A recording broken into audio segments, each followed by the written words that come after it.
blow me like a flood in all direction. The spirit of God never live up a standard in a them section. Them think we soft, but them have the wrong perception. The blood that we protection.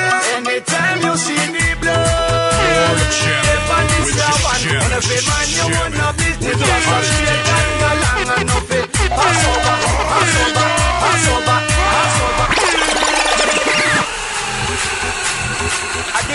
I decide for DJ now. Jammer.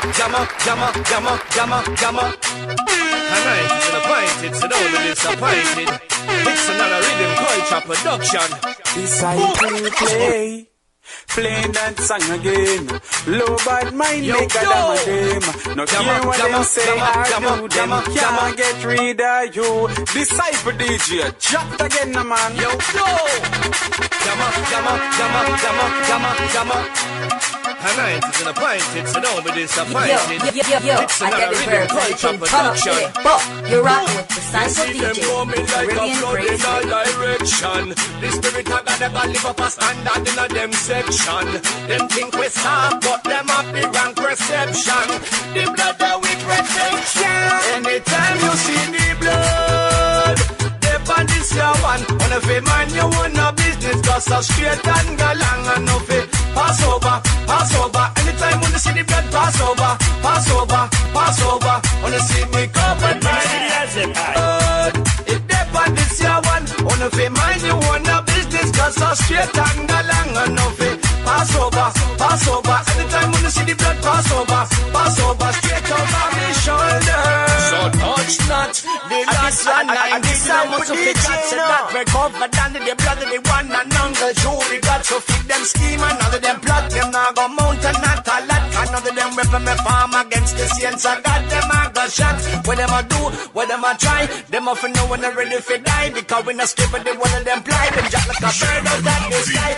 I man in a rush me down go serve for country. That's the king when they come me go save the lost type on the cross. Anytime you see the blood, on this your one. Wanna be man, you wanna business, just so straight and go long enough it. Pass over.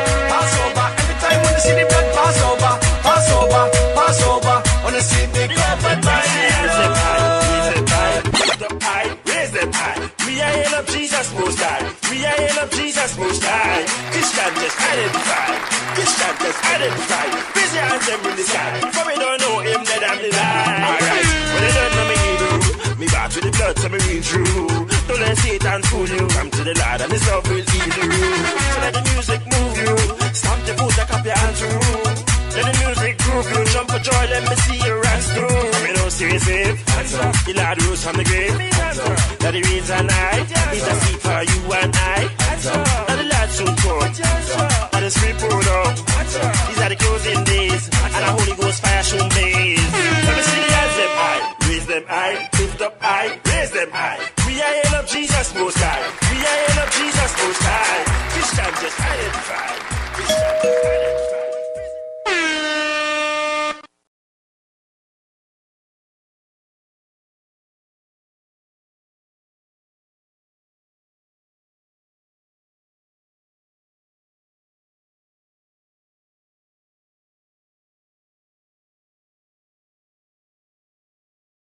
Yes.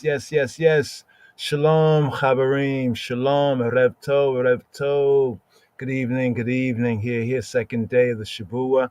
Here at the RSS, fourth reading here in the second book. Here, Bishalach. In letting go. Bishalach. When Pharaoh let go. Here. This Torah reading and feeding right here. Here we're at the 16th sabbatical study here for this Shabbat Strong. Torah reading and feeding that is named Bishalach. Shalach. The call was to let my people go. Shalach et ami. And here, reaching the 16th sabbatical study right here for the Shabbat Strong. I don't know if I said the 15th. Apologies on that right there. But here we're at the fourth reading here in the second book of the Bible, second book of the Scripture, second book of the Torah, second book of Moshe. Here, in the book of Exodus. Hebraically, the Sefer Shemot, the book of the names. So the name for this Torah reading and feeding before us right here is Bishalach. Bishalach. In or when, Bishalach. In letting go. Actually, it's Shalach is sending forth. And when he sent forth, like send my people, to send, right? Send them away, send them out. Here, this Torah reading and feeding. Let's ride up right here. We have today's daily Psalm 25 here in the season.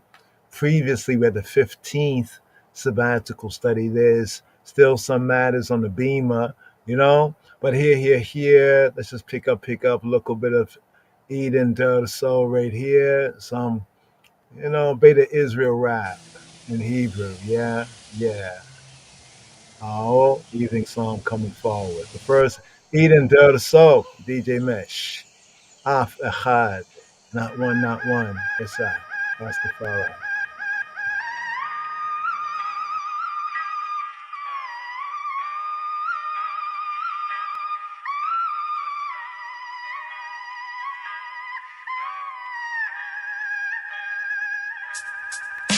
מלמטה מגיע הקבום של הוואן טו שתה אם אתה לא מרגיש אתה סתום ונרתתה זה בא אמיתי ואם אתה פייק אז זה קטלה סליק נחתכת to hold the אסלה ששואלים מי זה אתה מתכוון מי זאת קוף אחרי בן אדם אחרי בת אדם גורילות ירדתי קצת יותר מכמה קילו ניזונה מראפרים שרופים מגולגלים אצלי בריזלות פשילו בסרתי על אף הזדמנות אף צ'אנס משלמים לי ואני לא הורדתי את המכנס להתחיל משחק שבו נראה בחייאת למי יש כלי יותר גדול לי או לך או לי או לך לי בי בוא נדבר אורגינלי אני עושה את זה יותר טוב מחצי מהגברים זה יוצא כזה טוב זה יוצא כזה יפה all the way from K Moshe your city is the bomb if your city make him pay hey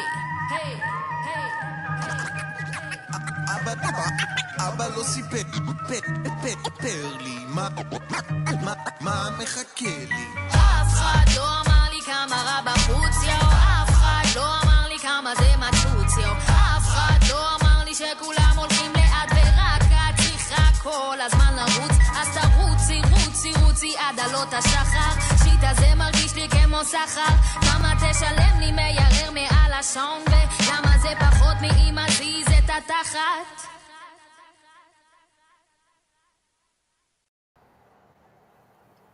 Whoa, Eden the Soul right there. Here as we getting ready for tonight's podcast right here. Here's Cholo, big up the Elohim of my life. Big up the God of my life. Yigadal Elohim Chayai right here. Cholo, big up the God of my life. Yigadal Elohim Chayai.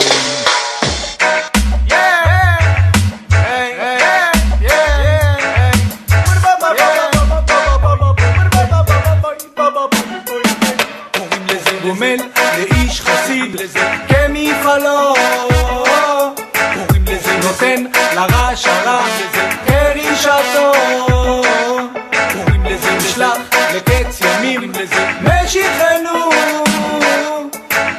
לפדות מחכי קץ ישועתו יקטע לאלוהים חי וישתבח נמצא ונטל מציאותו אחד ואין יחיד כייחודו נעלם וגם אין סוף לאחדותו אין לא דמות הגוף אינו גוף לא נערוך אליו קדושתו קדמון לכל דבר אשר נברא ראשון ואין ראשית לראשיתו הינו אדון עולם לכל נוצר יורה גדולתו ומלכותו שפע נבואתו נתן נועל אנשי סגולתו ותפארתו לזה גומל לאיש חסיד כמפעלו לזה נותן לרש הרע כרישתו לזה נשלח לקץ ימים משיחנו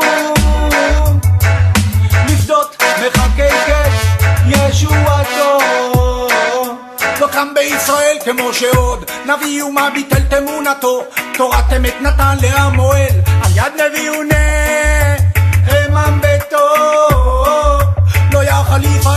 ימיר, דתו לעולמים לזולתו, צופה ויודע סתרנו, מביט לסוף דבר בקדמותו. קוראים לזה גומל, לאיש חסיד, כמפעלו. קוראים לזה נותן לרש הרע, כרישתו. קוראים לזה נשלח לקץ ימים, משיחנו לפדות מחכי קץ ישועתו.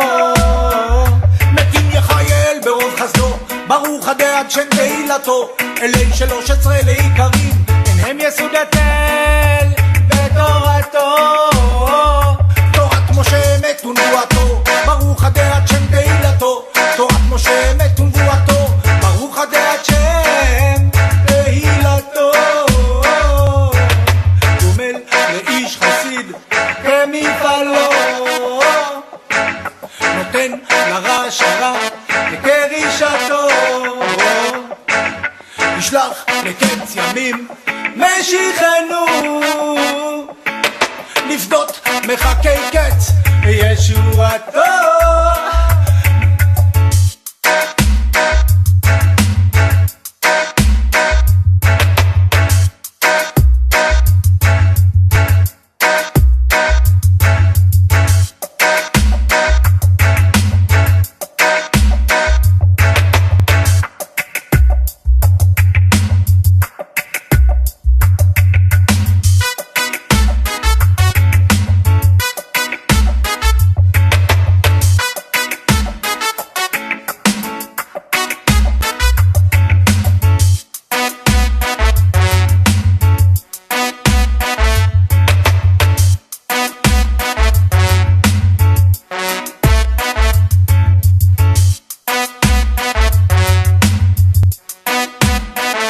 Migdal Elohim Chayai Shalom.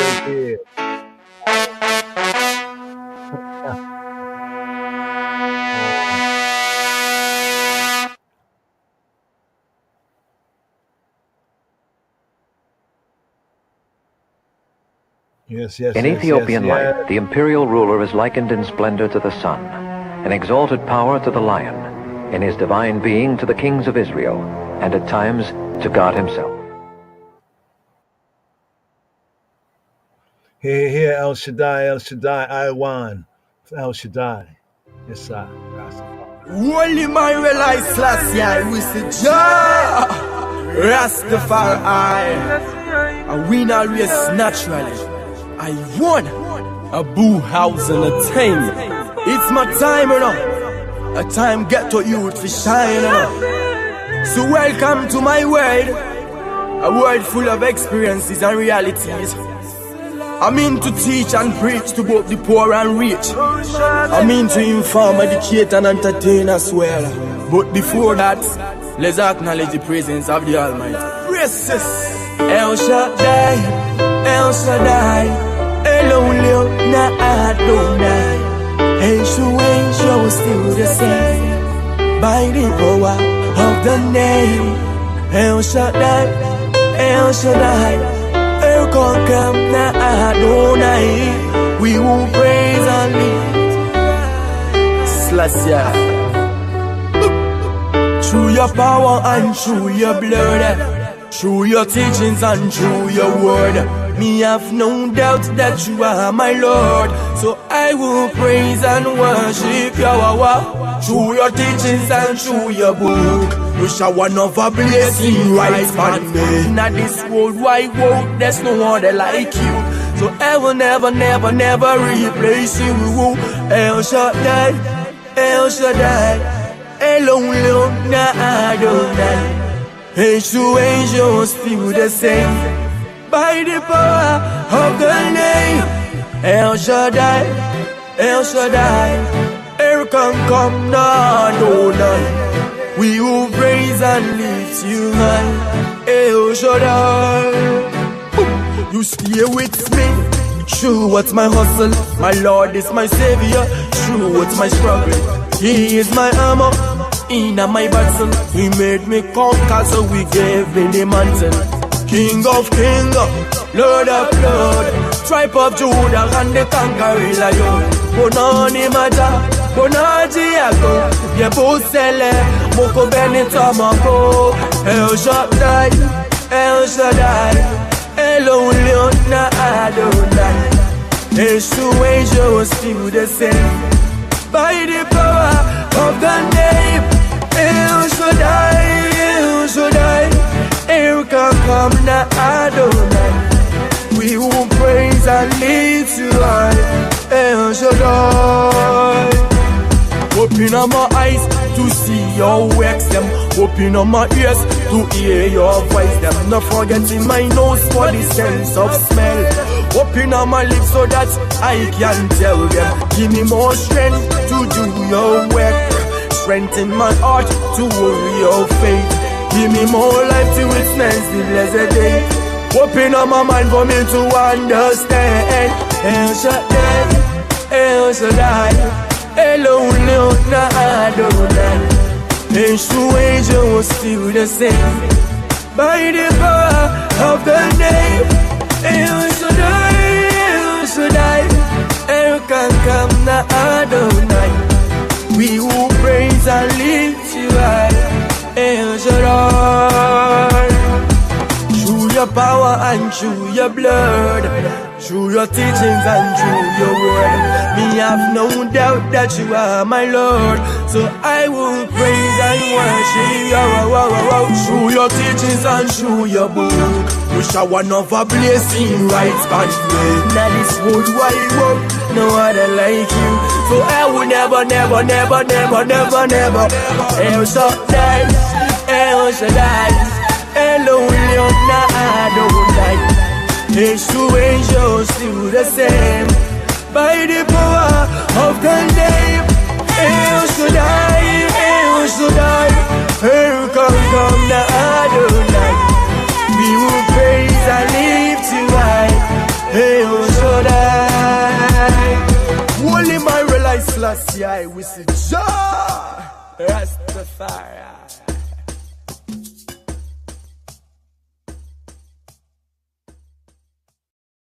And Pharaoh's servant said to him, How long, Adamatai, how long shall this man be a snare to us? Adamatai, lanu alim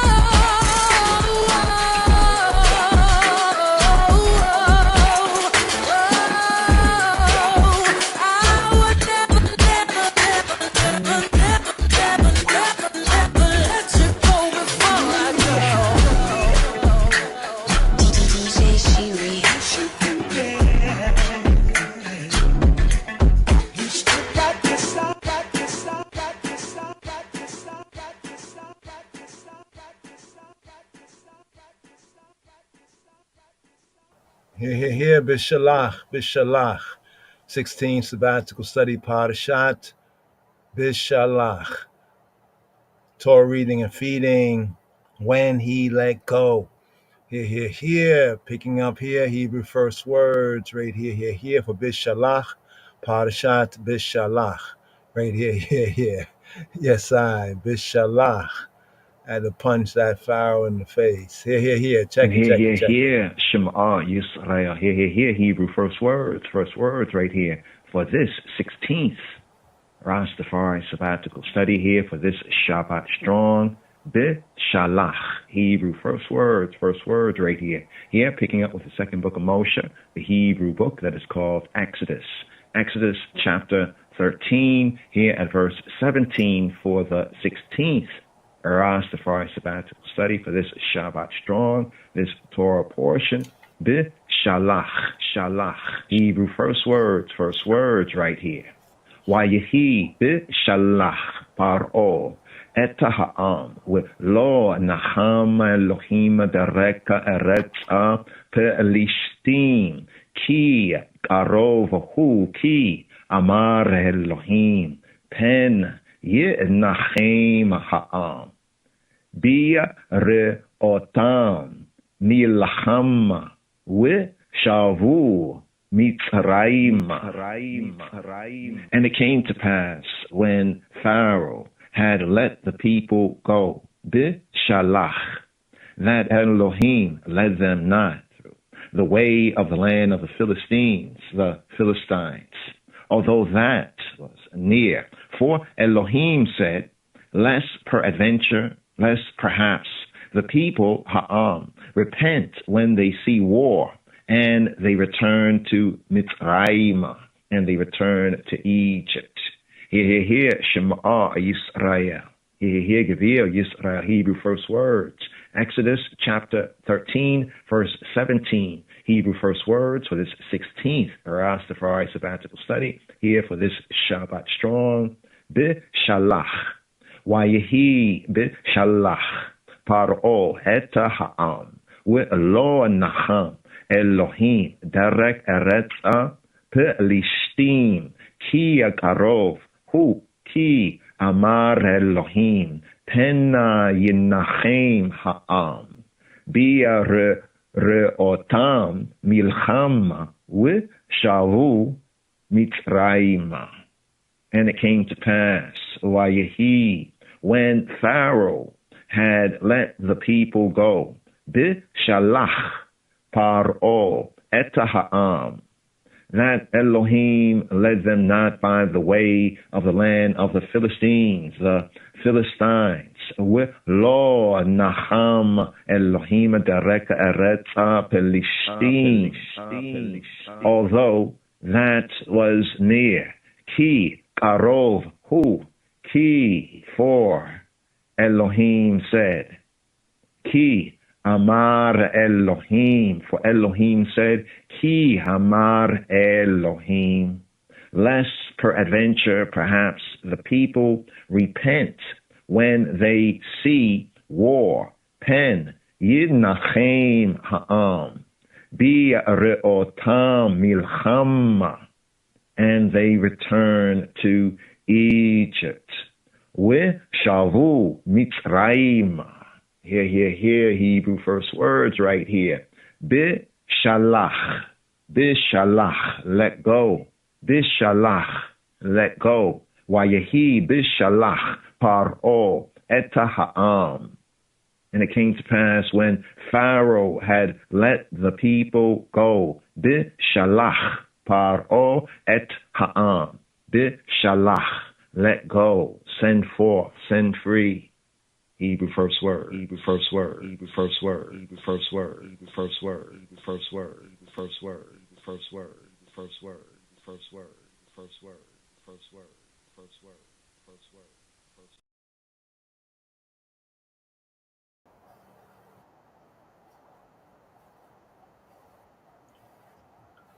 Let my people go. Bishalach et ami. Bishalach. Shalach et ami. Let my people go. So here, the letting go, some classic roots. I haven't checked out this new Buju. Buju has a tune I think is recently released. It's actually a Let My People Go. It's good to see the artists and, like the original, the roots artists of old, getting inspiration from the glory of his majesty. We haven't checked out the tune just yet. I don't know if one's checked out that tune. Don't have it up here to share right here.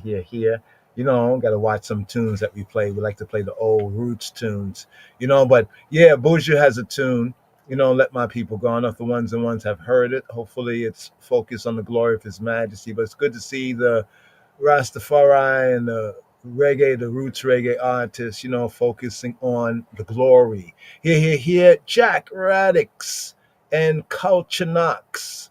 Jack Radix and Culture Knox. Let my people go. Shalach, send them forward. Actually, when he let go, when he sent the people forward, Shalach, when he sent them forward. Jack Radix, Culture Knox. Oh, come in, Jack Radix alongside Culture Knox. Oh, na, Lord. Lamentation from my soul. Oh, now, baby, let my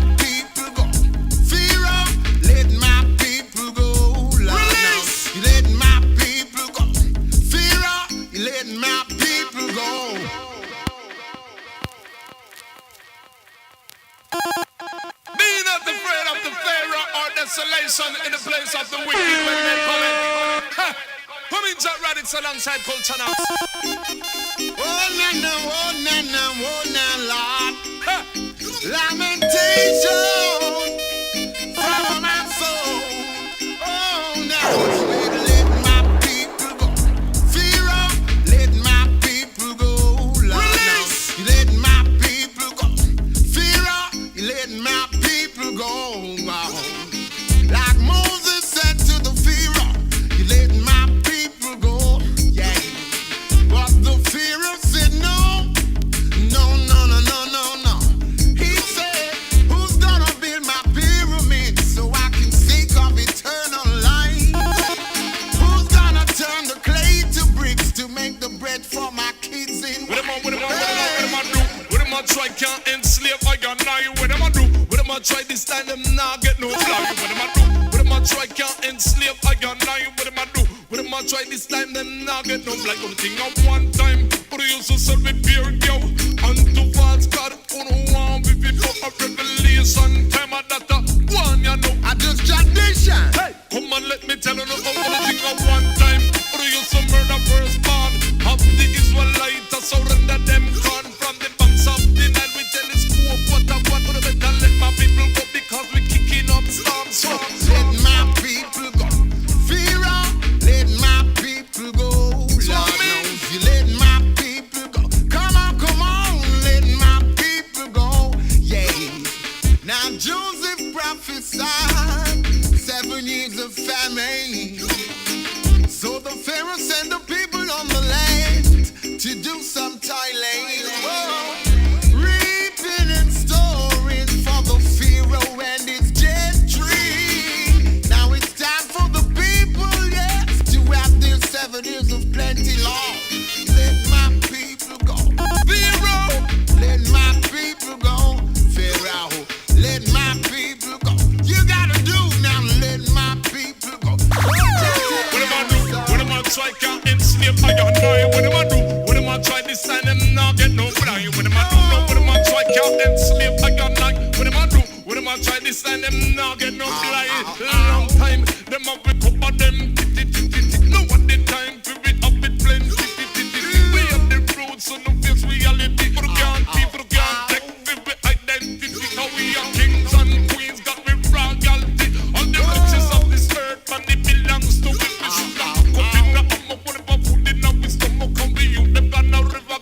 Some fresh up so let my people go. Pharaoh, let my people go. Moses said, let my people go.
Yes, yes, yes, yes, yes. Classic Jack Radix and Culture Knox.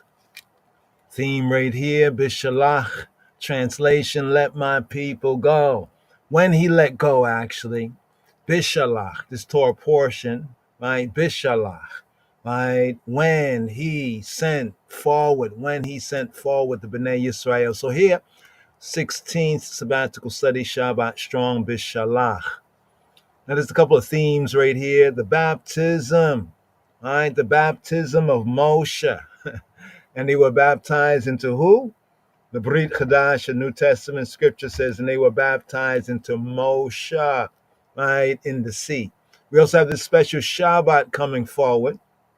The Shabbat coming forward here is known as the Shabbat Shirah. Shabbat Shirah, the Sabbath of the song, the Sabbath of the song.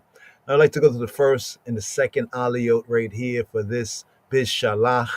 Right, we have Exodus chapter 13, Chabarim, we pick up with verse 17, right, to chapter 17, verse 16, the full of this 16th sabbatical study, this sabbatical manna, the manna, the angel's bread right here, bishalach, in sending away and sending forward, right, basically to say in sending away, translated as in letting go. So we have the Shabbat coming forward, Shabbat Shirah, Sabbath of the song, Shabbat Shirah. Right? Exodus chapter 13, this Torah reading and feeding constitutes Exodus, picking up with Exodus chapter 13, verse 17 to chapter 17, verse 16. The Haftarah, the prophets reading from Han Navim, from the prophets is Judges, Shoftim, Judges, the book of Judges, Sefer Shoftim, chapter 4, focus verses, verse 4 to chapter 5, verse 31. The prophets reading the second of the three readings right here, sabbatically speaking. Then in the New Covenant reading, the Brit Chadasha, the renewed covenant reading, the Hadis Kidan, the Hadish Kidan reading, we have John's Gospel, chapter 6, verses 15 to 71. John, Yohanan, the Gospel according to Yohanan, Yah's grace, John's Gospel, chapter 6, focus verses 15 to 71. And First Corinthians, focus verses 10, chapter 10, right? First Corinthians chapter 10. Ani, avani lechozer. Let me repeat again. First Corinthians, in the New Covenant readings, we have John's Gospel, chapter 6, focus verses 15 to 71. And First Corinthians chapter 10, focus verses 1 to 5. Chabarim. So a couple of themes right here. Check out the Torah portion, right, at lojs.org. Also, one of the recommended outsource sites, Hebrew for Christians. Give thanks to John J. Parsons. Yahweh bless him, his family, for this yeoman work as well, the Hebrew for Christian site. Some of the themes here, we have the baptism of Moshe, the baptism of Moses, all right? The baptism of Moses. Are you familiar with that? Have you heard? All right, we know about the baptism of John, right? John the Baptist, that is, right? John the Baptist. Yohanan HaMatbil, the Matbil, the Baptist, the baptizer, the immerser, right? And we also know that in the Brit Chadasha, there's the theme of baptism, right? But did you know that they were baptized, right? It says they were baptized into, right, into Moses, into Moshe. Let's see if we can bring this up right here, right? Okay, yeah, baptized. Here we have First Corinthians, as part of the First Corinthians chapter 10, reading in the Brit Chadasha, right? In the Brit Chadasha. So we have First Corinthians chapter 10, and we come to verse 2 right here. Okay, let's bring this on the screen. I like that pic right there. It's a good view, kind of like the view is like to Sinai, through the Red Sea. You know, the Yam Suf. New suit, right? New paro, new White House, a new White House, a new White House, a new paro. Right? Yeah. Check out. There's a documentary, right? Well, not a documentary. It's actually on Nations Conspire. Was shared with Golden, the Golden, or the Golden Dawn. Something about the Golden Dawn. We'll get into that a little bit more, but it's very interesting, in times like these, the Torah portion reading and feeding, and what we're seeing in this event horizon. But right here, horizon, right? So here, baptized in Moses, right? Baptized in Moses. One of the themes right here is the baptism of Moshe. First Corinthians chapter 10, verse 2, it says, and we're all baptized to Moshe in the cloud and in the sea. Now, it said that baptism is by, they say by water.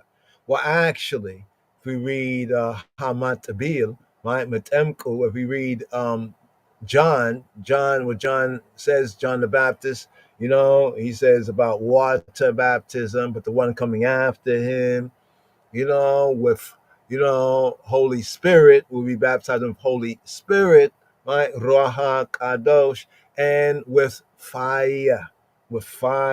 But here, First Corinthians chapter 10, verse 2, it says, and we're all baptized to Moses in the cloud and in the sea. So not just in the sea, but also in the cloud. The cloud baptism. Does that have to do with spirit? It's kind of interesting right here. But let's look at the full right here, Corinthians, from our brother Paulos. Shaliach. Now it's interesting because we say apostle in the Hebrew, shaliach. Shaliach is one who sent forward, right? From the root word shalach, to send. The command to Paro, to Pharaoh, was to shalach et ami, to send, let my people go, in the translation, to send away, send forward my people. So the idea of apostles, like one sent forward, right? Shalach, to send. So here we have First Corinthians chapter 10. It says, moreover, brethren, I would not that y'all should be ignorant. Agnoeo. Don't be agnoeo. Right? Right? This is the Koine Greek. Agnoeo. Right? Agnoeo. Right? To be ignorant. In other words, not to have the gnosis, right? Gnosis, knowledge. Agnoeo. Right? Gnosis. Like when they say like a prognosis or a diagnosis. You know that word gnosis, right? As it's related to even the term Gnostic, right? Even though some of the Gnostics were really downright ignorant, but be that as it may, right? Not to be ignorant, not to know. He says some of them, not all, not all, not all. Not to understand something unknown. And in this context, if you don't know, then you can err, right? Or sin, right? Err or sin. In fact, and when we get more into the Torah reading and feeding here, it speaks about like if someone commits a sin not knowing, like in ignorance, right? That connection right there, through mistake, right? And therefore to be wrong, not intentionally wrong, right? But by mistake, right? Or not knowing. So noeo, right? Noeo right here is to perceive with the mind, noeo, to understand, to have understanding, overstanding, the first of like the linguistic two truths. On the next sense of the word is to think upon, right? To consider, to ponder, to give heed. Now Strong's break it down pretty good right here, right? To exercise the mind, right? In the sense of to know, to perceive, to exercise the mind. So Rabbi Shaul, the Apostle Paul, he says, I would, brethren, achai, right? Achim, right? Brothers, I would not have you not knowing. I don't want to have you not exercising the mind to like observe. That is figuratively, in the figure of speech, to comprehend, to perceive, to heed. So right here, let's just go through this here. Moreover, brethren, I would not that y'all should be not knowing, right? Ignoring, to ignore, not to know. Interesting how that goes, right? Ignore. You're ignoring me, right? Why you ignoring me? Why was Paro in that new suit, that new White House, white walls, the Pharaoh, the Great House? Why did they not know, right? Know Joseph. He did not know Joseph, right? Later on, they use the same word, right, in the Hebrew. So the same way they say that he did not know Joseph, they rose up a new king that did not know Joseph. When you read it from the Hebrew, you come across the next place where it says that they did not respect. And it's the same word. So we can now understand that not knowing Joseph was like to ignore, not respect, not give heed. How that all our fathers, all the patriarchs, right, were under the cloud and all passed through the sea. It's an interesting concept right here concerning the cloud on one hand and the sea. So when we think about baptism, usually, we think about the water, the idea of going in the water, John the Baptist baptizing, the general sense of the water, right? And scripture teaches us that baptism, right, it has there's a trifecta, like a three, I won't say three baptism, but it seems though, right? Doesn't say like there's the baptism in the water, but the one who come after, he baptized with Holy Spirit and with fire. So it seems either by the water, right? So does the water prepare us for the Spirit, and the Spirit prepares for the fire? But here it says that our fathers, right? Paul here writing, right, to those in Corinth, Yehudi, right, and Gentile in Corinth, right? That all our fathers, so obviously speaking about the Israelite fathers, you couldn't be speaking about the Gentiles because, if they were not of Israel, then, but giving them this lesson, right, from the groundation. All our fathers were under the cloud and all passed through the sea. This is this Torah reading and feeding here, the 16th sabbatical study. We pick up Exodus chapter 13, right? And were all baptized to Moses, right? To Moses, in not unto, as you see it there, because unto means not, right? Ice, right? Right? They like to put that unto. That's that old English kind of thing. But into or to, towards, to, right? Here, down there, their Strongs have it right. They don't put no un there. That's good, right? The UN. They don't put no un, right? To or into, right? Indicating the point reached or entered, right? So if you say unto is not to is to, right? Or into, right? Into Moses, into Moshe, or to Moses, right? The to is important, right? Why? Or the into sense, right? Not the unto, but the into or to, because it indicates the point reach, right? They say reach your point, right? The point reach or the point entered, right? So Moses here. So we have John's baptism, right? And we have the new covenant where the disciples of Yeshua Adonenu, they baptized, yeah.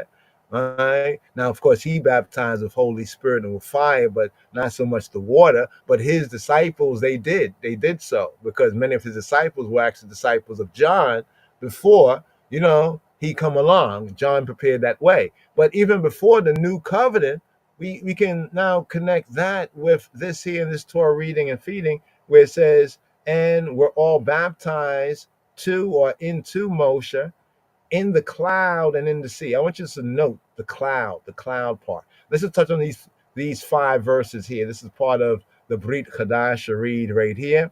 And did all eat. Right? Israelite, the Beta Israel, gotta eat. Right? Did all eat the same spiritual iritical, it says meat here, right? But actually broma. Do you know that the word broma? I don't know if you heard broma before, right? Broma, right? It's kind of used in English in some cases, but broma is the koine Greek word, not for meat as in flesh or debtors, but more correctly as something to be eaten, as that which, like food. We say food, right? Food, right? Broma, food, literally or figuratively. But you see what it says right here? It can be used generally as food, whether literally or figuratively, but it says especially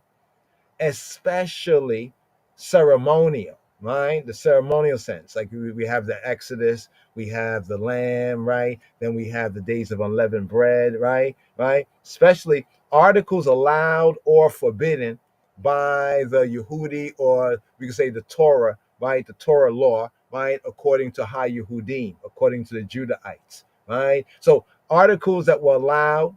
So we have the positive commands, what you to do, what you may do, and what you are to do, and you may do, and that which you may not do, right? That which you may not do, the positive, negative commands. So it goes on and says right here, right? And they did all drink. So not just eating, if you're eating, like after a while, you'd be like, man, I need something to drink. You get dry up, just something to wash down the food, right?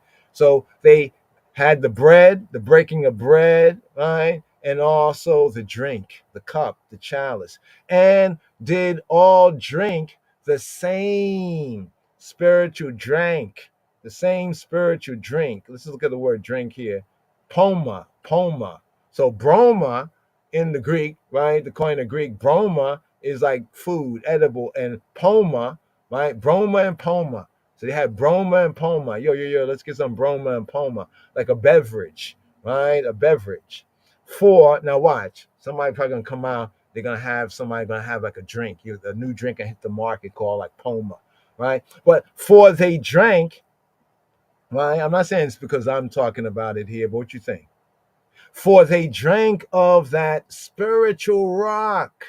Ah, of that what? Spiritual rock. So right here in the Brit Hadasha, right, it's telling us that it wasn't a literal rock, but it was a spiritual rock. So it's telling us the metaphorical aspect of this, the verbal hieroglyphical aspect of it, of that spiritual rock, right, that followed them. And that rock was Moshiach. The rock was Christos, the anointed, right? That followed. Oh, that's interesting. You see, the translators say that follow them. But obviously, here the Koine Greek is saying when we get into the Greek, this translator's note, right, that clarifies something that's not quite as the translation has it, that went with them. That's a big difference. Like if you go with somebody or if you follow them, right? Like you follow them or you go with. So the same spiritual rock that went with them, and that rock was Moshiach. So right here to the 5th verse. But with many of them, Elohim was not well pleased, for they were overthrown in the wilderness. They were overthrown in the Midbar. Now, here we have the Exodus narrative in Exodus chapter 13, right? Them coming out, right? So here we get to the 4th Torah reading and feeding. So the first 3 in the second book kind of sets the stage, right? The first reading in Exodus, and then we have the 2 other ones. And so now here we're at the 4th reading here in the second book here, right? But as we move forward, this verse right here, we'll see the evidence of it, that with many of them. So these are the same ones. Check it out. Right? When people talk about like one save and always save, right? Right? But one save, always save, right? They say, oh, it's the Old Testament, we're in the New Covenant. But notice it. Here, the great apostle Paulos HaShaliach, here in the New Testament to Corinth, right? In 1 Corinthians chapter 10, he is bringing out something from Yehudi, right? Judaic, right? The Judaic story. Now, I'm going to emphasize Judah because that's a tribe that we have there. Even Yeshua says, y'all worship that which you know not. We know worship salvations of Ha-Yehudim. Translator says the Jews. We say the Judeans, the Judahites, right? But here he brings something out when speaking to the Jews and the Gentiles, right? He says, moreover, brethren, but calling all of them like together in the gathering in Corinth as brethren. I would not that y'all should be ignorant, not knowing how that all our fathers, right? Now, of course, he's not projecting here. He's speaking as a Judah, well, as a Yehudi and as a Benjamite, but we say as an Israelite and as a Hebrew in faith, right? How that all our fathers were under the cloud and all passed through the sea. Now, when we're in Exodus and it speaks about the fathers, right? Like Genesis, and especially when we come to Exodus, and in many areas, it's pointing to the Hebrew trinity of patriarchs, Abraham, Yitzhak, and Yaakov. Yahweh, He who be Hakadosh, Baruch Hu, the Holy One, blessed be He, Baruch Hashem, blessed be the name. He even identifies himself, right? Yahuwah, the Elohei, Abraham, the Elohei, Yitzhak, the Elohei, Yaakov. I am He who be. Well, who He be? Who He be? Yahuwah, meaning He who becomes will be who He will be. Well, who He be? He be the Elohei of Abraham, the Elohim of who? Abraham, the Elohei Yitzhak. He be the Elohim of Yitzhak.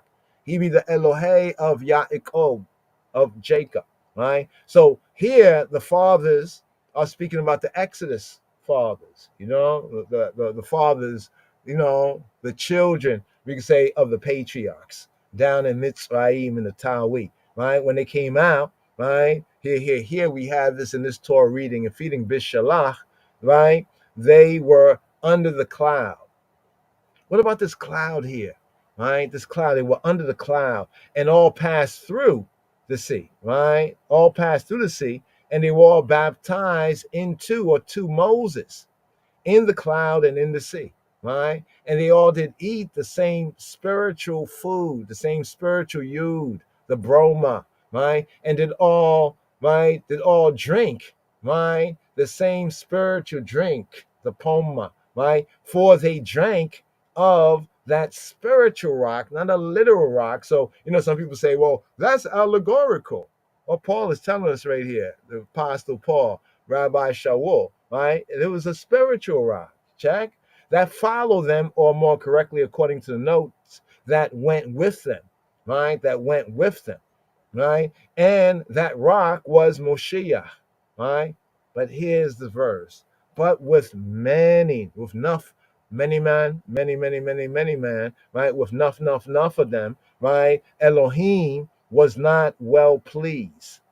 And later on, as we get to like Numbers, see the book, the fourth book of the Torah, fourth book of the Bible is known as Numbers, right? Called Numbers in the English Gentile translation. But in the Ivrit, in the Hebrew, it's actually known as a Sefer Bamidbar. Midbar mean wilderness, and it's called Ba Midbar, in Ha Midbar, in the wilderness. So when we get there, we'll see the overthrow, right, of those who he brought out, those who Yahweh brought out of Mitzrayim, but he was not well pleased, right, to bring them in. So right here, just a couple of first words right here, just to put this into context. How we're doing on the time right here. Definitely we need to touch on the first and the second alio. Let me do this right here. First, we have the evening, right? The evening psalm. Do we have the evening psalm up on the board? The evening psalm was Psalm 48, right? The evening psalm. Today's daily psalm is Psalm 25. Hopefully we have some time to, address that right here. Here, the evening psalm right here for the second day of the Shabbat. Psalm 48. Rastafari, Africa is a must. So nobody force now cause. You have to jump on this your bus. Zion born, right? Psalm 48. מזמור מ"ח, שיר מזמור לבני קורח.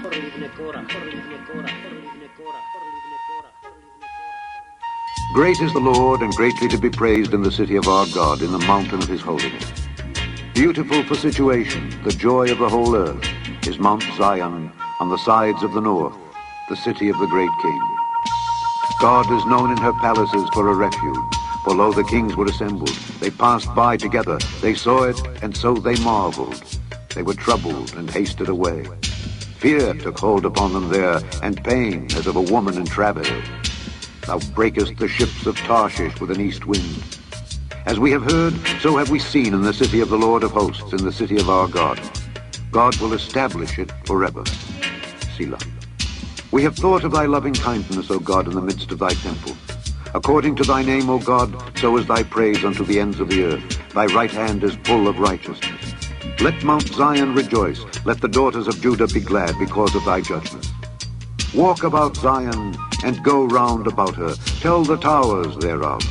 Mark ye well her bulwarks. Consider her palaces, that ye may tell it to the generation following. For this God is our God forever and ever. He will be our guide forever. forever, forever, forever, forever.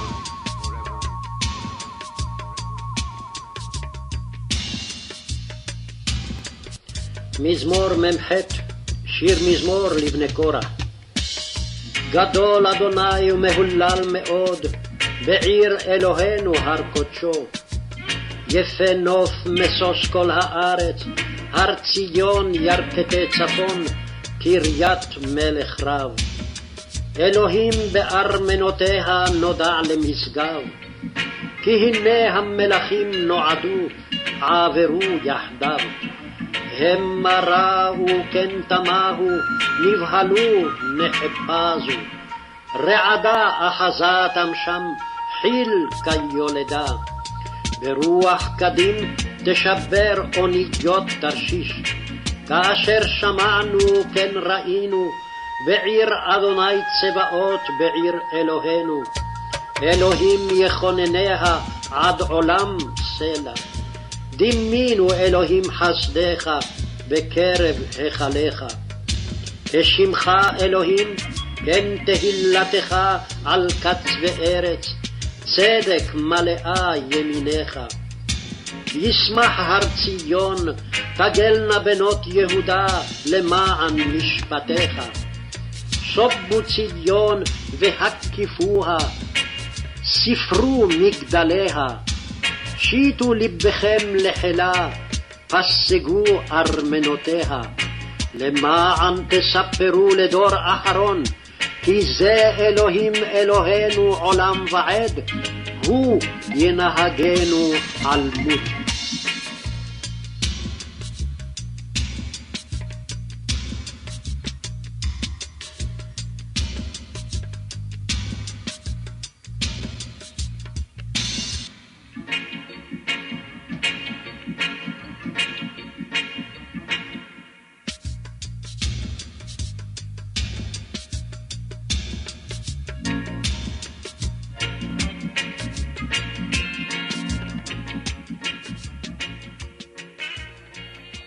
Yes, yes, yes, Talmudim, fellow disciples, Chabarim, friends, associates.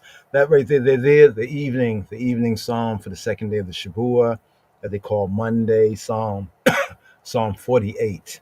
So right here, what do we have right here? Yeah, who is the Paro of the Exodus? All right, get into that in some of the further studies, but some of the basics right here. Here we left off in the previous, so we left off for continuity purpose right here. We left off in the previous Torah reading and feeding, right? In the 15th, right? Sabbatical study known as Bo, go in, enter in, right? Come in, go in, Bo il Paro, go into the ancient Egyptian White House, right? The white walls, right? The white stones. It actually was white, it's kind of interesting when we talk about how even America and the Western Gentile world is kind of built, right, on Sodom and Egypt.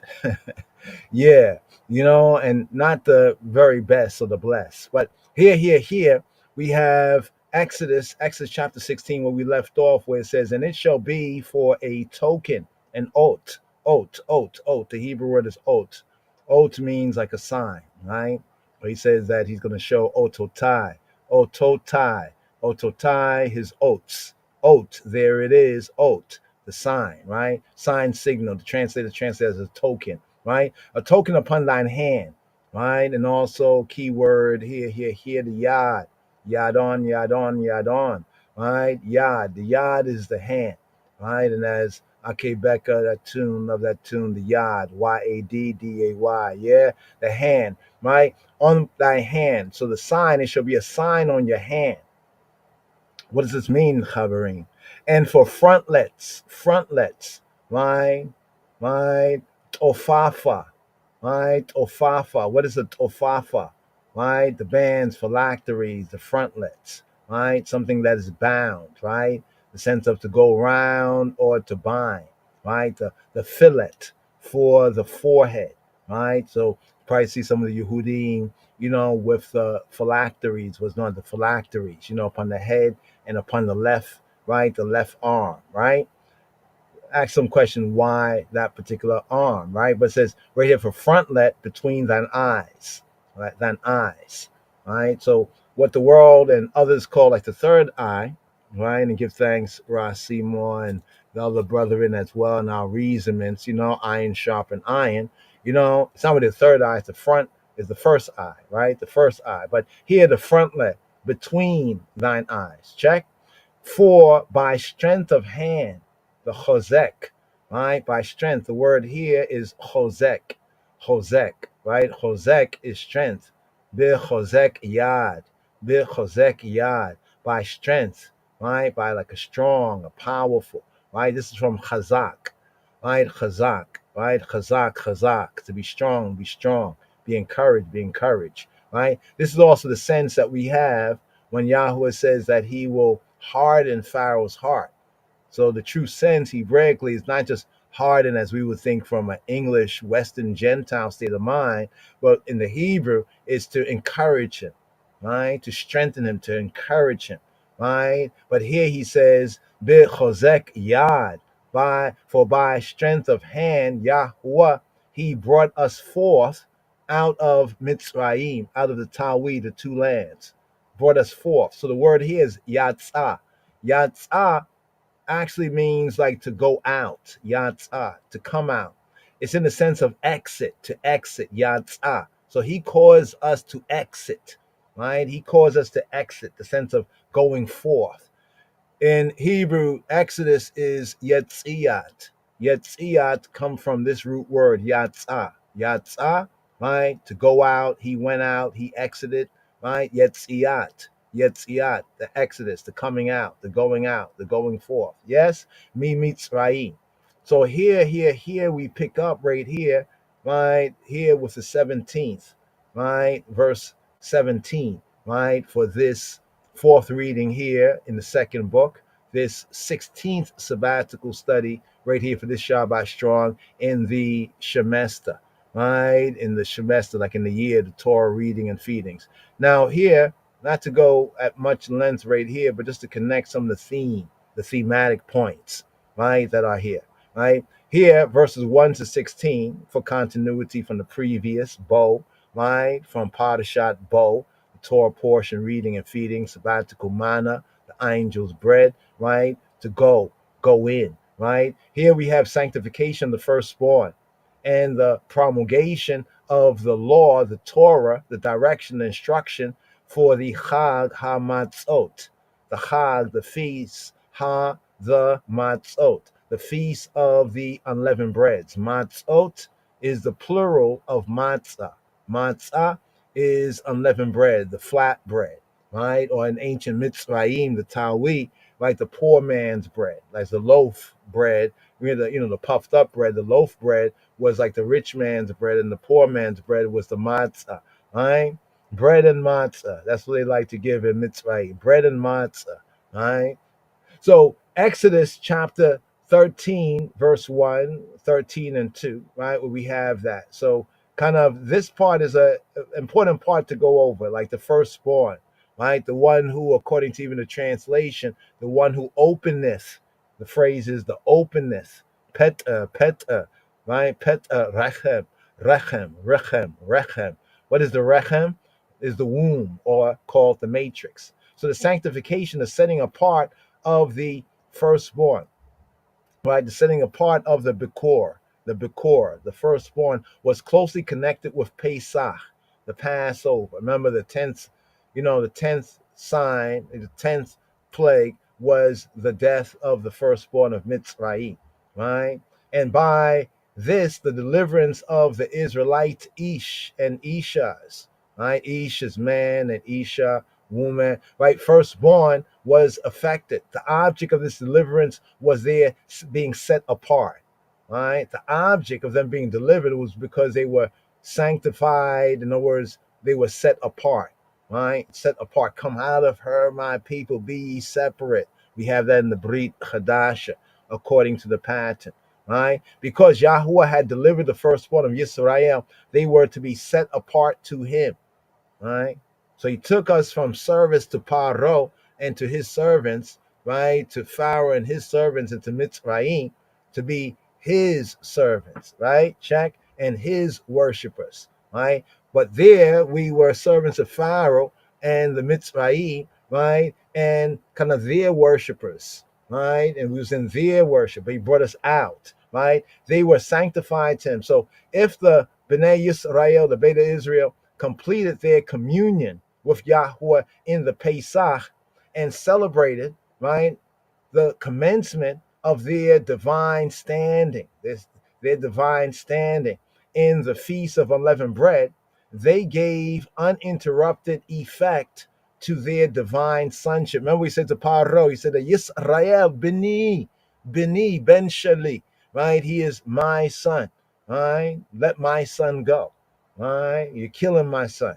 I'm going to kill your son, right? For this reason, right?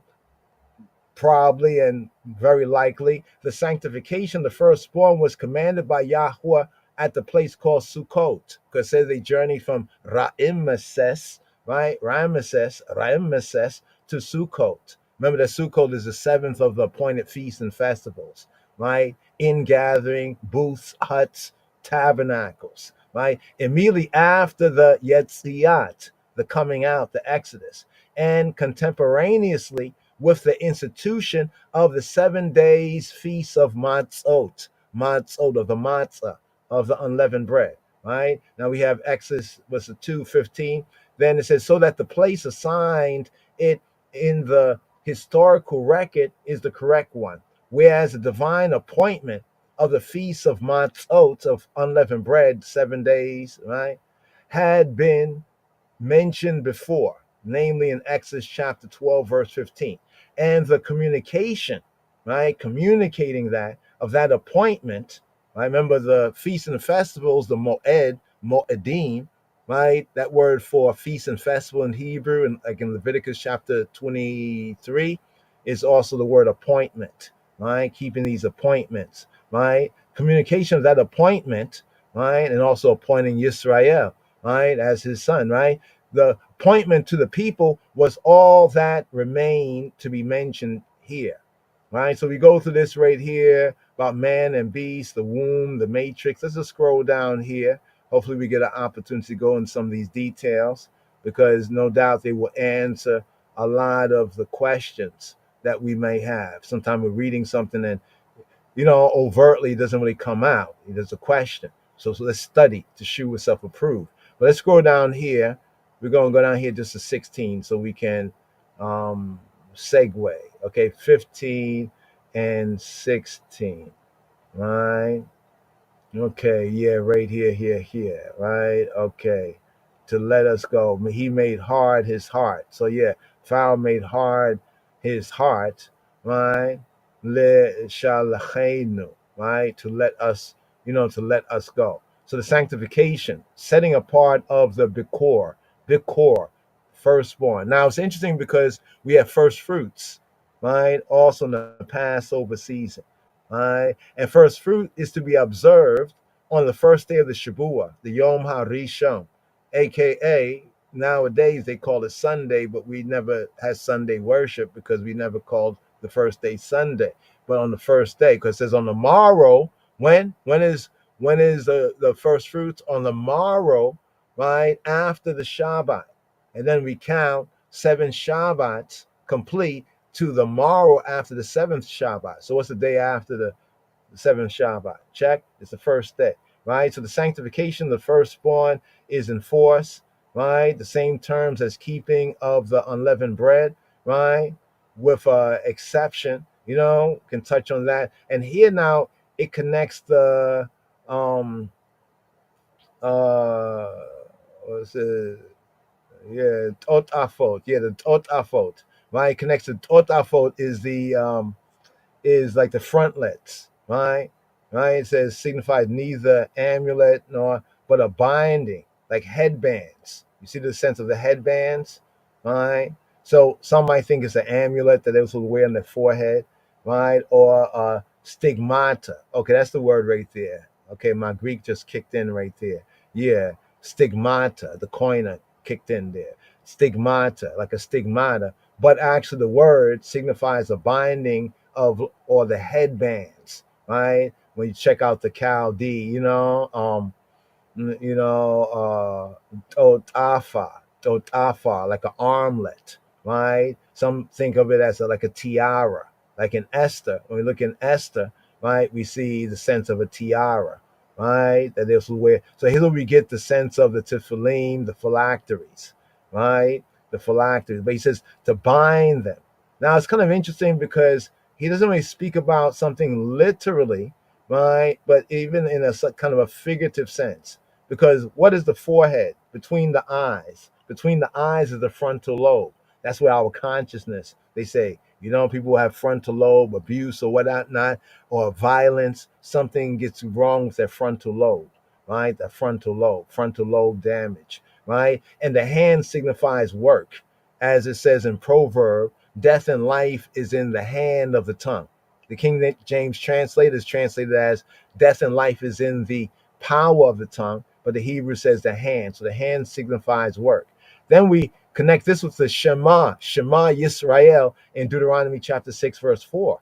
Right? But the section is verse of the Shema, the fuller section is Deuteronomy chapter 6, verse 4 to verse 9. And that includes verse 8 here, where it says, "Thou shalt bind them for a sign upon thy hand."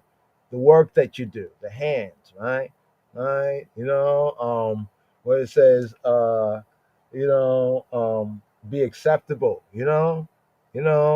be acceptable in thy sight, the hand, right? And they shall be as frontlets between thine eyes. The frontlet between the eyes, right? Between the eyes is the frontal lobe, right? The seat of, some say, consciousness, right? And there's studies on it nowadays. Ones know that damage to this done might lead sometimes ones have violent inclinations because some damage is done to it. And there's other ways that the frontal lobe may be damaged. You know what I'm saying? So it's interesting that he says about the frontal lobe right here, or the frontlets, right? It says, does not point at all to the symbolizing of the divine commands by an outward sign to be worn upon the hand, or to bands with passages of law inscribed upon them. That became a Yehudi even from past days, right? Even first century time, Yeshua, Moshiach, Robenu, Einai Rabbi, the Rabbi of Rabbi, Yeshua Moshiach, he even points it out, right? In the New Testament, like they make long, they're like fringes, wide, they're fringes, and they're phylacteries to be seen of people, and they do it like this thing publicly, right? But when we're reading the command, even when we left off from the previous to pick up where we're at right here, it seems to imply like, okay, this service and ceremony and the words he's saying and the essence of that sanctification of the firstborn, this is what is to be bound, right? That's why the notes here are very accurate, and this kind of points to how Yeshua had the right and accurate overstanding, where he was coming to fulfill it, right? To perfect it, to fulfill it, right? To put it into its proper context. Nor does the quote advance in Deuteronomy 6 and 8 from heart to word and from word to hand or act, right? Necessarily lead to the particular notion of other scholars that the sleeve. So some interpreting this, they say, well, the sleeve and the turban were to be used as reminders of the divine command. So some in reading this think it means, well, on our sleeves, right, or our turbans. Now it's interesting because usually on sleeves and turbans, like military, and different ones working in different occupations, on the sleeve, on the shoulder, it can show their rank or what they belong to, or flag if it's a military something, right? Or on a turban or a hat, they would have a logo or a badge or something, check. But that's not what the Torah already was spiritual, but because the people were so carnal, right? Father in grace took them from low degrees to high degrees, took them from outer object lessons to the innermost of the innocence. So it was not to be like the sleeve or the turban to be used as reminders, divine command, the former being fastened to the hand in a particular way, the latter by an end being brought down upon the forehead. The line of thought referred to merely expresses the idea, the thought, right? The thought, right? The idea and the thought that the Bnei Yisrael, the Israelites, were not only to retain where, right, in their hand, in their work they're doing, right, in their hand, right, in their hand, what they accept, like what you can hold and seize, and what you can let go, and what you can do, right, with the hand. The hand symbolizes work, right? Hand is very significant. We might not recognize it today, but even today in English, we say, man, I got to get a handle on that. Yo, you got to get a handle. What, a handle? And usually the thing doesn't have a handle, but we understand it. So this way of expressing language, whether in Hebrew or in English, should be clear, right? The Israelites were not only to retain the commandments of Elohim, right, the Creator, right, in their hearts, and to confess them with the mouth, right? However, to fulfill them with the hand. What does that mean? In act and in deed, in act and in deed, in actions and in deed, right? That's why some call it the fifth gospel, but it's interesting. You have, after the four gospels, you have Acts, the actions of the apostles, those who have been shalach, sent forth, and thus to show themselves in their whole bearing as the guardians and observers of HaTorah, of Yahweh Eloheinu's directions, instructions, the teaching of his divine majesty. As the hand is the medium of action, right? And, even in ancient Egypt, it kind of is a testimony to almost like the kindergarten, so to speak, the kindergarten of humanity. Like in kindergarten, like they have letters all big. You know how the letters all big and we write all big. We demonstrate everything large and bold for the child and the children to pick up on. But then as they, hopefully get older and grow up, they're not writing as big as they did when they were small, taking the whole page, you know what I'm saying? So it's in the same way that our Father, that's what we say, our Father. So as the hand is a medium of action, and carrying in the hand, it represents handling. So you got to get a handle of Torah, not just a copy of Torah, yeah, to study, but also to walk it out and to work it out, right? Walk it out, work it out, right? Speak it out, right? Live it out, right? Live it up. So the space between the eyes or the forehead, now the space between the eyes and the forehead, right? Nowadays we can understand even the pineal, right? Remember the pineal connection right there? The space between the eyes, the first eye, right? That the people with the Elohim Acharim, the other Elohim, they call the third eye.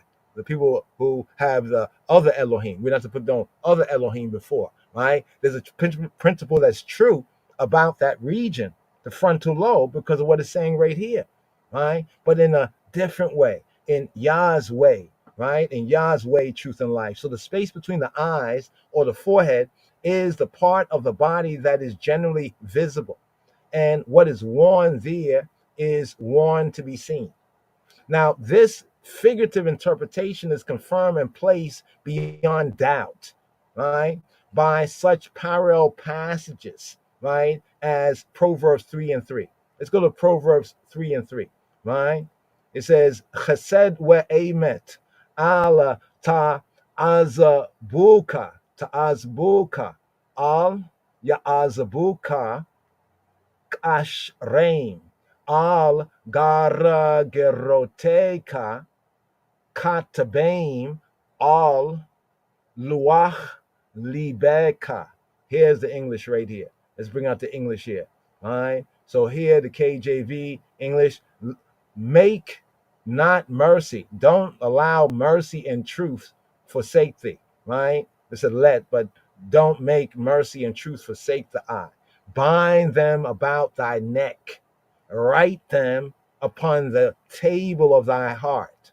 Now somebody say, oh, this don't make no sense, right? The heart don't have no table. It's almost like when they say that some people are right brain and left brain. Now think about it for a moment. If you're only right or left brain, that means you're not using the other side. The same way, if you don't recognize what is meant by the table of thy heart. But here the Hebrew, right, says, Chesed ve'emet al ya'azbuka, right? Don't let them, Yazbuka, forsake, like leave the eye, right? Ashreim Allah Gara Geroteka, right? Now, Gara Geroteka is actually the throat, right? The Gar Gerot. Well, it's the neck, but it's also the Garon, yeah. Garon, the throat, the neck, right? The throat, the neck area right there. Yeah, there you see, they brought it out there. The throat, right? It's the throat. Garon, throat, right? Here we have Gar Geronot. I mean, Gar Gerot, slicha. Gar Gerot, Gar Gerot, Gar Gerot, right? The throat. So bind it upon your what? Your throat. And what do we do with the throat? Even the throat, people saw the throat chakra, right? Throat sefer, right? So Yahweh was already before them, right? Already pointing these things out, right? In his way, in Yahweh, truth and life. And it says, write them upon the table of thy heartica, right? Katabaim, write them, right? Katab them, katabaim al luach libeka, upon the luach libeka. Now the word luach is interesting because we have the luchot, right? We're gonna get the luchot coming up very soon. The luchot. What are luchot? Are the tablets. I'm not talking about the tablets, the phone tablets, but that's interesting, ain't that? That we have these tablets today, yeah.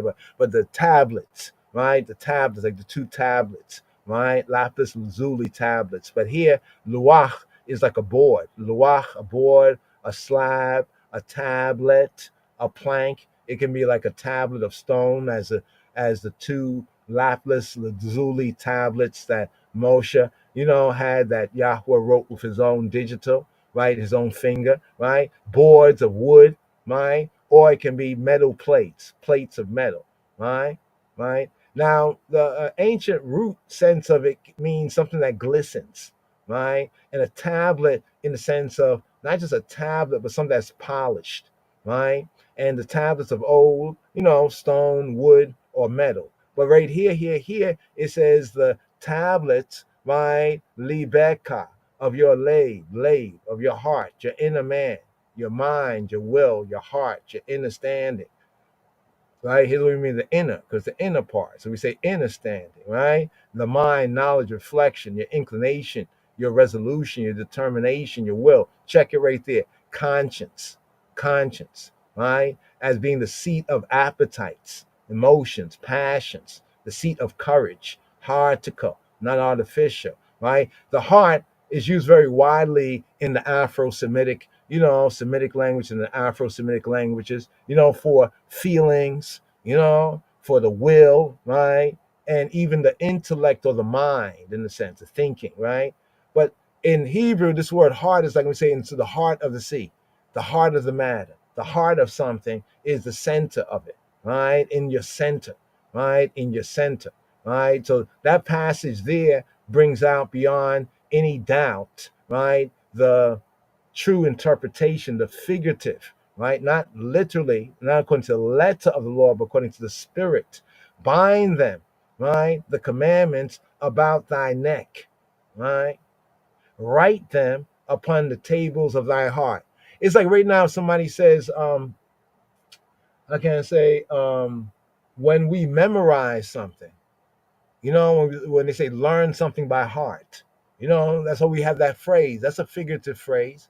Learn something by heart. So when somebody say learn something by heart, you don't like start to touch your chest and be like, oh, I gotta like hard to learn. No, you basically you it's to memorize. So that shows that even in English, there's this faint and fleeting sense of the true meaning, the dual truth, right? The literal heart, right? And also the figurative heart. And here's what's interesting, that both affect one another. The figurative heart affects the literal heart, and the literal heart, the figurative heart. You know what I mean? So this shows that even there's another unseen aspect of man and in man. But right here, right? Here, right? This is where we're at right here for this Torah reading and feeding, because these verses, right? Right? And so when your son shall ask you in time to come, right? Mazot, what? Zot. What is this? Mazot, right? What is this? And you shall say, we shall say, right, to our children, in generation, and that generation and generations after, and the I generation. By strength of hand, Yahweh brought us, I, Mimitzrayim, out of Egypt, from the house of bondage. Now, here brings a sense of this, right, for the Israelites and the experience, right, of this set apart, this sacred service of heart and mind, right, that Mitzrayim in the context of the Exodus, right, represented for the Israelite, the Exodus generation of Israelites as the bite, the house that they were in Abad. Like here we have Ebed. Ebed is a servant, right? Right. Actually, in the Hebrew, I think is what Abadim, Abadim, the plural of Ebed. Ebed is like a servant, right? One who serves. Now, there's some interesting senses of the whole word serve because it's serve in the usual sense, like a servant, somebody who's a subject, but it's also servants in the sense of worshipers. So when it says that they were servants and they were doing all this work, right? It doesn't really zoom in, but it implies that they were also serving, right? The Elohim Acharim of the Mitzrayim. The Elohim Acharim. Who are the Elohim Acharim? They're the other gods, the other people gods, the Netchers, right? The Netaru, right? Of Mitzrayim, right? The Elohei Mitzrayim, right? As well as doing service to them both in the natural sense, right? In the carnal sense and in the spiritual sense, they were servants. Remember, they asked, could they just go and worship, have a 3-day holy day to go worship, right? Their God, to Mitzrayim, their nature, the nature of natures, Yahweh Eloheinu, Yahweh Elohei HaIbrim, the Elohim of the Hebrews, the Apiru, right? And they said no. So where there's religious freedom, maybe there were for others, but there was not for the Bnei Yisrael, right? That's why the word was shalach, right? Et ami, let my people go. Just let them go, right? So this sense of servant, right? Now, often, this we understand why they do it, but they need to stop doing this. They always put that Slav word. You said they put that Slav word. They put the word Slav or slave, Slav, right before servant, and that really mixes up the narrative, especially seeing what our people 400 plus years and other peoples, right, in different types of slavery, right, have been going through, and different type of bondage, right? Like they say modern day bondage. Nobody talk about modern day bondage, right? It's a bond, right? People are bound, right? They say we're bound and gagged, yeah, right? So the servant, right, is basically the word servant, right? The word servant, right? In special sense, the prophets were called servants, right? They were called Ebed, right? Ebed, right? Right? Like we have Obadiah, right? Levites were called servants, right? Yisrael collectively was called servant, and the Israelites also were servants, right? See, he called us from being the servants to somebody else to being the servant to our own, right? Servant as a form of address between equals. Think about that for a moment. Servant as a form of address between equals. Did not Yahweh serve us? Was he not working, right, for us? He put in that work, right, for the patriarchs and the tribes and the matriarchs, right? So right here, just to bring out that sense, right? So this is the reason, right? By strength of hand, by a strong hand, by an encouraged hand, an encouraging hand. So we just think of strength sometimes like, oh, it was a strong, like he had a lot of muscles or something like that. Yeah, but no, right? It's also what the word chazak means, to encourage. As we say, whenever we complete a book of Torah, we say one to another, right? Chazak, be strong, chazak, wenit chazek. And we say, wenit, we and nit chazek, right? Nit chazek, make we strengthen and encourage. May we chazak one another. Wenit chazek, right? May we strengthen one another. So when it says by a strong hand, right? He brings his people out, not just then, but also in the Brit Chadash sense, out of sin, right? Out of the world. He brings, right, his creatures, right, and his people out of the world, flesh, and satanic seclorum and sin, right? Check in the Brit Chadasha sense, right? And it came to pass when Paro would hardly let us go, right? What? He would hardly let us go, right? Kasha. He was hard, severe, cruel. He was fierce, harsh. He was very difficult, right? Right? To let us go, right? To just send us away. Shalach.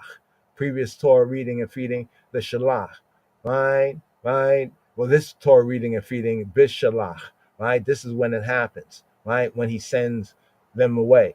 That Yahweh slew all the firstborn in the land, right, of Mitzrayim. It's obviously from the other 9, the point wasn't made, right? The point definitely wasn't made, right? Both the firstborn of man, the firstborn of who? Of Adam, right? Adam, right? Not just the singular man Adam, but Adam, a general sense for the rank and file humanity, right? And the firstborn of beasts, right? But we know that none of the firstborn of Yisrael, check, right? The firstborn of beasts, the word for beast is behema.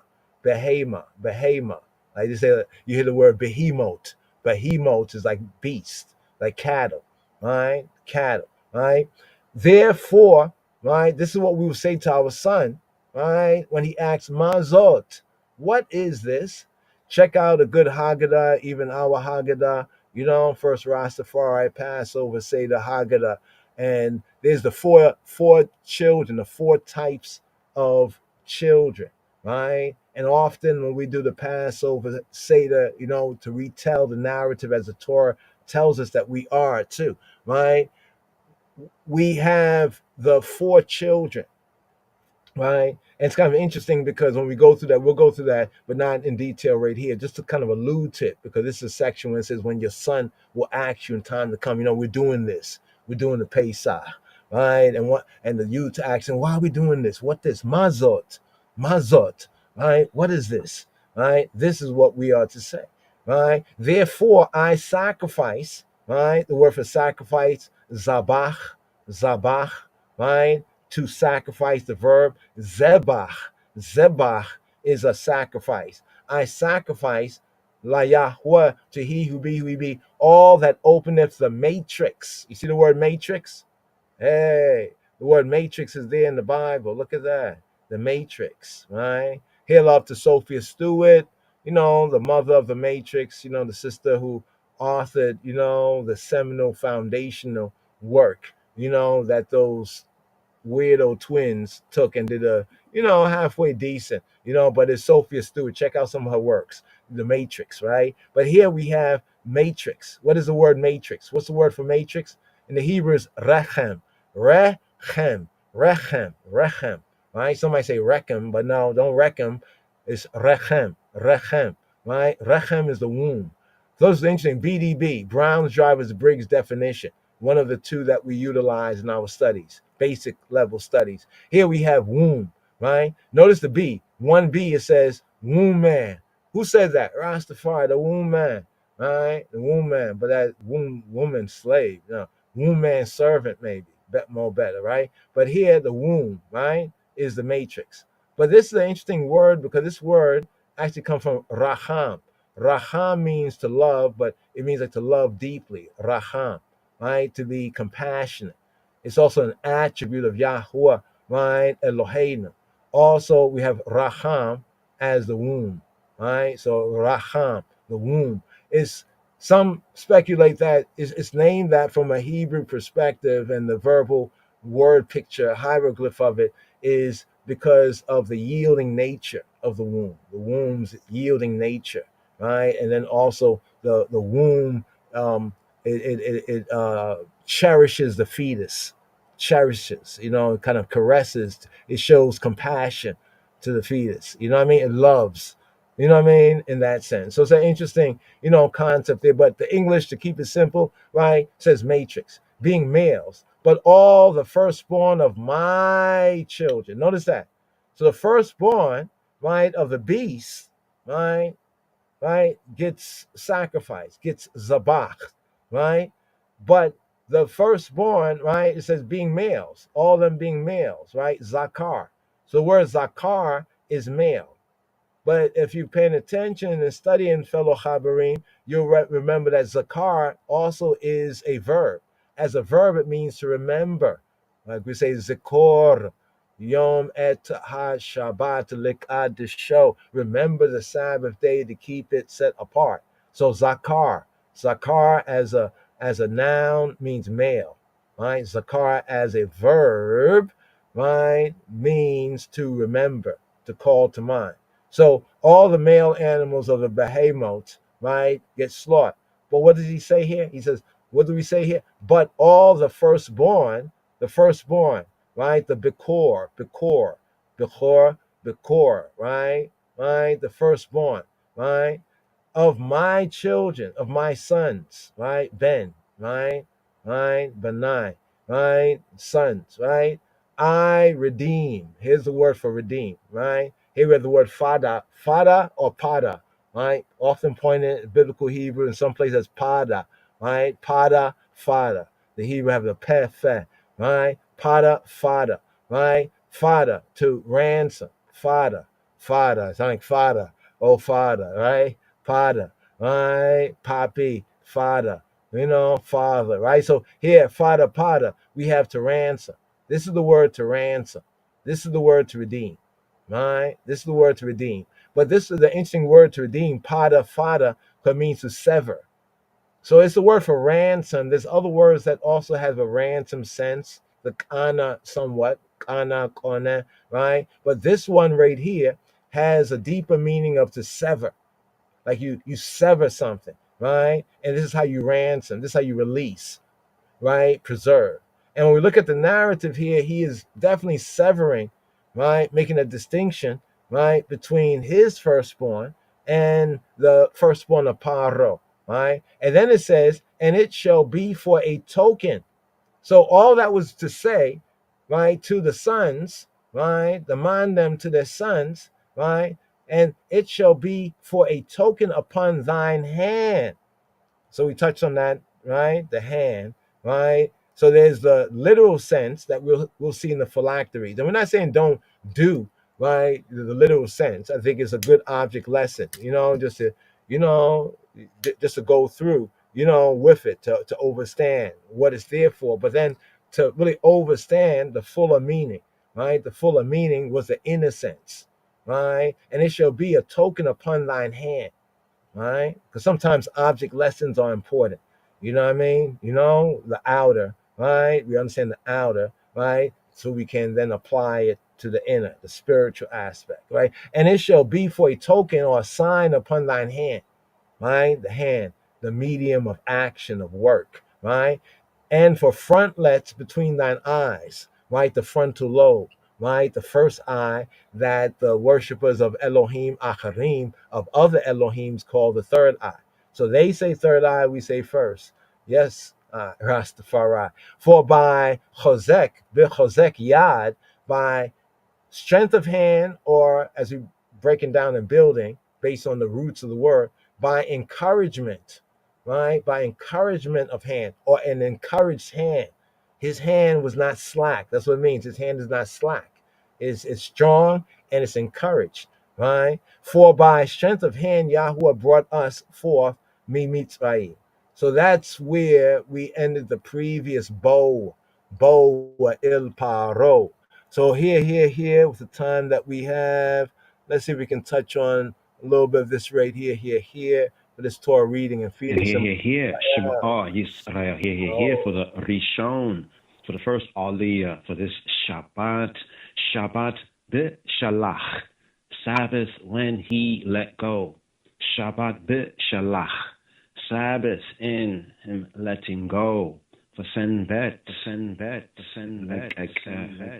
here, Shema Yisrael, Gevil Yisrael, here, for the Rastafari sabbatical Seder, this Torah portion, reading and feeding, and here for the first Aliyah, for Senbet, Belek Gizeh, in the Royal Amharic, corresponding to Shabbat B'Shalach. Here from the second book of Moshe, the Hebrew book that is called Exodus. Here picking up with Exodus chapter 13, here at verse 17, for this 16th Rastafari sabbatical study for this Shabbat strong. B'Shem Ha'ab W'Habein W'Ruach HaKadosh Yahweh Echad.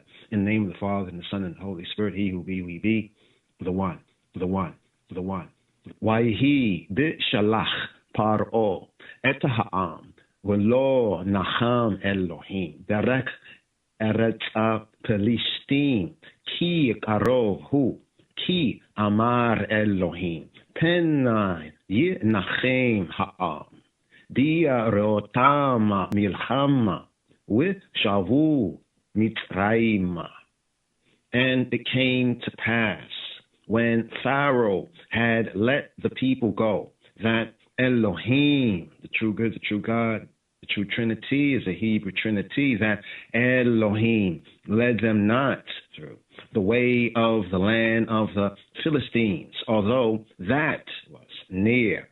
For Elohim said, lest peradventure, unless perhaps Ha'am, the people, repent when they see war, and they return to Mitzrayim, they return to Egypt.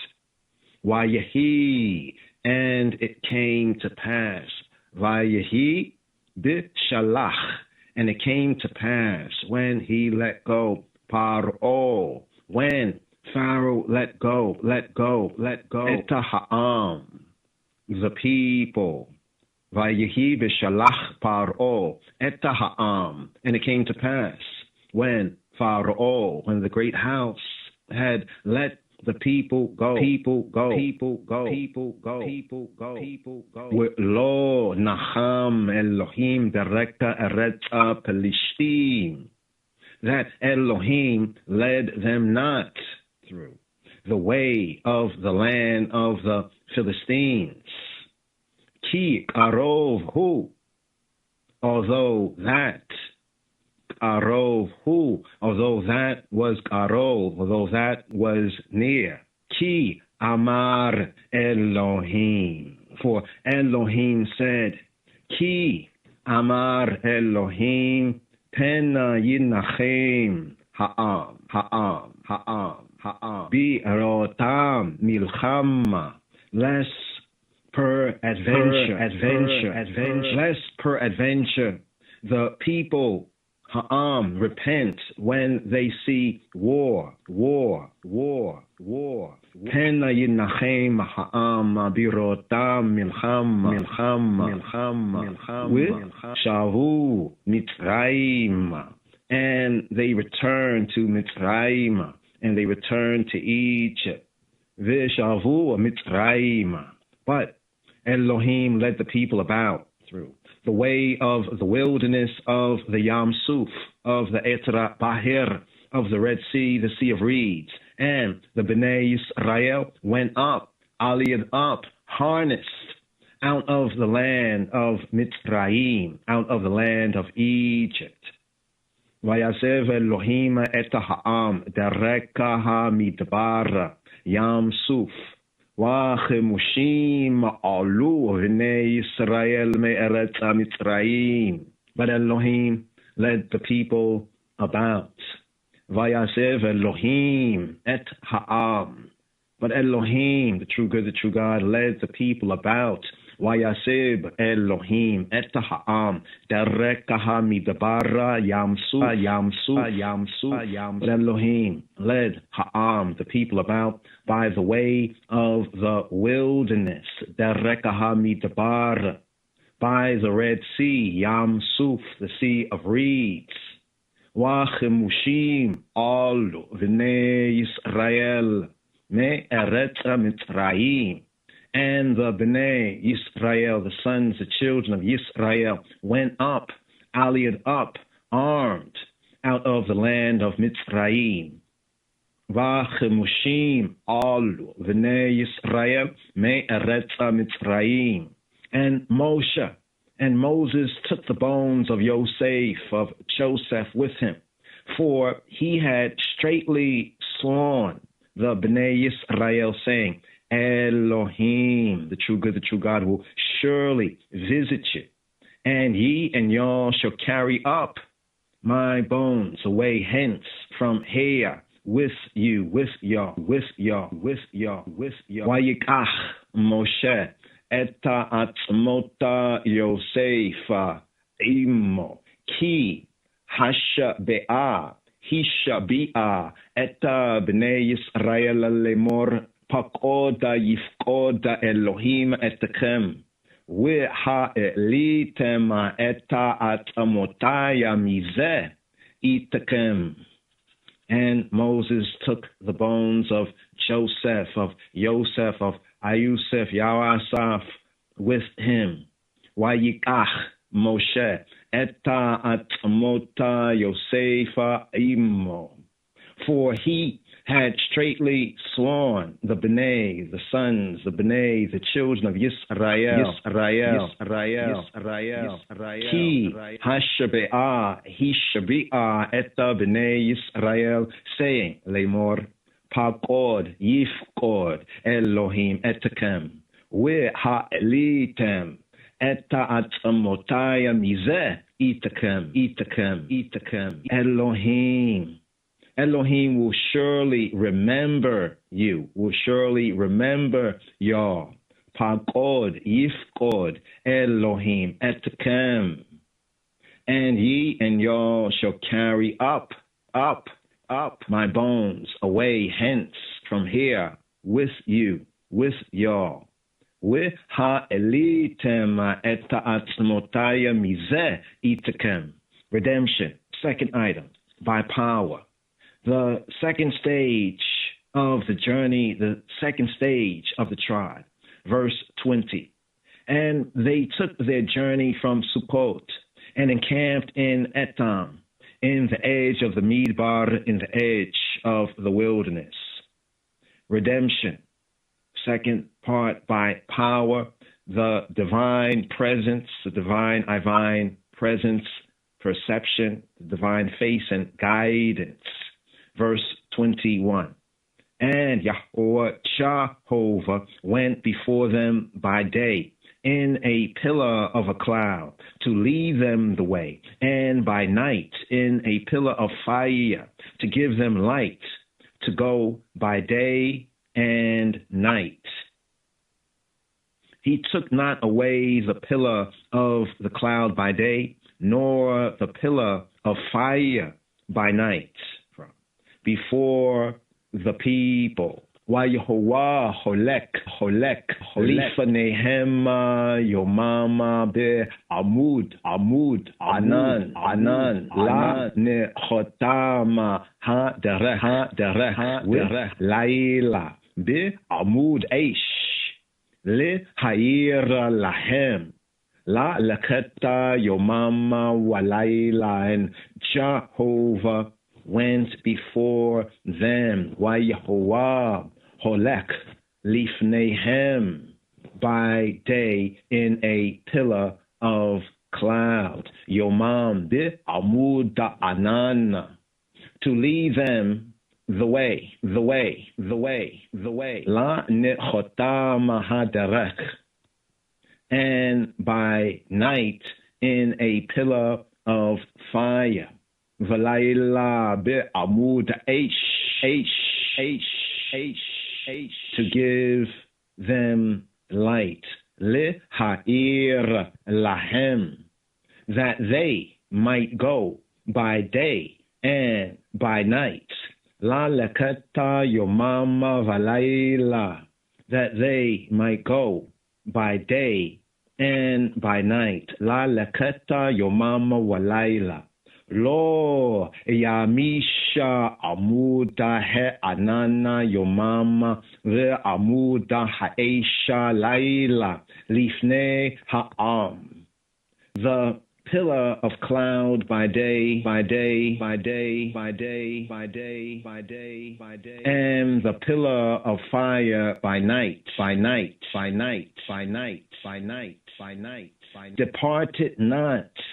Departed not, lo yamish, departed not from before the people, Lo yamisha amuda he anana yomama wa amuda haesha laila lifnei ha.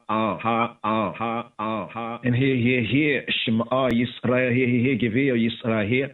Second book of Moshe, Hebrew book called Exodus. Here from the Sefer Shemot. Here from the book of Names called Exodus. Exodus chapter 14.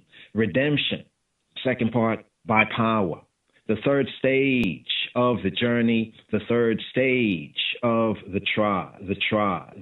Why daber Yahweh Moshe lemor, and Jehovah and Adonai spake to Moshe lemor, saying, Daber el bnei Israel, why yashuvu yachinu lifnei pi ha-chirot. Beina migdolo veina hayama lifnei ba'ala tzefon nikacho tachenu ala hayam.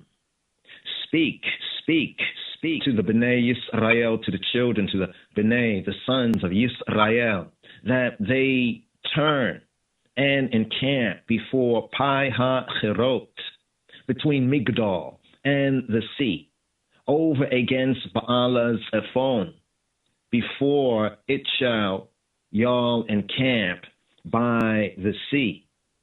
Daber, speak. Daber il bnei Yisrael, speak to the sons, the children of Yisrael.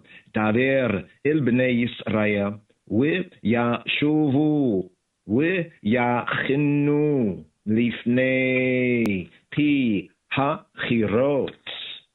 Speak to the sons of Yisrael that they turn back. V'yashuvu, that they turn back. V'yachinu, and encamp. V'yachinu, and encamp. Lifnei pi ha-chirot, encamp before, in the face, in the presence of pi ha-chirot, pi ha-chirot, pi ha-chirot. Beina Migdol ubeina hayam, between Migdol and the sea. Bein Migdol ubein hayam, between Migdol and the sea.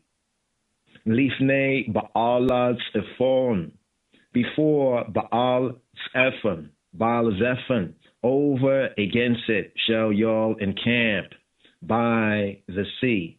Nikaho tachenu Allah hayam. For Pharaoh will say of the Bnei Yisrael, will say of the sons of Yisrael, will say of the children of Yisrael, they entangled in the land. The wilderness, Hamidbar, has shut them in. Ve'amar Paro livnei Yisrael, Be'avochim mahem ba'aretz sagara eleihem ha'midbar. And Pharaoh will say, V'amar Paro. And Pharaoh will say of the children, the sons of Yisrael, V'amar Paro livnei Yisrael, Ne'avochim heim ba'aretz sagara eleihem. Hamidbar. They are entangled in the land, and the wilderness has shut them in.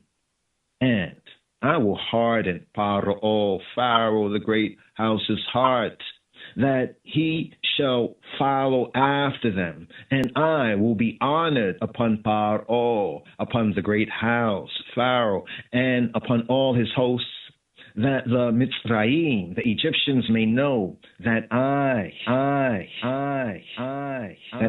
be he who he be.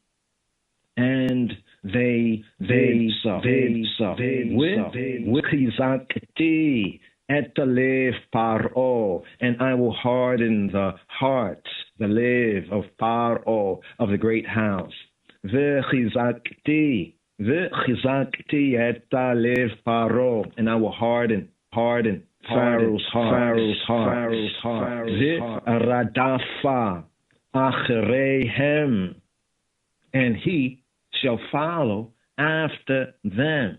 Radaf achreihem v'hiekavada b'paro, and I will get me honor, and I will get me honor upon Paro.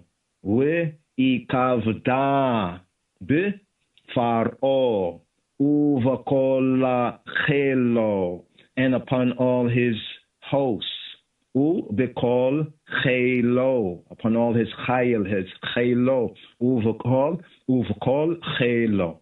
V'yad'u Mitzrayim ki hani Yehovah, and the Egyptians shall know. V'yad'u Mitzrayim, and Mitzrayim shall know. V'yad'u Mitzrayim ki hani Yehovah, that I be Jehovah. Waya'isu king, and they did so.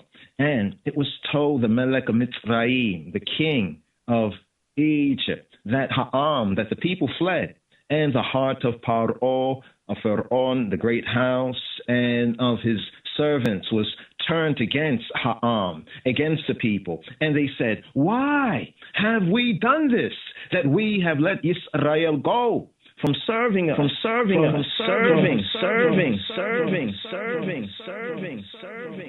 Why you gada limeleka Mitzrayim ki barach ha'am, why ya hafek levav paro, wa evadayo il ha'am, wa yomru Mazota asinu akia shialachanu et Israel me avadenu. And it was told the Melech of Mitzrayim, Vayugada lemelech Mitzrayim, and it was told the king of Egypt, Vayugada lemelech Mitzrayim, ki varach ha'am, that the people Ha'am were fled. Ki barach Ha'am. Vaya hafek. And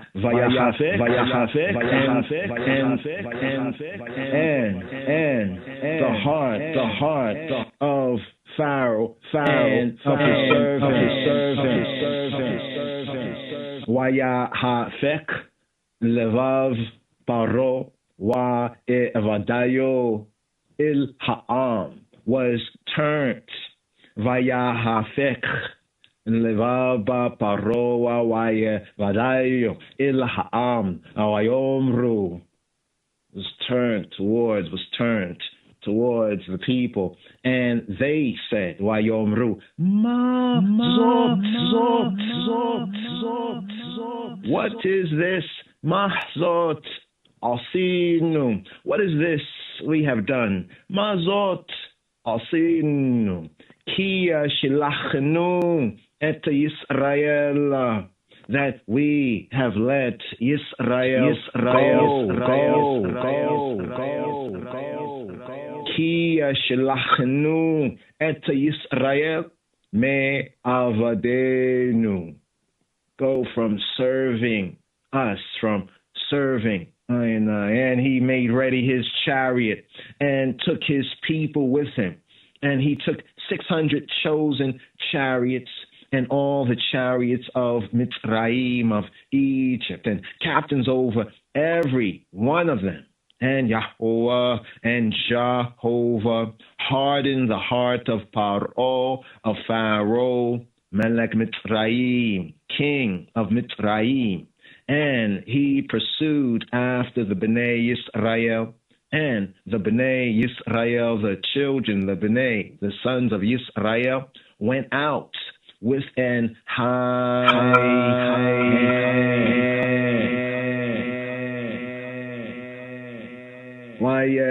Why sora eta rikvo eta amo lakach imo. Why yikach sheisham meota rekeva ba'chura. We call a rekeba Mitzrayim, ושלישי מעלה כולו.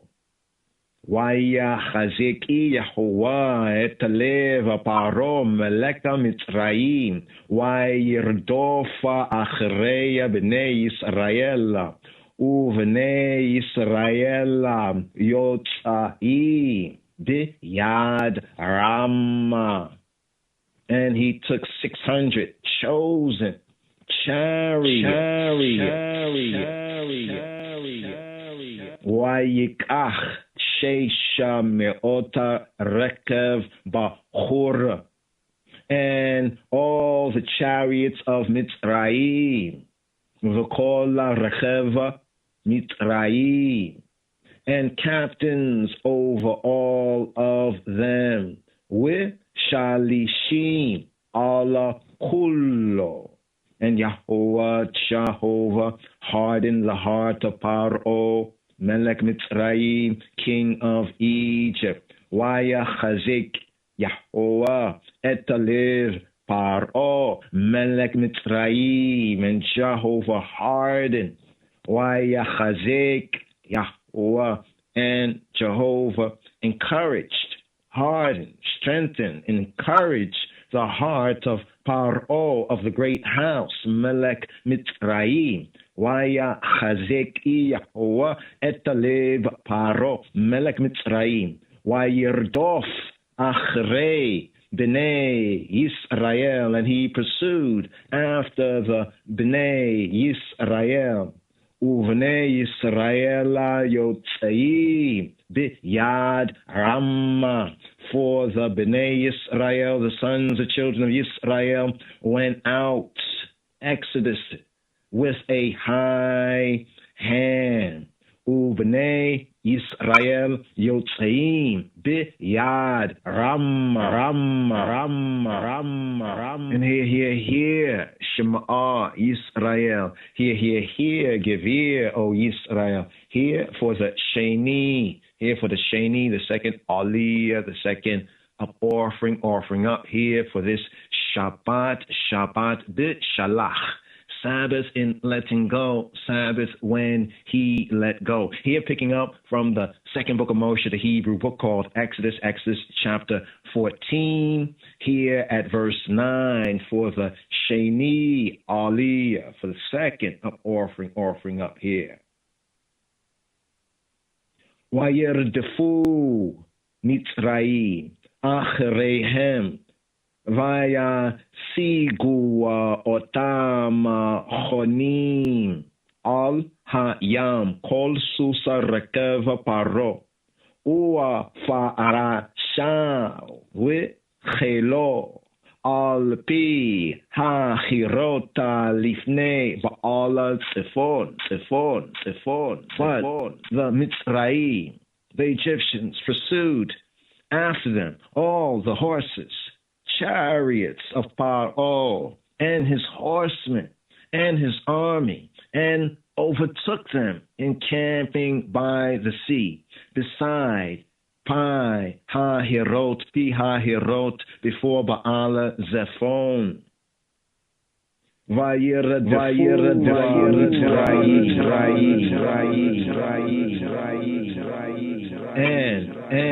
And pursued after them, the Egyptians pursued. Vayirdefu Mitzrayim achreihem. And the Egyptians, the Mitzrayim, pursued after them. Vayirdefu Mitzrayim achreihem. All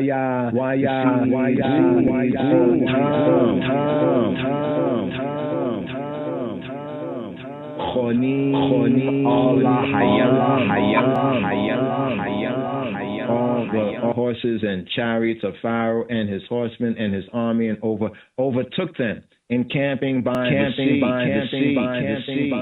Vayasigu otam chonim al hayam. Kol sus.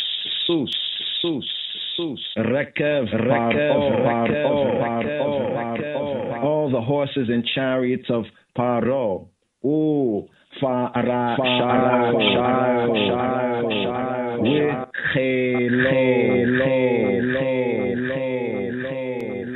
And his horsemen horsemen and his army. Al pi ha-chirot lifnei Baal Zephon. Beside Pi ha-hirot. Al pi ha-chirot lifnei Baal Zephon. In front of Baal Zephon. Lifnei Baal Zephon. Besides, in front of Baal Zephon. Baal Zephon. And when Pharaoh drew near, the Bnei Yisrael lifted up their eyes, and behold, the Mitzrayim marched after them, and they were so afraid. And the Bnei Yisrael cried out, cried out to Jehovah. And they said to Moshe, because there were no graves in Mitzrayim, hast thou taken I away to die in the Midbar, to die in the wilderness? Wherefore hast thou dealt with us, to carry us forth, Mitzrayim, out of Egypt? Is not this the words that we did tell thee in Mitzrayim, in Egypt, saying, let us alone, leave us alone, that we may serve the Mitzrayim, the Egyptians? For it had been better for us to serve the Mitzrayim, the Egyptians, than I should die in the Midbar, that we should die in the wilderness. Pharaoh, hikariv, wa yisu'u avnei Yisrael et ayanehem, with hine Mitzrayim, no se'ah, achreihem, ויערו עמוד, ויצעקו בני ישראל ליהוה. And when Pharaoh drew near, and when Paro drew nigh, Pharaoh hikariv. When Pharaoh drew near, the Bnei Yisrael, the children of Israel, the sons of Israel, lifted up their eyes. Pharaoh hikariv. ויסעו בני ישראל את עיניהם, and behold, and behold, the Mitzrayim, the Egyptians, were marching after them. Mitzrayim nose'ah achreihem, and they were so afraid. Vayireu amod, and they were so afraid. Vayiyaru me'od. Vayitzaiku avnei Yisrael liyehoah. And the sons and children of Israel cried out. Vayitzaiku avnei Yisrael liyehoah, to Jehovah. And they said to Moshe, and they said to Moses, Vayomru ila Moshe, me believe, ain varim be Mitzrayim achetanu lamut bamidbar mazota asita lanu lehotzianu mimitzrayim. Because there were no graves in Egypt. Hamibli, Aina Kevarim, B'Mitzrayim, hast thou taken us away to die in the wilderness? Le'kachetanu lamut b'midbar. Wherefore hast thou dealt? What is this? What is this that you have done? Mazota asita lanu. What is this that you have done to us? Mazot asita lanu lehotzianu mimitzrayim. What is this that you have done to us, bringing us out of Egypt, mimitzrayim? Mazota asita lanu lehotzianu mimitzrayim. Haloze Hadavar asher divarnu eleka v'Mitzrayim lemor chadala mimenu le na'avda et hamitzrayim ki tov lanu avar et hamitzrayim miyamutenu bamidbar. Is not this the word? Is this not the word that I and I spoke to thee in Egypt? Halozeh hadavar asher dibarnu eleka v'mitzrayim. Lemor, saying, let us alone, leave us alone. Chdala mimenu. Leave us alone, that we may serve the Egyptians. Chdala mimenu. Vanavda et hamitzrayim. For it were better, it's good for us to serve the Mitzrayim, the Egyptians, the Kemites, than that we should die in the Midbar. Ki tov lanu evar et hamitzrayim miyamutenu bamidbar.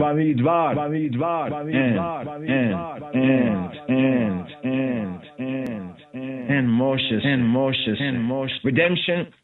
Redemption, second item by power, Yahweh, Jehovah's victory over pursuing Mitzrayim, over pursuing Egypt, pursuing Kemet. Verse 13. And Moshe said to the people, fear y'all not, stand still, and see the salvation of Yahweh, of Jehovah, which he will shew to y'all today. For the Mitzrayim, for the Egyptians, the Kemites, whom y'all have seen today, y'all shall see them again no more, forever. Yahweh Jehovah shall fight for you, and y'all shall hold your peace. Vayomer Moshe il ha'am al tirau. And Moses said to the people, Al tirau, fear y'all not. Al tirau, hita yatzvu, stand still. Hita yatzvu, stand still. Al tirau, hita yatzvu, ur'u. Et Yeshuati Yehovah asher ya'iseh lachem hayom ki asher reitem et mitzrayim hayom lo tosifu lirotam od ad olam. And Moses said to Ha'am, Vayomer Moshe laha'am, to the people, al tirau, hita yatzavu, oru, et Yeshuata Yehovah, fear y'all not, stand still, and see the salvation of Yahweh, of Jehovah, al tirau, hita yatzavu, Uru et Yeshuati Yehovah asher ya'iseh lachem hayom, that he will work for you today. Asher ya'iseh lachem hayom ki asher ritem et mitzrayim hayom. For whereas y'all have seen the Mitzrayim, the Egyptians, the Kemites today, lo tosifu lirotam od ad olam, y'all shall see them again no more forever. Yahweh yilachem lakem v'atem tachrishun. Jehovah will fight for you. Yahweh Yilachem lakem. Yahweh yilachem lakem. Jehovah, he who be, shall fight for you. V'atem tachrishun. And ye and y'all shall hold your peace. V'atem tachrishun. V'atem tachrishun. And y'all shall hold your peace. Hold your peace. Hold your peace. Hold your peace. Hold your peace. hold your peace, hold your peace, hold your peace, hold your peace, hold your peace. Tacharishun, tacharishun. You shall harash, harash. Here, more better, you shall be silent. All right, be speechless. Be silent. Yes, yes, yes, yes. So first and second aliot, here, bishalach. Yes, yes. Right here. Let's just share this tune right here to the theme, bishalach, and letting go. When Pharaoh let go, right here, the rulers. Here, the rulers. Let my people go.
Yes, the rulers, classic right there. The rulers, let my people go. Classic.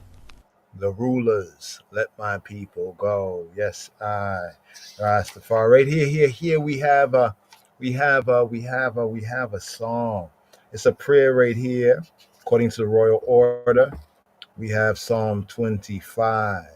Psalm 25, the daily psalm. Yeah, here in the season.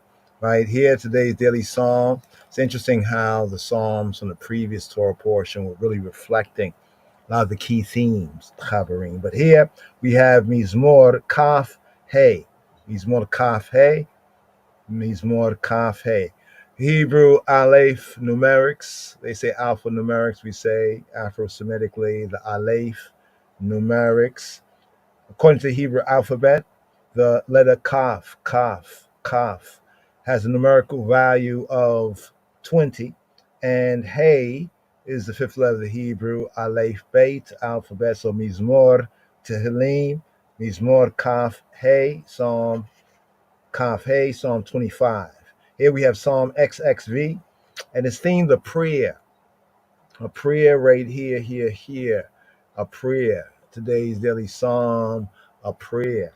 Oh, yes, yes, yes. Let's pick up right here, here. Yes, I. Whoa. Here, let's just get it here, and then we'll get into the verses right here. Just a kind of a roar here. Today's daily psalm, Shema. Psalm 25.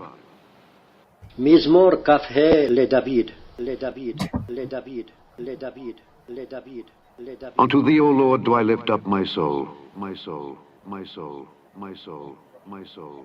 אליך אדוני נפשי אשא.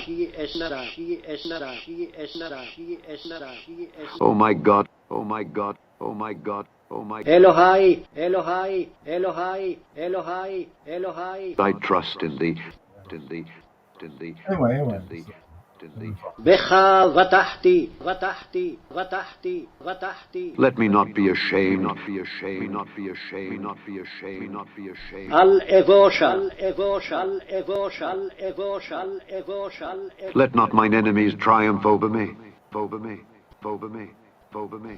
אל יעלצו אויבי לי, אויבי לי, אויבי לי, אויבי לי, אויבי לי, אויבי לי, אויבי לי.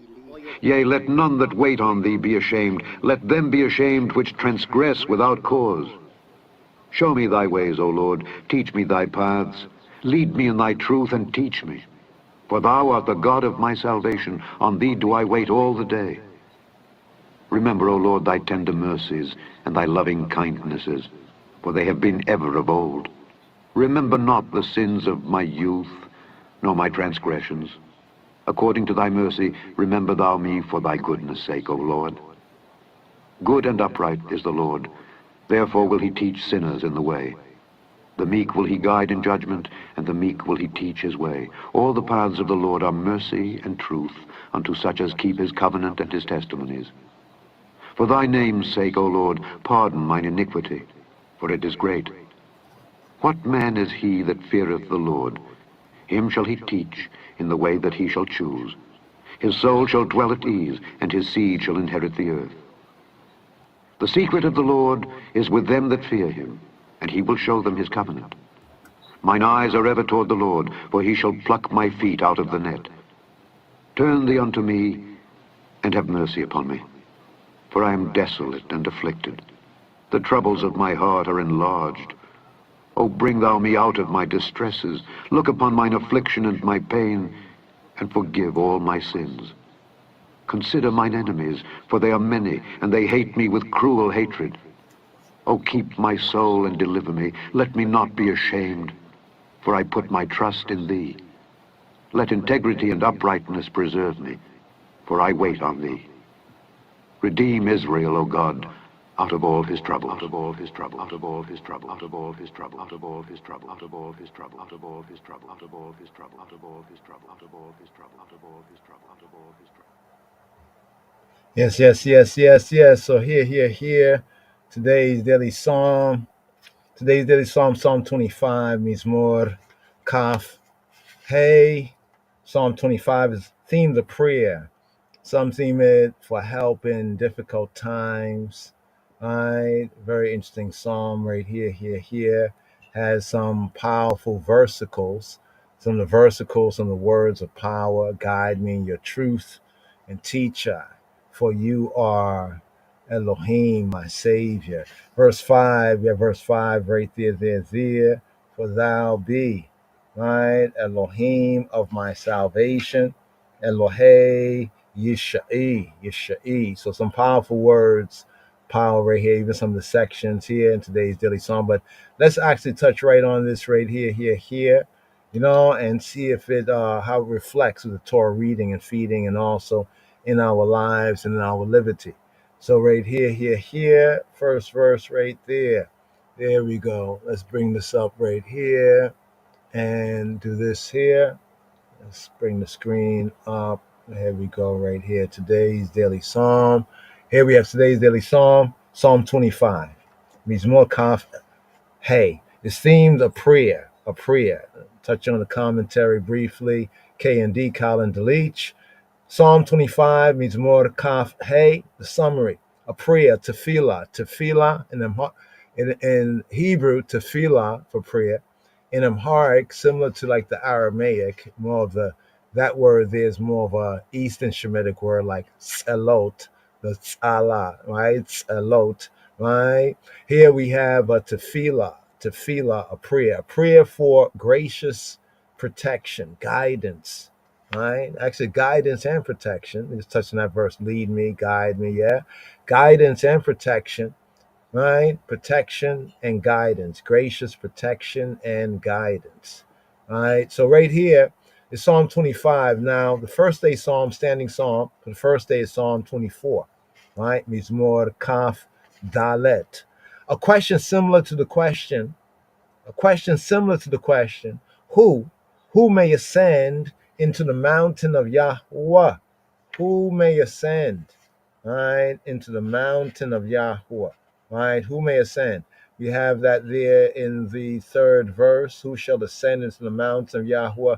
Who shall stand in his holy place? Miya Ya'aleh, Miya Aleh Behar Yahweh. Mi Yakum Bia Mikom Kadisho.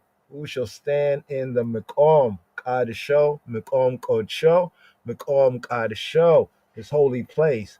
So a question similar to the question, who may ascend into the mountain of Yahweh? Who? Me, right? Me, who, right? Who may ascend?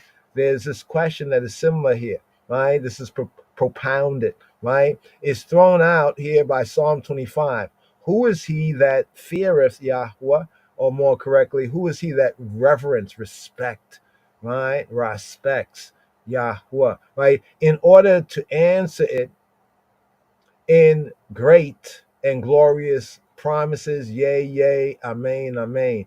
It is a calmly confident prayer to tefillah for help against one's foes. So it does apply here, even with the narrative, Torah reading and feeding, and for Elohim, the creator, his instructing, Yahweh's instructing, his pardoning, his leading, right? His leading grace, right? It is without any definite background indicating the history of the times and that it was composed, and also without any clearly marked traits of individuality, right? However, it is one of the nine, check it, right? It's one of nine, Chaverim, take note, nine alphabetical psalms of the whole collection. In other words, in the whole collection of psalms, there are nine psalms that how they're arranged in the Hebrew, the verse by verses and the sequence, they are alphabetical in the Hebrew from Aleph to Tav, from the Hebrew Alpha to Omega, from the Aleph, first letter of the Hebrew alphabet, to the 22nd.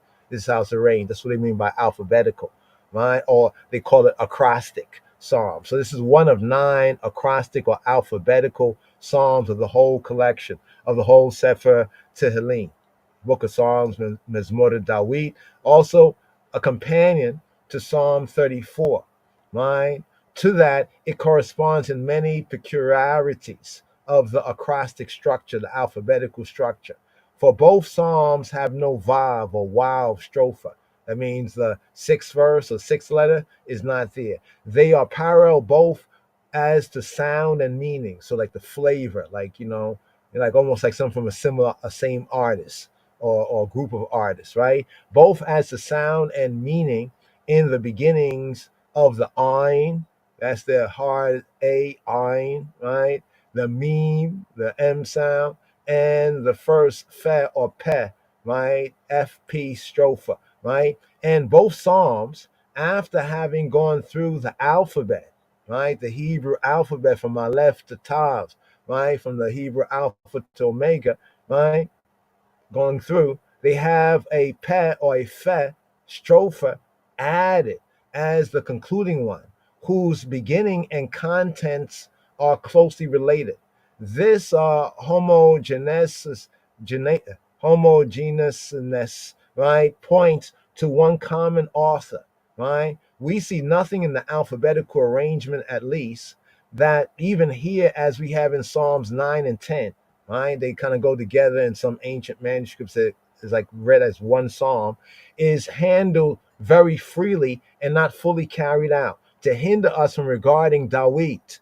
So therefore, some of the best scholarship, right? And I co-sign this right here, regard Dawit as this author. It's in the style that we have testified in the scripts. But in connection with the general ethical and really just, right, really just character of the Mizmor, the chant, it is wanting or lacking in positive proofs of this.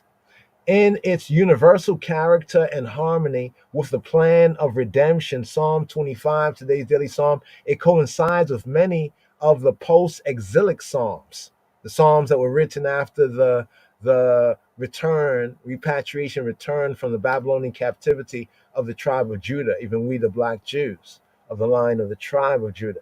It contains nothing but what is common to the believing or the faithful consciousness of the church, the called out assembly in every age. Nothing specifically belonging to the Brit Hayashana or the Old Testament and Israelitish. And there's some comments right there and commentary right there. They're there. Let's see. So they have some things that says inspired certain things in churchical settings, certain verses, like ones may find their favorite verse. Yes. Yeah. So right here. Let's touch on today's daily psalm right here, Psalm 25. Just love to touch on the context. It's a study to show ourselves approved, the context, right? So the superscription here we have the Aleph verse right here. There we go, right? A prayer. The whole of the psalm is the cry or the call, the shout out of a humble soul, in supplication to Elohim, Eloheinu, our creator, our judge. It reflects no special circumstances, although the appeal is intensely personal. So this psalm seems to have a personal flavor, like the I, more than the I and I, but still the I. Yes, I. In form, the psalm is based, as we mentioned, on an alphabetical acrostic with divergence at 3 points that will be noted. Two of these irregularities, they occur in Psalm, as we mentioned, Psalm 34. That is a companion to this psalm, Mizmor Kaf Hey, Psalm 25, right? But the reason for them cannot always fully be explained. So as we pointed to already, there's commonality, like all of them after going through the alphabet, they have an extra fe or pe verse, right? And even the content of that extra verse right there is similar in both. So seems to reflect a similar author. But here, we have verses 1 to 7 is the appeal for protection, guidance, and pardon. Verses 8 to 14 is the praise of Elohim, the creator, right? Then in verses 15 to 21, 3 parts here, plus a concluding petition. In verses 15 to 21, his prayer to Philato resumed. So what we have is the appeal and prayer for protection, guidance, and pardon in verses 1 to 7. Then it goes into a praise. So prayer and praise, right? So the prayer and appeal, and then the praise in verses 8 to 14. Then in verses 15 to 21, to Philato, to Philato, his prayer, right, is resumed, picking up the prayer after like going to the praise, right? And then the concluding petition, the concluding ask, right, at the 22nd verse. Now, that's interesting because there's 22 letters of the Hebrew Aleph Beit, right? 22 verses right here. Here, the Aleph verse, the first verse, Lid Dawid. The title is simply of David. So in the KJV version, the words that are italicized are often and usually not there. They're put there to kind of give a crutch to a Western Gentile English reader to the sense, right, that can be implied Hebraically. But in the Hebrew, it's just of David, right? For David, of David, Lid Dawid, Lid Dawid. Eleka, Yahuwah, Nafshi Esah, Eleka, to the I, male, Yahweh, he who be, Nafshi, my soul, my psyche, Esa, I lift up, Esa, right? This comes from the word here, Hebrew root word H5375, Nasa.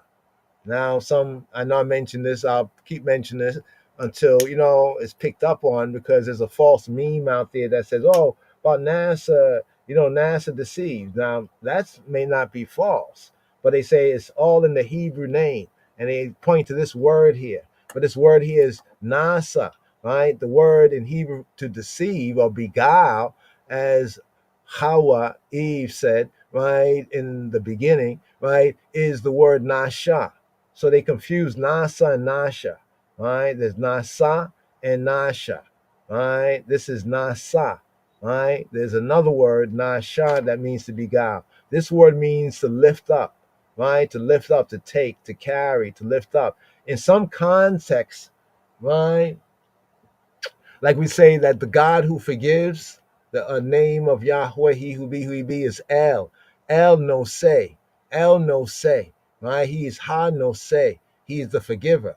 But in the Hebrew, that comes from Nasa. Nasa means to lift up. The sense there is like sin and guiltiness resting on your conscience. It's like a heavy load. Right? And who he be is the one to lift it up.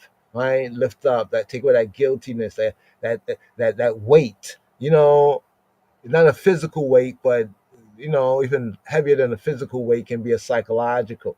And the psyche, the word psyche that we have in psychology, corresponds to the Hebrew, right, idea of the nefesh, the soul, the psyche, right? Yet the nefesh, the seat of the desire, emotions, passions, literally the breathing creature in man.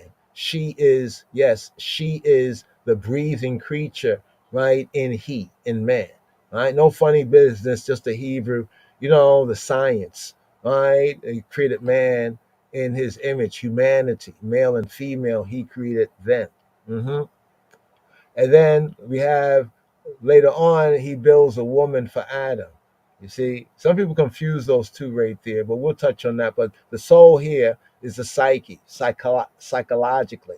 If you see the soul here as a psychological aspect, perhaps the more of the spirit of the word will come through, in the application. So here, opening verse, the Aleph verse, Lidawi, Aleka Yahweh, Nafshi Esa, do I lift up my soul, right? So again, we have in Psalm 86, around about the third, the fourth verse, also in Psalm 143, round about verse 7, verse 8. The attitude, this brings out Hebraically, right? Hebrew being the name of the faith, right? Hebrew, right? It brings out the attitude of true tefillah, true prayer, right? That rids it of formality. This opening verse, Lid Dawid, of David, for David, opening verse, Eleika, to thee I, male, Yahweh, O he who be, Nafshi, my soul, my psyche, she, Esa, do I lift up. The attitude of true tefillah, true prayer, that rids it of formalities, like in Robbeinu, and I Rabbi Yeshua HaMoshiach, Yeshua HaNotri, when he gave the parable of the Pharisee and the publican. The Pharisee was boasting and bragging and saying he's not like this one, like that one, the long speeches and everything. And then we have the publican. He knew he was working for the Romans and the Edomite Jews, like Herod. He was a tax collector, a publican, worked for the government. You know what I'm saying? And he said, just forgive me, Lord, forgive me if I'm a sinner, And Yeshua he said, who went home justified, right? Who went home and felt good, and whose soul was safe. It was the one that didn't endure the bragging and boasting, the long formality, like the Pharisee. So this has that same attitude. Eleka, Yahweh Nafshi, Esa, to thee I, O he who be, my soul, my psyche, I lift up. I lift up my soul, my psyche to thee, O he who be, who he be. Here, to the Beit verse, the second verse right here, today's daily psalm. Remember the opening section, right? Verses 1 to 7 is the appeal for protection, guidance, and pardon. Here. Oh my God, I trust in thee. Let me or make I not be ashamed. Let not or make not, don't allow my enemies to triumph over me. Here the Hebrew. Elohai, Elohai, my Elohim, Elohai, Hailai, Elohai, Bika, my Elohim, my creator, my judge, Bika, in the eye, male. Batachti, Batachti, Batachti, I trust, I Batach, right? We have Batach. Batach means to trust, right? To have confidence, to be bold, to trust, right? Here, bringing it down here, it has a sense of like when you run to a place or you run somewhere for refuge, right? But the figurative sense of this is to trust or to confide, always faithful, always sure, to be sure and thereby to be bold. Elohai bika batachti al ebosha al not ebosha. I'm ashamed not. Like to say like don't let me, right? Let me not be ashamed. Al ebosha, al ebosha, al ebosha. Let me not be ashamed. Allah ya al Ya'al, don't allow them to exalt. Al, al, ya'alsu, al, ya'alsu, oibai, oibai, oivai, oivai, oibai. My enemies leave for me. So like, don't let exalt my enemies for me or to me, right? The sense is, don't let my enemies triumph. Ya'alsu, from alat, ya'alsu. Ya'alsu. What is Ya'alsu? Right? It comes from Alat. Alat means to rejoice, to exalt, but it actually means, strong to bring out the more direct sense from the Afro-Semitic root right here, to jump for joy. Don't let them triumph. Like, they triumph over here, jump for joy. Don't let them jump for joy. What do we have here? This verse does not begin with bait. So the first verse, Eleika, begins with Aleph for the alphabetical sense. This verse does not begin with bait. Right? Right? This verse does not begin with bait. Right? This verse right here. Right? Let's see, right here. Yeah, this verse is not. The next verse begins with Gimel. So the Hebrew alphabet is Aleph, Beit, Gimel, right? Abaga. But here, this goes from right? This goes from right here, right? And then we have another right? We have another right? So that's the little difference right there. But here, this verse does not begin with bait. That is, however, the initial, right, of the second word, but it's initial bika, right? Bika. So it's interesting because some would propose that the Elohai would actually be at the end of the first verse. So the first verse would be Eleika Yahweh Nafshi Esa Elohai.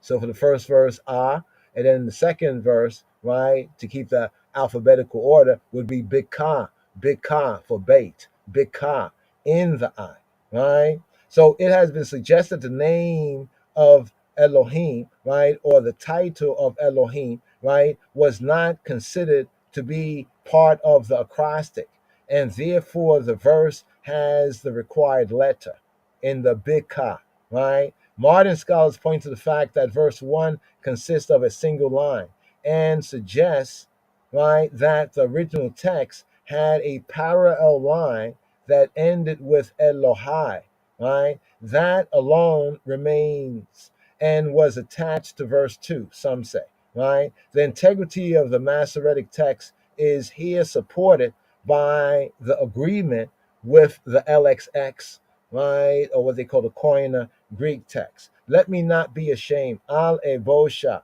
as I would be if the taunt of mine enemies, oivai, were justified, right? Vis-a-vis that my trust, my batach, right? My bitachon, my confidence in Elohim, in Elohai, Haliyai, would not help me, would not help I. So right here, this verse, Elohai, Bika, Batachti, Alevosha, Ali al Baili. Here to verse 3, the Gimel verse. Here we have the Gimel verse, the Gamel verse. Here, right? The third verse, right? Yea. So the KJV starts out with yea. Make no one that wait on thee be ashamed. Make them be ashamed that transgress without cause. Now here's what's interesting. Here's the third verse, and the third letter of the Hebrew alphabet begins this verse. The Gimel, the Gimel, the Ga, right? We have Gam. Gam means also. Gam, Kola Koireka. Gam, Kola Koireka. Lo Yevoshu. Yevoshu. Ha Bogadim Rekam. Right? Don't let none that wait, right? That wait on thee. But actually says all. It says gam, Gam here, let's know gam right here. Gam, it's a particle, but it has a meaning of also, right? Even, indeed, depends on how it's used. Also or moreover. Like if you're giving an emphasis, gam, right? Such and such and such, gam, also, right? Gam, right? So we have gam. It can be used in different senses, depends on, where it's found. But here, as a sense of like also call, all, koiweka, right? Koiweka, some will say koiveka, modern Hebrew gam, call koiveka, right? All those who kawa, right? This is similar to like the word for weight in them hard koye. Here is kawa, koi, kawa, right? These kind of go together, the sense of waiting, expecting, right? The sense of waiting is more in the sense of expecting. The secondary sense of kava, is to collect, to bind together. So it says like a sense of waiting to expect something is like binding something, collecting it and binding together. The inner sense of the Hebrew, right here, the Yehudit, to bind together as if by twisting, right? As if by collecting, right? In the figurative sense is to expect or to wait, right? So that gives even a kind of a better sense, a more applicable sense. So here it says call, right? All, right? So it said let no one. The Hebrew is also all, right? Also all who wait upon thy, who expect, right? Who collect and bind together in expecting of the eye, or he who be, lo yevoshu. Don't let them be bush or bush. Don't let them be put to shame, right? Lo yevoshu, right? Don't let them be put to shame. Yeboshu. Let them be put to shame. Ha bogadim. Rekam. The bogadim. Ha bogadim. Bogadim come from bagad. Bagad has a twofold sense. The first of the twofold sense, in a sense of ha bogadim, right, applying to like people, is like the bogadim are like those who act treacherously, deceitfully. Bogadim, right? Ha bogdim, right? Ha bogdim. The faithless ones, right? The ones who are so incredible. They're not credible. They're not credit worthy. They're incredible. The faithless one, deceitful ones, offend, right? But in the secondary sense of this word, right, bagad means to cover, right? So there's the word beged. Beged is like a garment, something that covers, like a garment. One word for like clothing garment is beged, so the sense of cover. But these ones, ha bogadim, the who act treacherously because they act covertly, right? They act in a covered way, So the implication, right, of this word here is like pillage, right? So it's saying here, don't let all, and also all. See, the sense is and also all. Don't let don't let mine enemies triumph over me, and also all who wait on the eye. So he's including like saying, don't let none of them triumph over me, triumph over me and like, rejoice or jump for joy. Right? God put my trust in the eye. Right. So what he's saying by that, and what we're saying by that is like saying that they know I trust in the eye. So it's like almost like your name and your glory is in this because I put everything on you, right? And also all those others also, right? Gam, call, koyoeka, right? Lo yevoshu. Don't let them be ashamed, abashed. Yevoshu, let them be ashamed. Habogadim rekam, right? Those who act treacherous ones, rekam, right? Now, who deal treacherously, Reikam. Reikam means vainly, emptily, to rock, like to empty out something, to empty, being ineffectual or undeservedly. This often is translated as without a cause. Remember when Robenu, right? Ha'adon Yeshua, Yeshua Hanotri, Anai Rabbi, the Rabbi Yeshua, when he said, don't call your brother, right? Raka. It comes from this sense right here, Reika, right? The sense of rek, empty, right? Worthless, right? Ineffectual, right? So they are acting, they're doing this, right? Without cause. There's no good, there might be a cause for it, but really he's saying without cause, without any cause, Reika, in a worthless way, ineffectual way. What do we have here? In this third verse here, he answers, right? He answers, right? He answers the doubt implied in his prayer, his tefillah, right? He will not be put to shame, right? Because that is never the experience of those who trust, right? Who trust, who have confidence, always faithful, always sure, upon Yahweh Eloheinu, right? Bashem Yeshua. And the and is there, put your trust, your confidence, of course, upon him, him, right? And right, are innocent, right? Be righteous, right? Make the right choice, the way, the truth, and life, thereby be innocent, right? Or at least that righteousness can be imputed by him to you. So right here, this verse right here, Gam kolak oiweka lo yeboshu. Yeboshu habokdim rekam. Here, to the Dalet verse, the fourth verse right here. Shew me thy ways, O Yahweh. Teach me thy paths, right? And here, keeping with the order of the Hebrew alphabet, right? Here after Gimel comes Dalet. Here we have Derakeka, Derakeka, Derakeka, Derakeka, your dereks, your ways, Derakeka, your ways, your dereks, right? Derakeka, Yahuwah, your ways, O he who be, Hodaini, Hodia, Ani, right? Hodia, Ani, Hodaini, right? Shew them to me, Yada, right? Now here, this is the root word, but why it says Hodiani is because of its kind of a nephil, right? The kind of a nephil sense of this right here, right? No, actually, it's the whole file, made known, right? You see what the whole file says, to be made known, right? Hodiani come from a two-part Hodia, and the final part, right? The ni from ani, I, like Hodia, make known, like make known to me, right? Darakeka, right? Darakeka Yahuwah Hodaini, Orchoteka Lamdaini, right? And your orchot, right? Your orachs, right? Orach is singular. So it's saying your paths, right? Your paths right here. This word here is orchoteka, your orach. Orach is a path, orach, right? Your orachs, right? Your orachs, your paths. Orchoteka lamdaini, right? Teach me, lamed. So we have lamad here, right?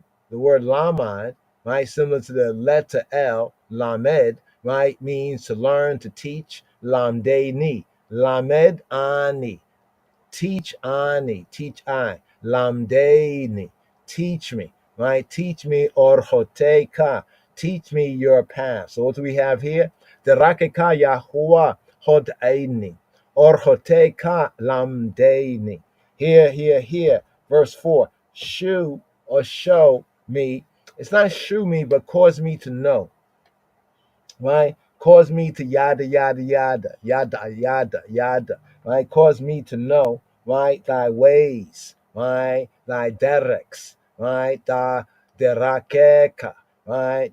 Your ways. What do we have here? Moshe's prayer. This is Moses' prayer. Moses' prayer in Exodus chapter 33 and 13. This is Moses' prayer. Derakeka Yahuwah hodaini, orchoteka lamdaini.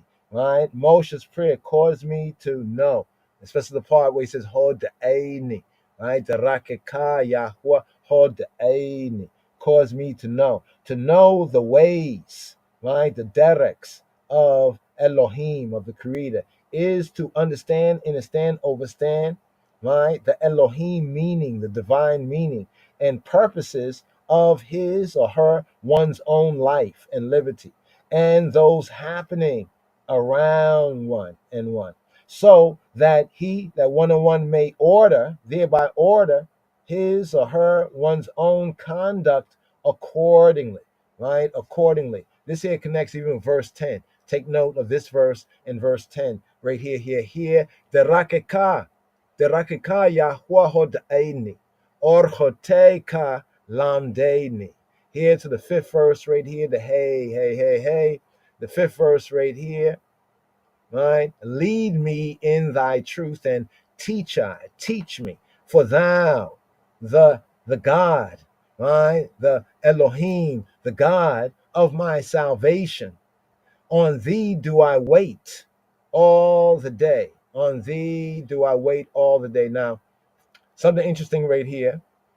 Let's go to the word. We have the word kawa, that to expect, right? Because to wait, right? But to expect, to bind together, to collect. Here, now, after the dalet, the fourth verse come, the next letter of the Hebrew alphabet is hey, right? It's hey or the ha, right? Here we have ha, hadarekeni, hadarek ani. Hadrekenia ba amiteka with lamdania kiata Elohe Yishai oteka kawiti call hayom. Here he says hadrekeni, right, hadrekeni, right, lead me, or darak, like the word derek is way, right? Is way, like a noun. Here is the verb root, right? Derek way, right? He said to shoot me, cause me to know, right? Darkeka. Now here, he says hadrikeni, hadrik ani, right? And here's the sense of to try, right? To tread, right? To try, to tread, right? But in this sense right here, we have this right here, the he fill sense, right? Hadarikeni here from Darak, the sense of this here, the build of this here is to tread, right? To bend the foot like the bow. It connects with like the archer, right? Sense. But in this context, to cause to go, to lead, to march. Like show me how to march, show me how to step, show me how to try. And the derek is like the well-trodden way, right? So he says, Hadrikeni, right? Hadrikeni, Ba'amiteka, with Lamdani, right? Lead me by miteka in your emet, amiteka. The word for truth is the Hebraically is like firmness, faithfulness. It kind of connects with the word for faith, right? Or trust and truth, right? Here, the word for truth, stability, certainty, trustworthiness because of truthworthiness, right? Ba miteka, right? With lamdani and lamed, again, the teach, the lamad, with lamde ani, and teach me, right? And then he says here, he says kiata, for the eye male, kiata, for the eye, ata, the pronoun you, speaking to an individual male, kiata Elohe Yish'i, for you are the Elohim of Elohe. Elohe means the Elohim of, right? And Elohai means my Elohim, as we had in the beginning. That nuance there. This is a constructive. Elohe, the Elohim of Yish'i, right? My Yesha'a, my deliverance, my rescue, my safety, my victory, right? Yish'i, right? My prosperity, right? Elohe Yish'i. Kiata, Elohe Yish'i, right? The Elohim of my salvation, my victory, right? Otika, right? To the eye, right? To the eye, like to the eye. Otika, almost like in Hebrew, the word ot means sign. So it's like a sign, ka, to the eye, right? For to the eye, otika, right? Kaviti, kawiti, I wait, I expect. Otika, kawiti, call hayom, call all, hayom, all the day, right? Otika, kawiti, call hayom. For to the eye, the sign to the eye, right? Do I wait, I expect all the day. What do we have here? In thy truth, ba amiteka, in thy emet, truth, not the true conception of Elohim's nature, in your truth, right? See, some might think, well, that means you're going to understand the fullness of Elohim's nature, right? The nature of natures. No, but it's the true way of life, is what he's pointing to, right? You know, like sometimes one want to know everything about Elohim, but Elohim is showing us everything about the way of life and live, right? If we do that, then we can learn something about his nature because then we know that it's true. So, in thy truth is not speaking of the true conception of the divine, the Elohim nature or nature. However, it's speaking about the true way of life to follow, the true way of life to walk, to try it out, to live it out. A verse beginning with the letter wow, vav, right, or wow, is omitted here, and also in Psalm 34. So that comparison, right, to Psalm 34, because at this same place in the Psalm, there's an omission of the sixth letter, the wow, the vav, what would be a sixth verse, right, in that sense for the alphabetical. So right here, let's go to the next verse right here, the wow, right? This is the wow verse, but it doesn't begin. It begins with a Zion, the seventh letter. But be that as it may, here, it says, Remember, Yahweh, O he who be, thy tender mercies and thy loving kindness, for them, ever of old, for they ever of old, the tender, the bowels, the tender, right? They're ever of the olam, of the time out of mind, right? The ancient time, the future time, right? Time indefinite, right?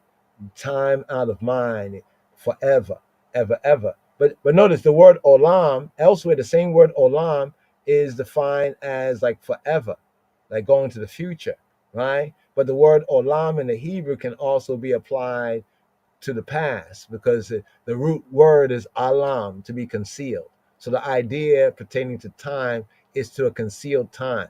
It's to like a time out of mind. And that's the sense of the Hebrew sense of forever. But here it says, remember, O Yahweh. Here in the Hebrew it says Zikor. So Yahweh says to us to, right, Zakor et Yom HaShabbat Lekadisho, to remember, Zakor et Yom HaShabbat, the day of the Shabbat Lekadisho, to keep it set apart. And here in the prayer, we say Zikor, right, to Yahweh. We say for Yahweh to remember, right, to call to mind. Zikor Rachameika, recall to mind your Rachameika. Remember the word Racham? We touched on this, the womb. You see the word the womb? The first sense of the word as a noun is the matrix of the womb. But the context of it is to the compassion, right? Because this word here from the Racham means to love deeply, to have mercy. One of the attributes of Yahweh, who he be compassionate, have tender affection, right? The sense of love, right? To have compassion, be compassionate, applied of Elohim and applied of human being, right? Right here. The root word idea is like to fondle, to love, to be compassionate. Yes. So here we're saying to Yahweh, Zikor Rachameka Yahweh. Remember, call to mind, Zakar, right? Zakar, remember, recall, call to mind, Rachameka, right? Your tender mercies, your compassionatenesses. Oh, he who be. Wa chasadeka, and your cheseds, and your loving kindnesses, right? Your faithfulnesses, your loving kindness, another attribute of Yahweh. Remember when it says hold the Aini, and it says Moshe's tefillah, prayer? That's where Yahweh revealed his back parts and the 13 attributes of who he be, right? Expressing more of the showing light, right, in who he be, in the meaning of the name. Wa hasadeka, and your tender mercies, your loving kindnesses, and your tender mercies, rachameka and chasadeka, right? Ki, for, because, ki, me olam, from eternity past and from eternity future, hey ma, they be, right? In other words, the sense of olam, it speaks about time in the sense that the Hebrews, that's embedded in the Hebrew language. And the root word is to be concealed. But notice here it's not speaking about the future, but it's speaking about the past from old. But the word eternity can apply to future and to past. Something to meditate on. Ki me olam heima. What it's saying as pertaining to time, right, is time out of mind. So time is an artificial construct, yeah, right? But he who be who he exists outside of time and in time, right? You know what I mean? And on time, his time, right? You know, he who be. So even his rachameka, his tender mercies, and chasadeka, his loving kindness, this is a part of who he be. So even before time, almost like before creation and afterwards, right? If there's an after, it's still there. So appealing to that, right? Zekor rachameka Yahweh wa chasadeka ki me olam heima, they themselves. Remember, the key word here is the zikor, right? The command to remember. Since Elohim's nature, his nature, right, is unchangeable, he must be merciful to the suffering now as he proved himself to be in the past, right? So in the eternal time out of mind past, right? The veiled past and the veiled future, right? Then be so now. This is what this verse brings out here, and here to the Zayn, 7th verse right here, today's daily psalm, to complete the opening section, the appeal, right? For protection, guidance, and pardon. Remember, remember not. Right? So there's a positive remember and a kind of negative remember. There's a negative remember, right? Remember not, right?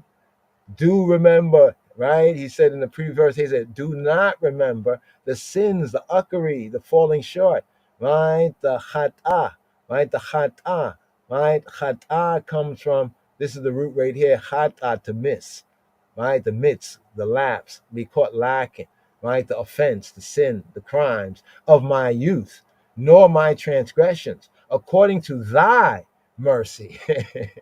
You see that right there? He didn't say according to my righteousness, all the good that I've done, and that. No. According to thy mercy, right? Remember, right? Thou me for thy goodness sake, O Yahweh, O he who be who he be, right? Here he says, we say chatot, right? Chatot, right? Sins, ne'orai of my youth, the sins of my youth. Or fishai, my rebelliousness, my transgression. Or fishai, al tizkor, don't tizkor, you remember. Al tizkor, don't remember. Chatota ne'oraya ufishai, al tizkor, ka chasideka, according to your chesed, your mercy, right? Zekar li, remember me or for me. Zekar li, ata, remember for me, you. Remember for me, you. That's literally Zekar li ata. Remember li for me, to me, ata, you. Zekar li ata. Remember to me, for me, you. That's a beautiful prayer there. Zekar li ata. Oh Yahweh, Zekar li ata. Remember for me, to me, you. Lima'an. lima'an, so that, right, tuveka, right, so that, or because, for the intent, the purpose of, tuveka, tuveka, tub, goodness. Tob is good and tub is goodness. Tubeka, Yahuwah. Chatota ne'rayo fisha'ai. Al tizkor, ka chasideka, zikar li ata. Lima'ana tubeka, Yahuwah. Here. He mentions sin, right? Sin, right? You know, what we don't deal with so much in the churches, many churches, not all, the hata'ah, the missing the mark, the forfeiture, the crimes, right? The fornication under the crown, right? Of the King of Kings. Here. Sin, right? Chata, right? Means like missing, something you missed to do, right? In the context of Torah, it's inadvertent errors, as we have in Psalm 1 and 1, inadvertent errors, right? Due to youthful, right? He says of ne'orai, of my being a naor, right? In a female sense of ne'ora, right? Early youth, right? The sense of juvenility, you know, being a young person, right? Those there. And he says, fisha'ai, my pesha, sometimes translated as transgression, but it's also rebellion, right? Transgression is like a rebellion. You know, like we know better, you know, but we do. It's like that rebellion, right? It's a revolt. This word also is applied to national revolt, fesha, right? To moral revolt, or really just or really unjust, right? Revolt, right? Against true, really justness. So an act of rebellion against Elohim's will, going against his will, right? In mature age. So some look at the sin to be the sins, right? Chatot, when I was a youth, right? Naor, right? But then the transgression is as I mature, right? Because I mature, I'm grown, I know things, I'm going against his will in mature age. So some look at this verse as applying to when I was young and even when I got mature, as well, there were transgressions. So according to thy mercy, thy chesed, right? Zikar li ata, remember thou me. Remember thou I, or remember for I the I, right? Right? Zakar li ata, for thy goodness sake, right? Tubeka, right? So here's this word here, tube. It's like goodness, right? Goodness, like the goodness of Elohim, his goodnesses, right? Goodness, gladness, all things good, beneficial, right? But goodness, right? For goodness sake. For thy what? For thy goodness sake, right? Do this not for my goodness sake. Lima'ana tubeka, Yahweh, right? He does not rest, and we should not either our appeal for forgiveness upon any merits that he or we may possess. However, upon Elohim, the creator, the judge, Elohim's goodness. That's why the Elohim, as a title used of Yahweh in these contexts, brings out that sense of the judge. You know what I mean? You're not going to call the judge by his personal name, in that sense, but falling on the mercy, right, of the court, as it be, right? So, hence, the next section, right, it contains praise of Elohim's character as revealed in his dealings and his doings, right? His dealings and his doings with man. So we have verses 8 to 14. All right, we'll try to push through, but want to touch on some of these keys for the I and I and I. Here we have the chet, perek chet, right? Verse chet, the Hebrew letter chet, eighth letter of the Hebrew alphabet. Here, this section, verses 8 to 14, the praise. So the opening appeal, like a prayer, an appeal, right? Invocation, an appeal for protection, guidance, and pardon. And here we have the praise. So some say praise and worship, not understanding what worship is. Worship is prostration, bowing down, falling on your face. You don't see them doing that, right? Unless you just fall out or something, but they don't, you know what I'm saying? So they shouldn't call it praise and worship. They should call it prayer and praise. Let's have a prayer and praise service, right? Because worship, right, is prostration, right? And it's interesting, the things that be going on. But anyway, here, this verse here, praise, the praise, right? Praise of Elohim, Yahweh Eloheinu. Good and upright, Yahweh is he who be who he be. Therefore will he teach sinners in the way, the truth, and the life of the King of Kings Christ, Yeshua HaMashiach. Tob, we Yashar, Yahweh, Al Kain, Yoreh, Chataim, Badarek. Here it says Tob, good, attribute of Yahweh, he who be, who he be Tob, good, and who he be? Yahweh, he be Yashar, he be Tob, he be good, Tob, right? He be Yashar, right? Upright, straight, correct, right? He be upright, right here. He be right, right? Straight, right? Oh, we Yashar, Yahuwah, right? Good, beneficial, and leveled up, upright, right? Straight is he who be. All Cain, therefore, all Cain, right? On affirmative, therefore, all Cain. Yoreh, Yoreh. Now, Yoreh is an interesting word from Yara, right? Yara. Now, Yara means to throw, to shoot, to pour, like to shoot, to throw water, to shoot, to point. Also here, this is actually the root word of Torah. Torah comes from Yara. So here it says Yoreh, right? Yoreh. He will teach. He will point out, show, direct, teach, instruct. Yoreh, right? And so we have the Moreh and the Morah, the instructors, Hebraically speaking, the Moreh, the male, and the Morah, right? But Yoreh.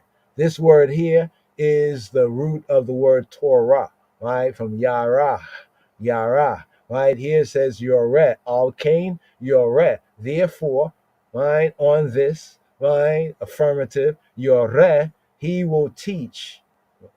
Chataim. So we had the chatot, sins, right? And here we have the chataim, the sinners. Chataim, Al Cain, Yoreh Chataim Badarek, right? In the Darek, the Derek, in the way, right? Therefore, Al Cain. A case of cause and effect. So when we have the Al Cain, right? All mean like up upon, and Cain is like an agreement, like to say yes, right. It can be a consent, right? So Al Cain translates to be therefore. So the Al Cain, right, is like a case of cause and effect. Therefore, Al Cain, therefore, because he is Yashar, he is upright, right? He must, right, necessarily offer guidance to those who stray from the right path. It's like sometimes you see in court, sometimes judges have to judge somebody because of the crime that they have been, adjudicated to have committed. But sometimes they give a little advice. They still try to show certain things. They might take, you could say, mercy, right? He must necessarily offer guidance to those who stray from the right path, right? The Rebbanim, the scholars and rabbis of Torah, they deem this one of the great sayings of the scripture. Here. One of the great sayings, Al Kain Yoreh Chataim Badarek. Therefore, he will teach Yoreh, right? Chataim Badarek. He will teach the sinners, the uckers, in the way. So some will say, man, I don't know if I could follow the way, the truth, and the life of Yeshua HaMashiach, the King of Kings Christ. 'Cause I got all these stuff going on with me, man, and I got to be perfect. No, it says right here, Al Kain Yoreh Chataim Badarek. He will teach, right, sinners in the way. You know what I mean? Like when they go through practice, they usually practice what it is that they're trying to do. You check.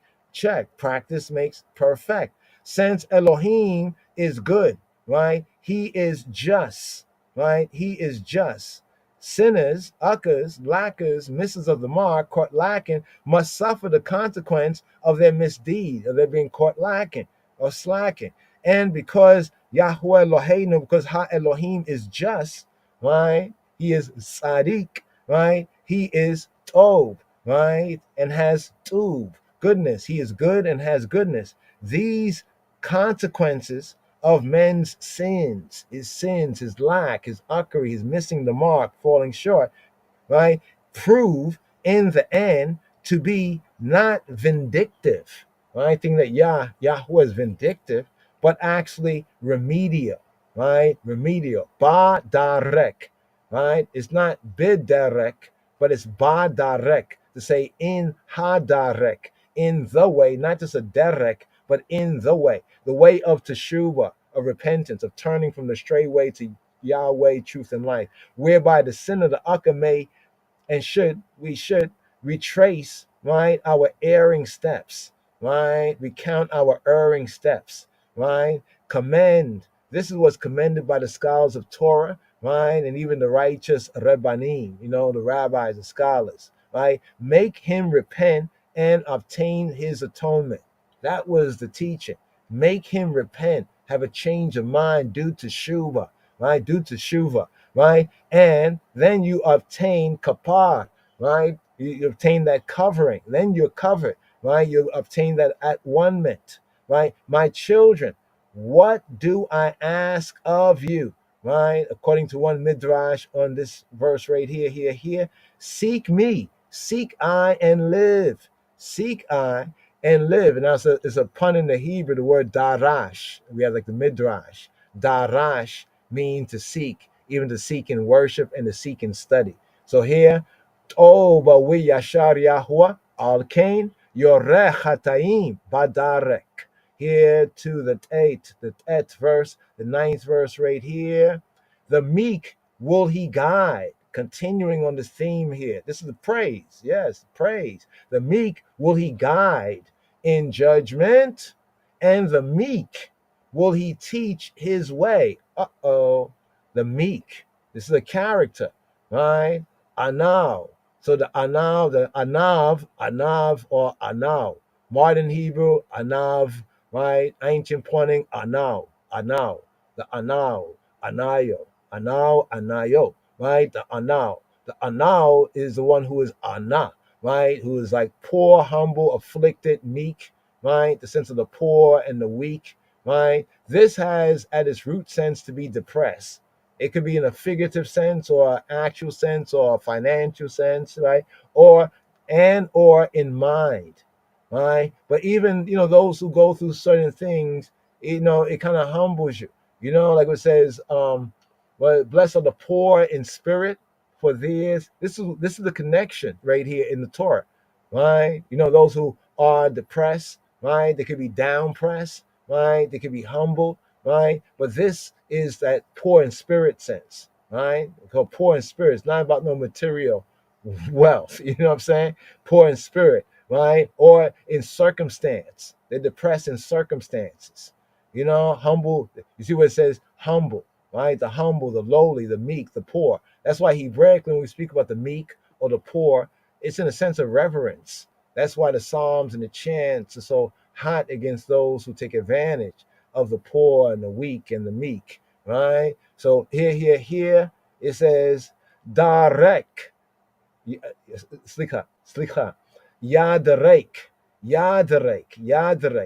Yadareka anawim. Yadarek anavim. Yadareka anawim. Right? He will do what? He will darak. That word darak, the root word for derek, for way. He will tread, to bend, cause to march. Right? Once again, in the sense right here, to walk.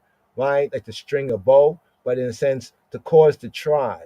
Right? So in one sense, the cause to trot as like an army trot or soldier's step, right? And the next sense is like in the sense of bending a bow, when you string a bow, right? Like it says, teachers in our hands, for war, fingers to fight.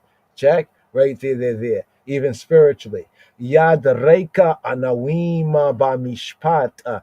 The meek, the anawim, the anavim, will he guide? Yad reik. How? Ba mishpat, in the judgment, right? In the judgment, in the mishpat. Mishpat is judgment, right? Judgment in the whole process, right? The act of deciding a case, right? The procedure of a case, the cause, the sentence, the execution of judgment, the time of judgment. But so here, ba mishpat. We are lamed. We lamed, or we and ye lamed. We ye lamed, we lamed, and he will lamed, and he will teach the lamad here again. Notice how much teaching is here in this guidance and teaching. We lamed anawim, and he will teach the anawim, the humble, the depressed, right, in mind and circumstances, and therefore have a humble character, right? That is of enough value of Yahweh, Elohai, Eloheinu, right? Here we are lamed anawim darko, and he will teach the anawim, the meek, darko, his derek, darko, his way, from derek, darko. He will teach them his derek, darko, his way, the way, the truth, and the life. So what do we have right here? Humble, anawim, the anawim. More on this in Psalm 9, verses 12, 13. Here, the word has a wider sense. The humble are the opposite, right, of the arrogant who follow their own inclinations.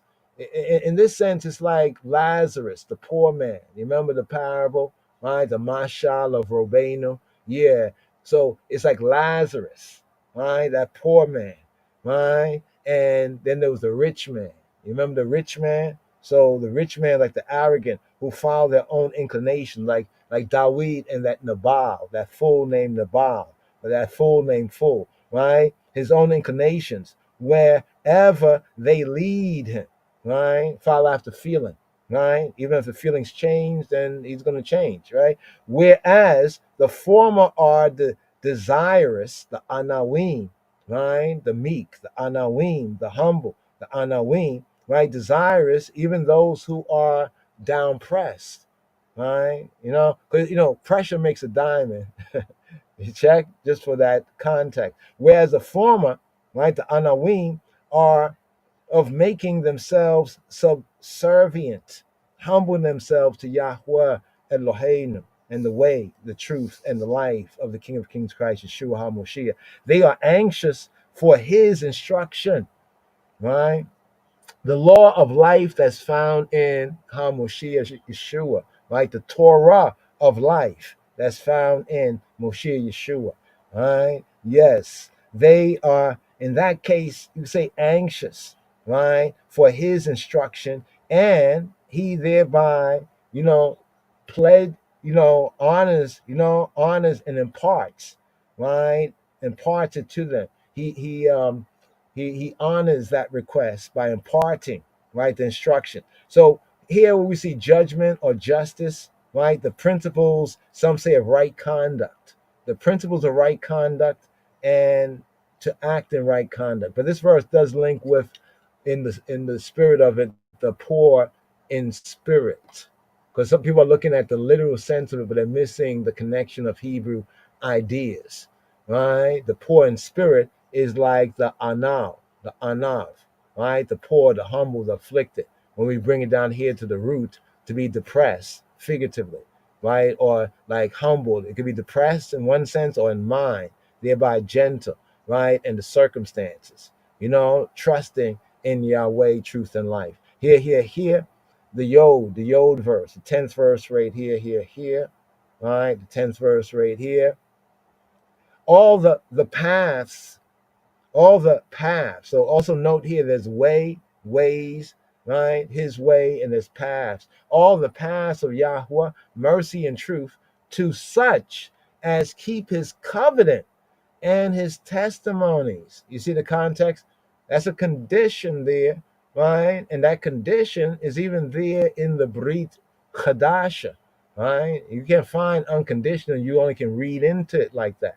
But here, there's a context. It says, he who believes, right, it gets baptized, right? But one who doesn't believe is damned already. So one who doesn't believe or credit, can't, they're already damned. So you have to tell them the truth. You're damned already. Why? Because this is the way, right? All the paths of Yahweh, mercy and truth, to such as keep, right? His covenant, right? Keep his covenants, like the new covenant which says keeping his commandments, right? And his testimonies, and also that's in the Brit Kadasha, even in Revelation, it speaks that way.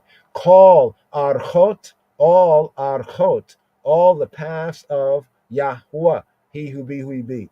Call archot, Yahuwah chesed, chesed, right? Mercy, we'emet, and amet. Chesed we'emet.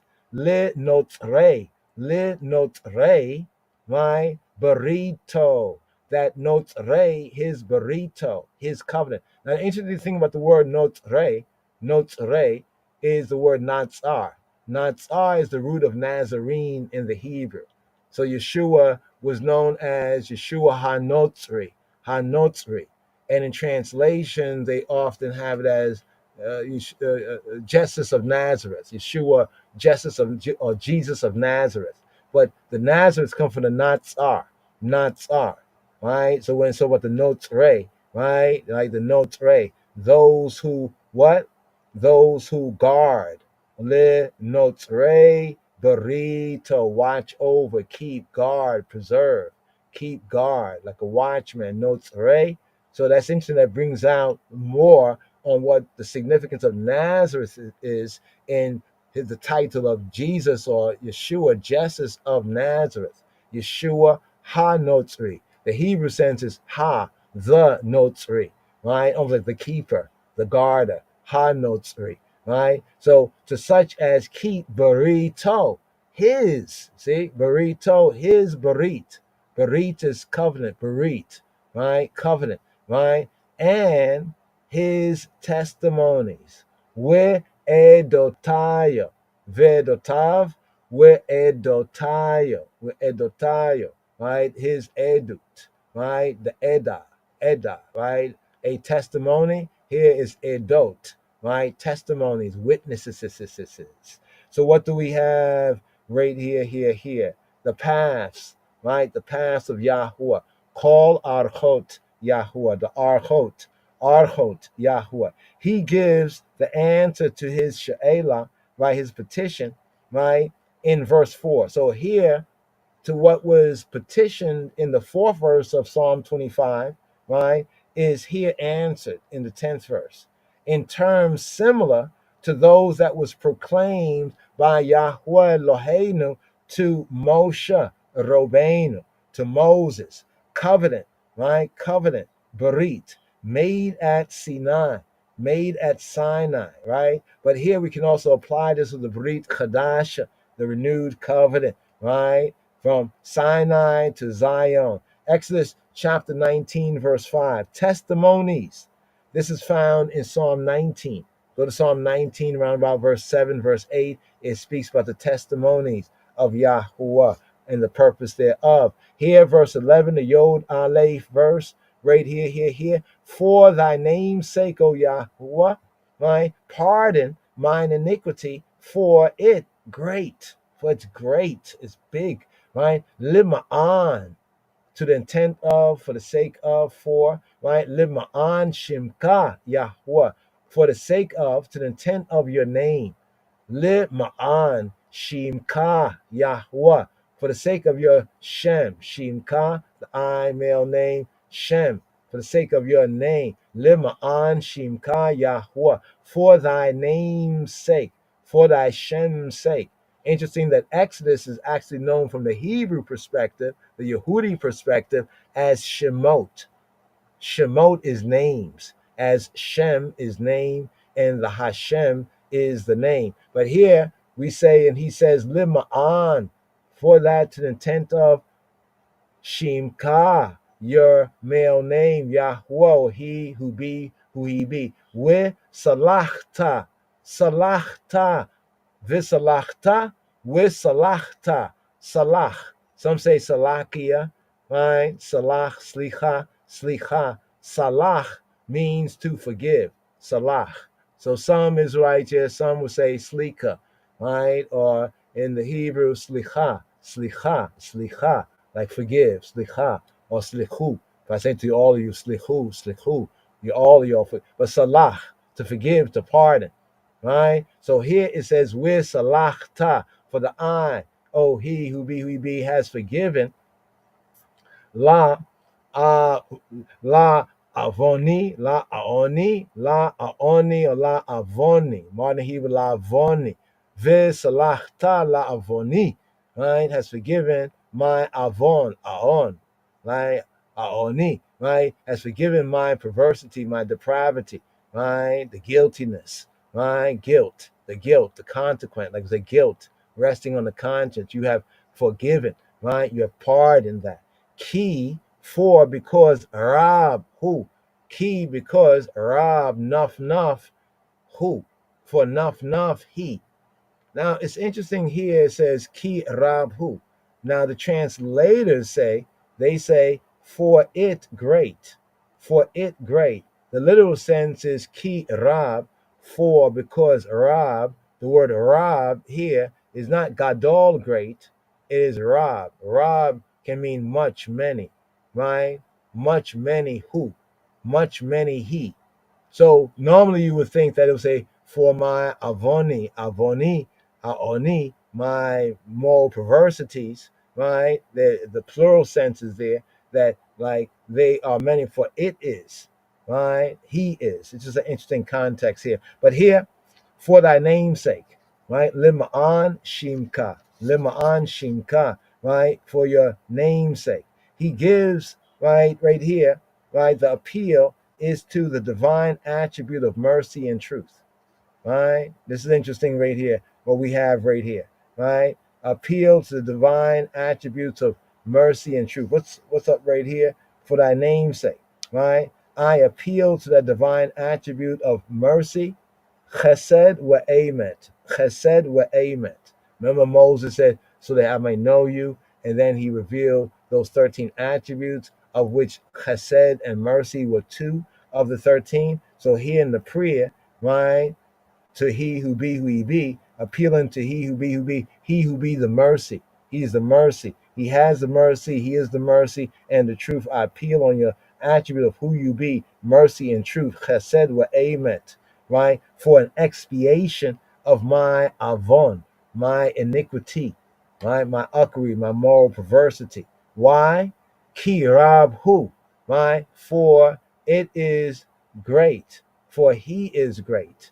For he is much. He is many, right? Not although it is great, right? Some interpret although it is great, ki rab hu, right? But because it is nuff, because my uckery, my sin, my avon, my perversity, right? My twistedness is so grievous, I can only deep in, right, upon the infinite love of Yahweh Elohai, my Elohim, he who be, for pardon, right? For pardon and clearing of the guilty conscience. Lima'an shimka Yahuwah wislachta avonia kia ravahu.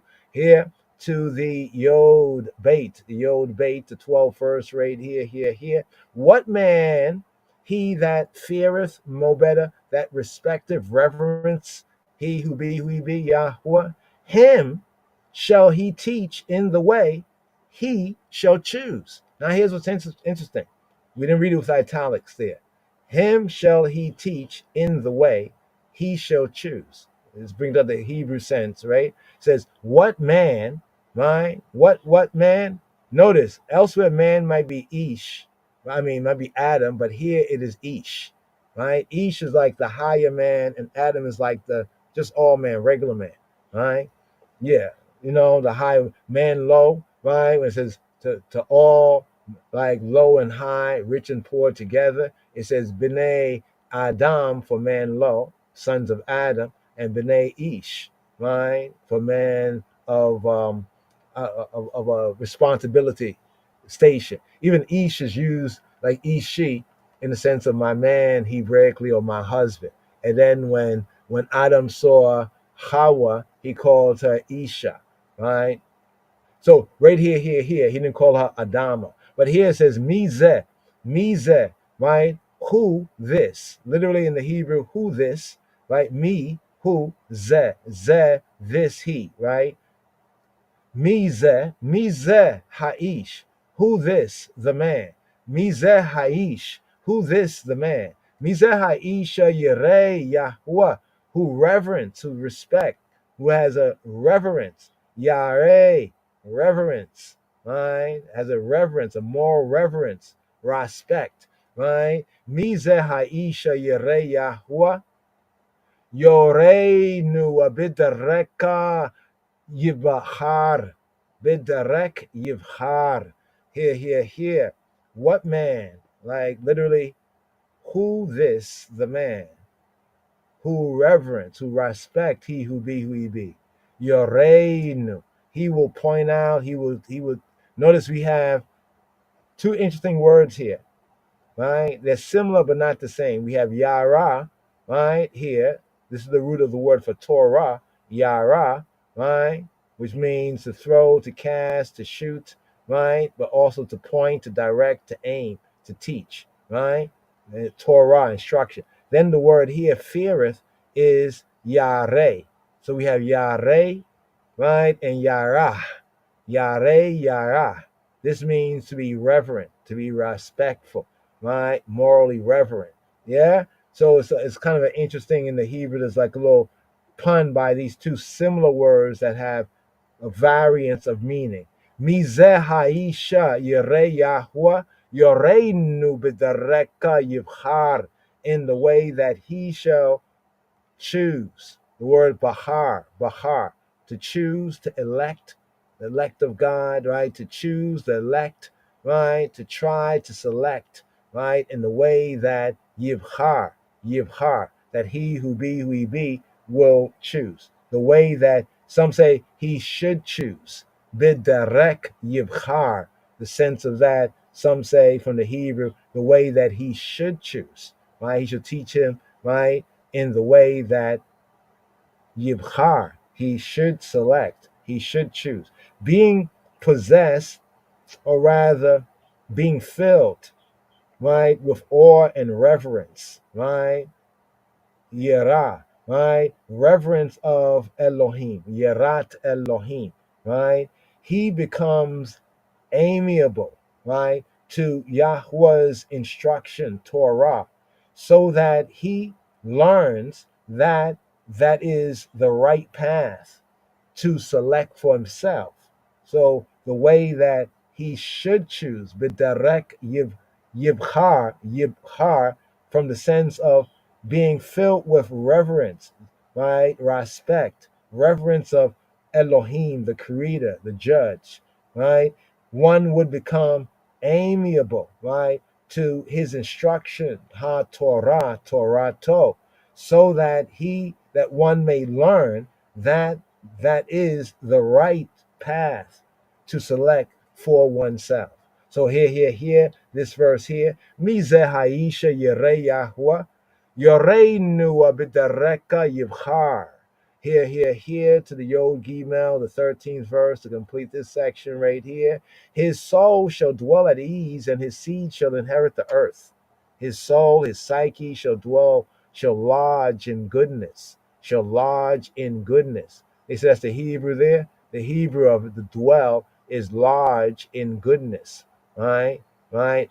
This is the word lean, right? To lodge, to like spend the night, right? Here it says nafsho b'tov, talim, b'tov, in goodness. So the word at ease is tov, the word for good. So the word they say at ease, his soul shall dwell at ease. Nafsho b'tov talim, his soul, she, b'tov, in goodness, right? That is at ease, right? In goodness, pleasantness, and excellentness, right? Appropriateness, happiness, yes, right? Nafsho, his soul, his psyche, bito talim, talim, she shall dwell, because the soul is feminine, right? Nafsho bito talim, with zaro, and his zera, seed, zaro, his seed, right? His seed, right? His race, his seed. With zaro, Yirash Aretz, Yirash, Yerash Aretz, right? Wezao Yerash Aretz, and his seed shall Yerash. They shall Yarash, right? Yerash, right? They shall seize, dispossess, take possession of, inherit, disinherit, occupy, impoverish, become the heir. This is the sense of like to inherit in the Hebrew sense. The idea of Yarash, when it says inherit in the Hebrew and the ancient Afro-Semitic sense, is to occupy. So to inherit something in the context here is to occupy by driving out previous tenants, right? It could be by war, it could be economically, it could be many ways. You know what I mean? To impoverish the others and drive them out, right? Or to occupy and drive them out, or like the Israelites, to defeat those 31 kings, right? And possess in their place. The implication can be to seize, rob, or to inherit.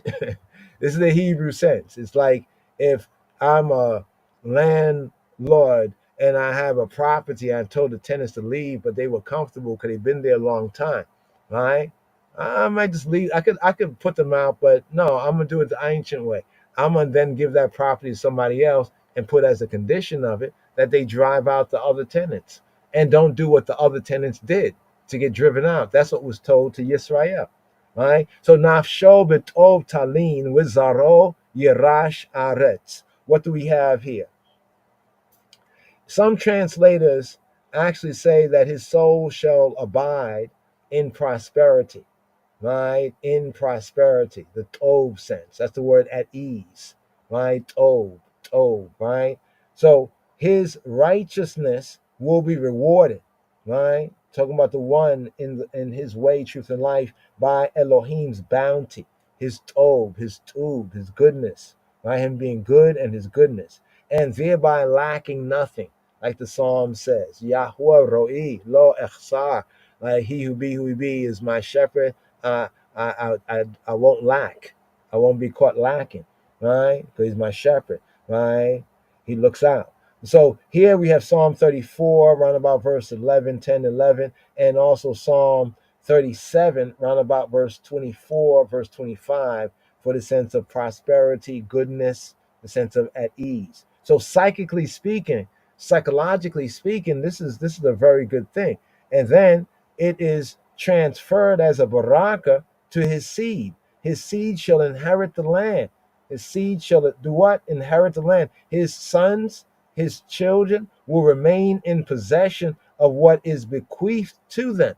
You know, it's like sometimes there's a generational, like a business. You know, like somebody might have business and it passed down from all these generations, and then there's a generation that just loses it all. It's something like the Israelites, you know, like we can see that there. But the baraka is that it should be pass it on, pass it on. Proverbs 2, right? Proverbs 2:21 says this: the upright shall dwell in the land, the wicked shall be cut off from the land. Again, the upright shall dwell in the land. The wicked, the Rasha, the defiant, shall be cut off from the land. Here, to the Yod Dalet, the 14th verse here. So we can complete this section here for the last section. Coming forward, the secret of Yahuwah with them that reverence, that respect him. And he will shew them his covenant. Wow. And his covenant to them to make them know it. Yeah, that's like the verse earlier was his shoe me, cause me to know. And his covenant to make them know it. He's gonna cause them to know what his covenant be. Right? Here. Sod Yahuwah Lia Reayo Ua Berito Le Chodiam Le Chodiam to Hoda, to call them the Yada, cause them to know. Lehodiam. Again, Sod Yahuwah Li Reayo. Uwa Berito Lehodiam. Right? So here, the secret, here is the word sod, the council, right? The council, the assembly, like council, like familiar conversation, like a close council, right? Like here is like familiar converse, right? Intimacy, the sense of the sword of Yahuwah is like that intimacy, right? The sword of Yahweh, right? And in the letter Samek, you see the hand sign of His Majesty in the letter Samek. Gonna build on that, Yah willing. But the sword is like a session, like a company of persons in close deliberation. Like when Yeshua said that if you love me, you will keep my sayings, and the Father will love you, and we will come, right, and have a session. You know, the sword of Yahweh have that session, a company of persons in close deliberation, right? The implication is intimacy, consultation, and a secret, right? This word can be used in this good sense, but can be used in other senses to show that closeness too. But here is a secret, the secret counsel, the close counsel of He who be, who He be, li reaya, li reav, li reaya, with those that reverence, right? That Yare, right? Liayo, that reverence Him, right? And He will shew them, cause them to know, right? His covenant. Burrito, His burrito, His berit, His covenant, right? Contractual covenant agreement. He will yada'a, right? Yada'a, right? Cause them, cause them to know in like the nephil the nephil sense. No, we had touched on it before. The poal here, cause to know, right? Cause to know. The poal build from the yada is hodia, poal. Le hodiam, am is a suffix for them. Le hodiam, uberito hodiam, right? And for I, that's the Brit Chadasha. Yes, Rastafari. So what do we have here in the Yod Dalet verse? The counsel of Yahweh is with them that reverence Him, and His covenant to make them know it. To make them know it, right? So that they know it. The counsel is a secret. Secret, the counsel, intimate, close association. In addition to material prosperity, goodness in that sense, the righteous, right choice, enjoy an intimate fellowship and converse, right? They enjoy fellowship of the Ruach, right? The Ruach HaKadosh, the Spirit with Yahweh Eloheinu, to make them know it. Le Hodiam, by having a deeper and a fuller da'at, a fuller knowledge, right? A gnosis, a fuller da'at of what is implied in Eloheinu's covenant, in the burrito, right? With Him, that reverence, that truly respect and reverence Him. May they and we derive greater barakot, greater empowerments to prosper, barakot, blessing, from it and through it and in the way, truth, and life. So here to the closing section right here, verses 15 to 21. The prayer here, right here, we're gonna resume the prayer at the 15th verse, the 8th wow verse here, the 15th verse. This section here, the prayer, his prayer to Philato, resume. He says, my eyes ever toward Yahweh, for He shall pluck my feet out of the net. He shall bring forth, bring forth, right? Yatzah, cause to exodus, the sense of the exodus, Yatzah, to exit, to come out, right? Yatzah, my feet, right? Ainai tamida illa Yahweh ki Yahuwah yotziya meya resheta raglai. May reshet raglai, my feet. Here he says, ainai, mine eyes, my eyes, ainai, mine eyes, tamid, ever, always, continually, tamid, continually, perpetually, to stretch, continually, go on, continually, right? Constantly, right? Ainai tamida illa Yahweh, illa Yatu, or two, right? Yahweh, to He who be. Ainai tamida illa Yahweh. My eyes are always continually to He who be. Ki who, for He, ki, because, ki who, for He, yotzi, He is the exoduser. He's the exoduser, right? He will exit, causing to come out. May from reshet, may reshet, may reshet. He will cause to come out from the reshet raglai, my regal, my feet, right? From the reshet. So the reshet is a net. May reshet, right? May reshet raglai. Regal is like a foot, right? Raglai is like my feet, right? He will cause my feet, right, to exodus, right, to come out of the net. So here his prayer resumed. He begins off, my eyes are ever toward Yahweh. My eyes are ever, ever, ever, ever, always, continually. Ainai tamida illa Yahweh, to he who be, as a source of help when in difficulty. When in difficulty. My feet out of their reshet, word for net, reshet, the net, all types of nets, out of their trap, their net, their trap for catching animals, their net, right? Be man in the image after the likeness of he who be, not a animal, right? Reshet, right? Compare this here with Psalm 9, round about verse 15, verse 16. Here, pushing it, moving on to the eighth Zion, 16th verse right here. What do we have here? Turn thee to me, and have mercy upon me, for I desolate and afflicted. Turn thee to me, and have mercy upon me. As I said, this psalm, it has a very personal, right? There's an intensely personal note here, right? Pene, a lie. Pene, pana is the word to turn. Panim is the word for face, right? But pana, right? Pene, peniel, el turning to peniel, turn, right? Pene, a lie. Turn to ani, turn to I. Pene, a lie. Turn to I with Honeni,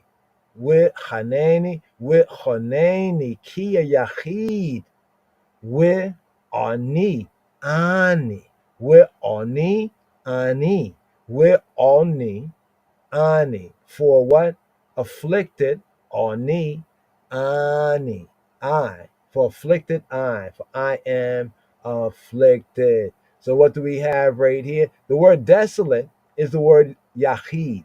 Yachid means to be one and only, like to be alone, right? Only, like your only son, like the only begotten, the Yachid.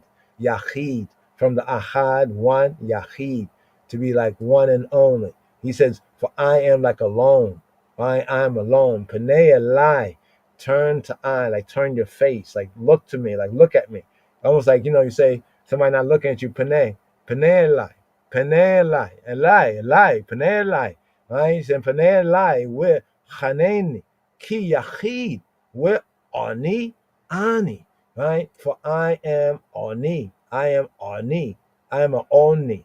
Right? Remember the word Ana, the Anawim, the meek that we spoke about? Yeah, so that's a Oni, right? Afflicted, one who's afflicted, right? Depressed either in mind or in circumstances, right? Afflicted. Blessed are the poor in spirit. Check. Penei laya we honeni, and shohanan, right? Be gracious, show favor, right? Favor I. It's basically saying to favor I. You say there's no favoritism with Yahweh. Maybe there's not, but then we can ask him for favor, and if he's be so gracious, he will show favor, right? Hanan, right? Show mercy, but in the sense of favor, right? With Hanani, Hanan Ani, show grace, favor, like pity me, right? With Hanani, Ki Yachid, for I'm alone. With Oni, and afflicted Ani, I. With Oni Ani. Right? If you misread it, it would sound like with Ani. But actually, with Oni Ani. With Oni Ani. Right? For afflicted I am. What do we have here? Turn thee to me. Penei Eli. Penei Eli. Pene Elai, to I.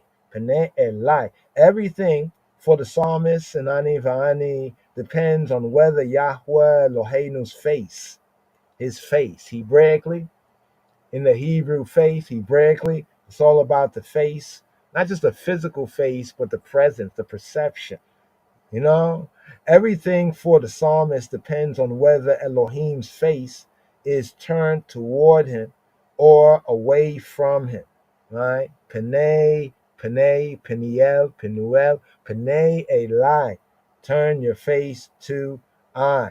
Right? The outline of the landscape may not be altered, but how do its features and aspects change when from the midst of gray and the lowering clouds, the sunshine just breaks through, and the azure, that blue of Shemayim, of the heavens appears, right? So when you turn your face, it's like a cloudy day, and then all of a sudden, through the clouds, the blue skies come. Yeah, it's like that. That's a change. Like they say, like day and night, so to speak. Panei Lai. He says he's solitary, Yahid, right? Right, that Yahid there, right? Bringing out that solitary sense. Ki Yahid. The translator here says desolate. Yahid. Yahid. Right? The unique one, the only one. Right? The beloved. Sometimes translated the beloved. For beloved. Right? For soul lonely, only. That sense. Yahid. Right? Friendless. I don't got nobody. I'm like just one and only. I'm like one and only. Not just one. I'm not just one of, right? Ahad, one of. No, I'm actually Yahid, right? I'm like one and only. I'm by myself, right? I'm friendless. Here to the 17th, right? The Yod Zain, right here. The troubles of my heart are enlarged. Bring thou me out of my distresses, out of my anxieties, right? Out of my anxieties. What's the difference here? Let me just look at this quickly. Chabarim, it says, was har chayv, uamimas ukotai. Mi mitsukotai, umimas ukotai, and then okay, between the harchev and the hirchivu, the Masoretic hirchivu.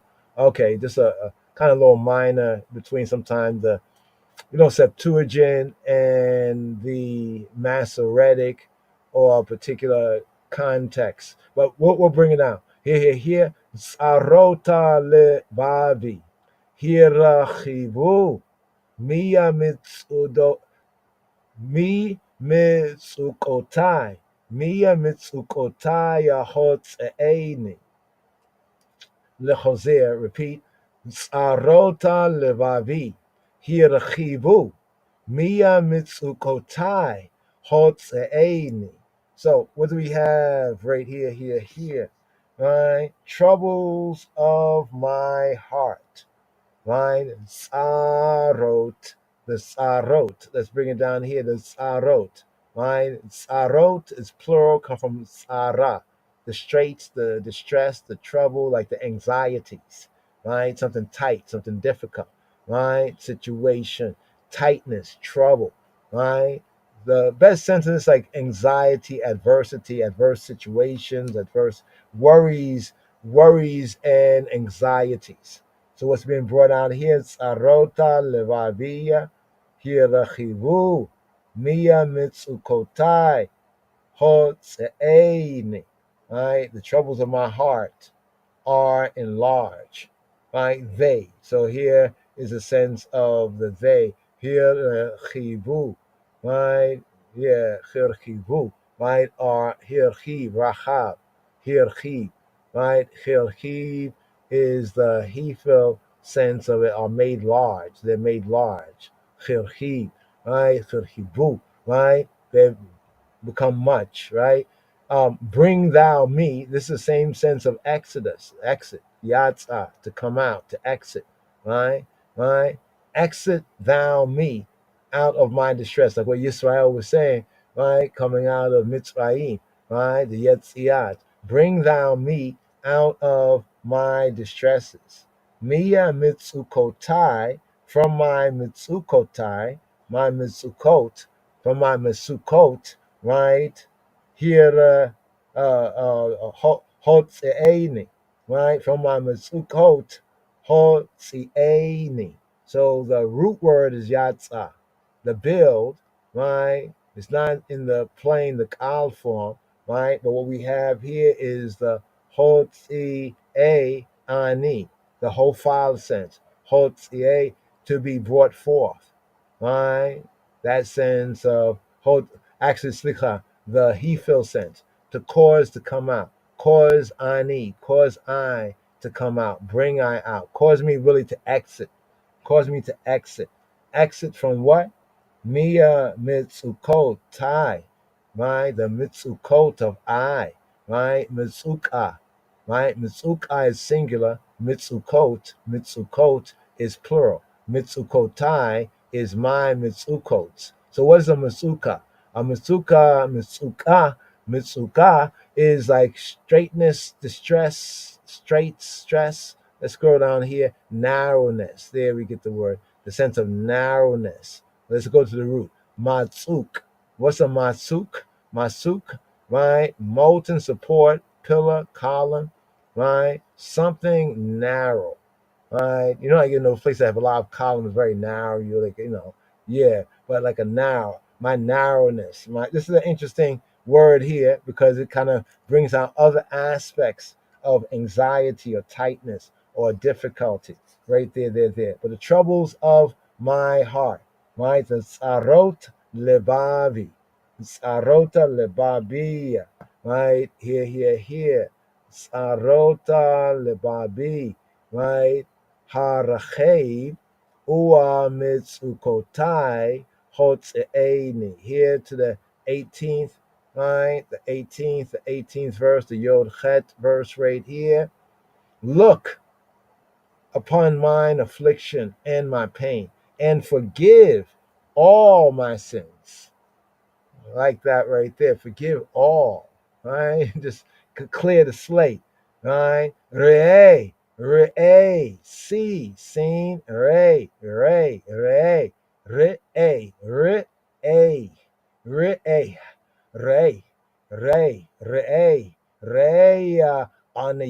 on ye, re, on ye, wa, amali, with sa, likola, chatotai, with sa, and forgive, with sa, likol of all, chatotai, all my lacks, my lackings, my chatot, all my uckeries, all my sins, my crimes. Re'eh, aniya wa amali, wa and amali.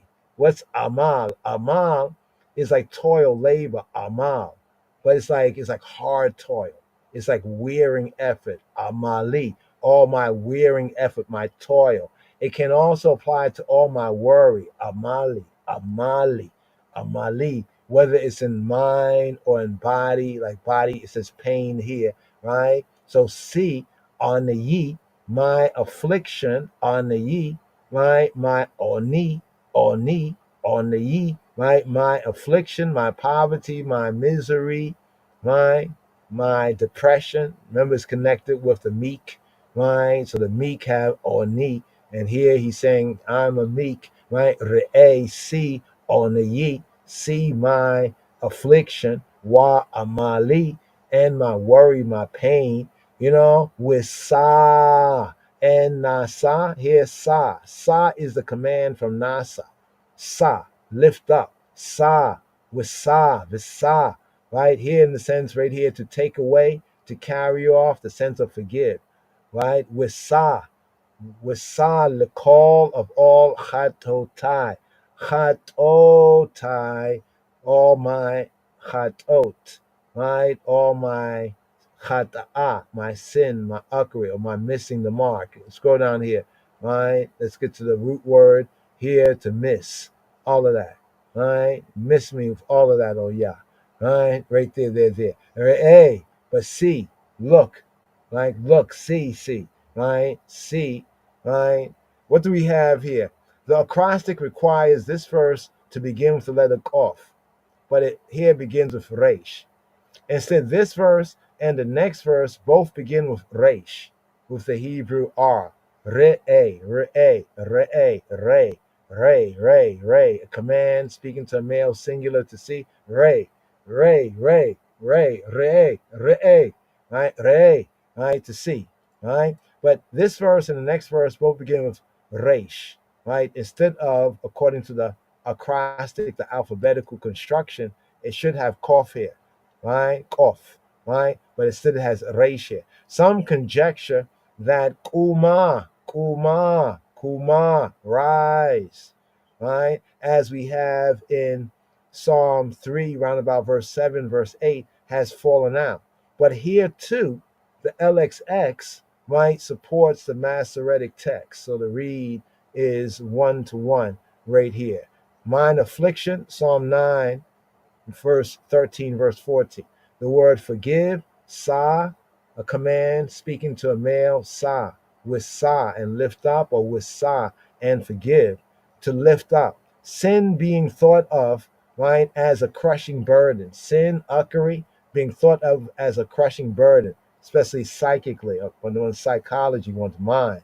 The psalmist and I and I pray to be relieved, right, of this load, right? Guiltiness rests upon mankind to be relieved of the load of the sins, right? And the guiltinesses from the conviction that they are the cause of his suffering. So the ancient thought was that even if one was going to physical suffering, right, the cause by and large was because he must have done something.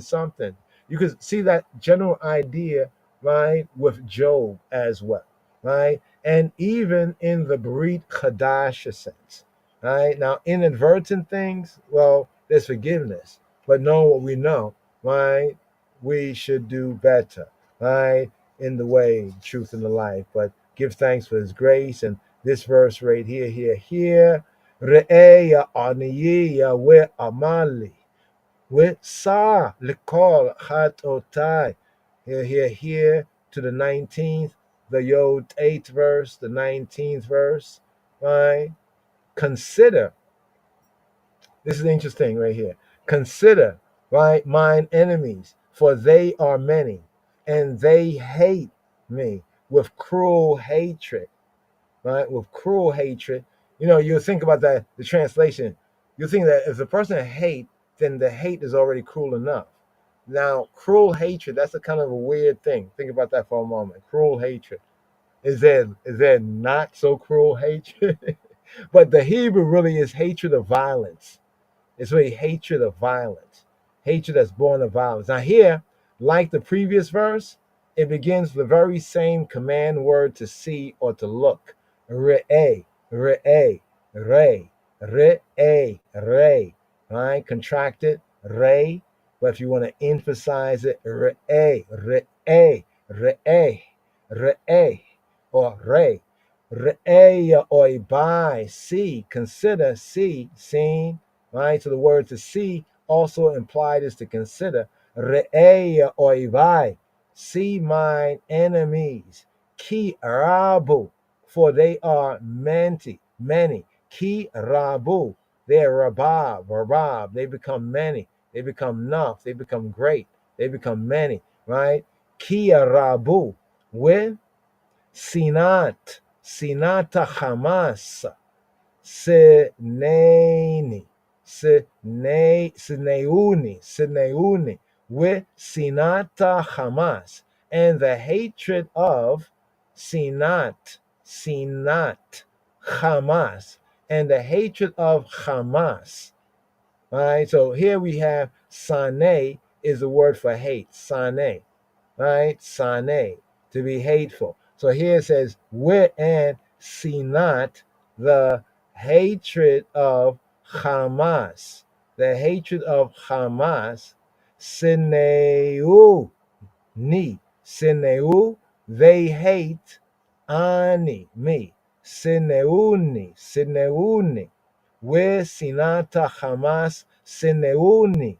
They are hating me. They hate me. Sineu ani. Right? So here when it says Sinata Hamas, right?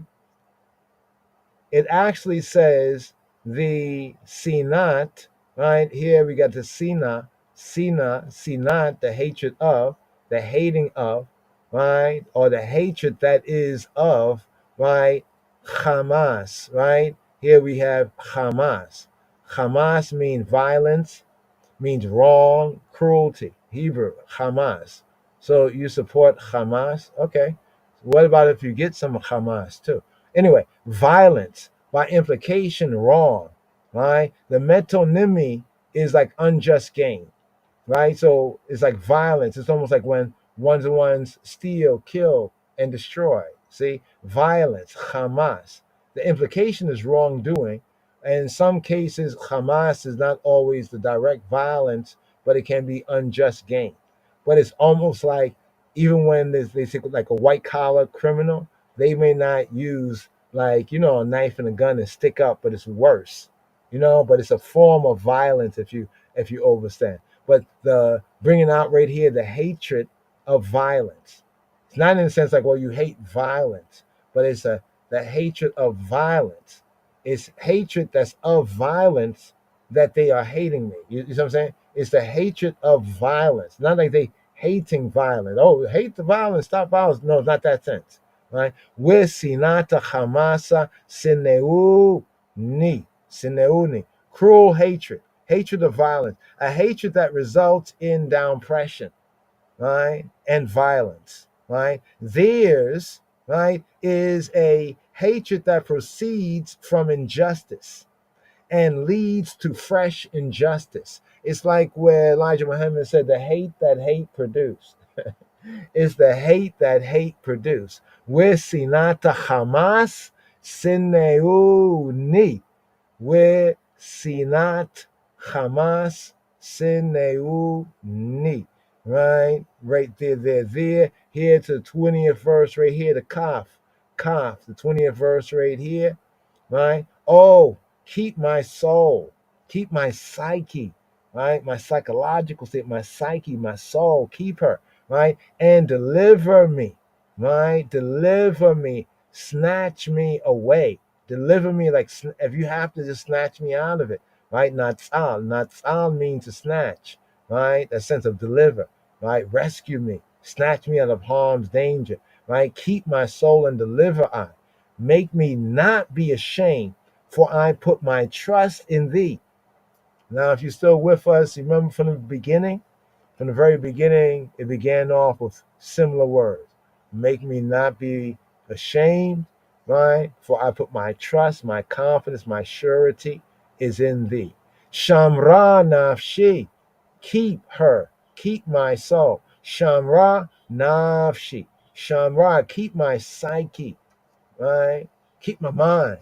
Shamra nafshia with hatzeleini, and snatch ani, hatzil ani, hatzeleini, and snatch me, deliver me, right? With hatzeleini. Alevosh, not for me to be ashamed. Don't allow me to be ashamed. Al ebosh. Don't allow me to be bush, right? Be put to shame. Bush, and bush, right? Disconcerted, be disappointed, to feel shame, be ashamed by reason of, to delay in shame, right? Any kind combination, don't let me pale. Properly is to pale. Oh, Alevosh, don't let me pale, right? But the sense of be ashamed in the Hebraic sense, like disappointed, delayed. Al evosh, kia hasiti bak, for I have fled to you for refuge. Hasiti, right? Chasa, I have sought refuge. I fled to you for protection. One sense of it, to trust, to put trust in Elohim, right? To put confidence, hope, expectation in Elohim. So both has a sense of to flee, like in a literal sense, right? chasad, to flee, right? But the figurative sense is to confide, to trust in. I trust in thee, in thee I. So here, Shamra nafshi, where hats aleni. Ale bosh, kia hasiti bak. Here. Keep my soul, protect me, guard me, hedge me about. Shamra nafshi. Like my soul, right, is like a flower, like a beautiful flower in the garden. And so what you're gonna do, you're gonna put thorns and stuff to hedge it about. Right? Let me show you this right here. This is the shamar. You see where the shamar says properly, right? Shamar, in the sense of protect and guard and keep, it's in the sense of properly hedging about with thorns. So this sense brings out the ancient kind of word picture of the idea of hedging or the idea of keeping or guarding something come from the ancient, like the first times of hedging something about with thorns, right? Guarding something, generally to protect, to attend to, or also the sense in Hebrews to observe my soul. Shamra nafshi we hatzaleini. Alevosh ki hasiti bak. Let me not be ashamed by succumbing to my enemies. Right? In spite of reliance upon Elohim's aid, his guidance and protection. Don't let me succumb to them. Don't let me compromise with them. Don't let me give in to them, because that would be a shame, right? Because I'm saying I trust in you, so help me and don't let me be put to shame. Al bosh, right? And it's a little like different than the beginning of Al bosha, right? Here it's like Ale Bosch, Ale Bosch. Here, bringing it here to 21st verse, the Kaf Aleph, 21st verse right here, Kaf Aleph. May integrity and uprightness, right, preserve me, for I wait on thee, for I wait on thee. Here. Let's look at the note right here. Okay, I see where it is right here. The LXX adds after thee, it adds Yahweh. Right? I wait on thee, Yahweh. In the Masoretic, it's not there, but I get the sense of it, right? But here, Tom wa yosher, Tom wa yosher. Oh, let's bring it up here like this. Tom wa yosher. Ye yitzaruni. Tom wa yosher yitzaruni yakia kowiti ka. Yahweh. So Yahweh is not here as you see in the KJV following the Masoretic, but in the LXX they put Yahweh because it sounds like other verses, right? If I wait on thee, O Lord, So they added in Kurios, right? Kurios, that would be the equivalent of Adonai or Yahweh. But here it says, let integrity, right? May integrity tome. So here we have Tom, well, not Tom, but we say right? Tom, integrity, completeness. Tom, Uncle what? Tom, Uncle Tom, right? Integrity, Uncle completeness. Fullness, Tom. Tom means innocence, right? Tom has a sense of completeness. Okay, the sacrifices had to be without blemish, right? And they had to be perfect. When it says perfect, it's tamim. This is like the root sense, tome, meaning complete, not having any more, not having any less. Figurative sense of tome is like prosperity. Usually it has a sense of like moral innocence.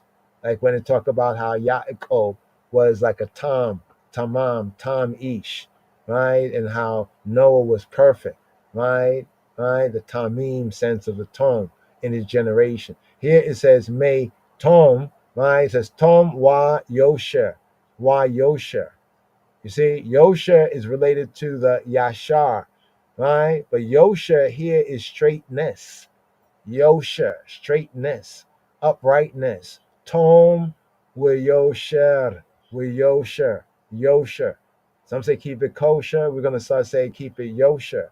Keep it Yosher. What is right? What is due? Straightness, uprightness. evenness, that which is yashar, because Yahweh is yashar, right? Upright, moral implications of rightness, uprightness, right? Right choiceness, righteousness, right? So here it says, Tom wa yosher yitzaruni, yitzaruni. Now notice something. Here it has the word preserve. Here is from the same root as natsar. Touched on that earlier. Natsar and the natsar connection with the Nazarene. The sense of Nazarene and Nazareth comes from natsar, not nezer, not nazar, not nazar, but come from natsar, natsar. Nezer, nazar, right? That's in the Nazarene sense. This comes from natsar. So here the verb is used yitzru, yitzruni, yitzruni, yitzruni. May they guard me, may they preserve me, may they guard me, right? Yitzruni, may they natsar ani, yitzruni. Who's they? Tom, Wa Yosher. Tom and Ha Yosher, and the straightness, the rightness, the what is rightness, right? Yitzaru, may they guard, may they preserve. Ani, may they preserve I. Yitzaruni ki, because kawitika, kawitika, right? Ki kawitika, for I have waited, touched on that in the beginning, kawa, to look, to wait, but a better sense is to expect.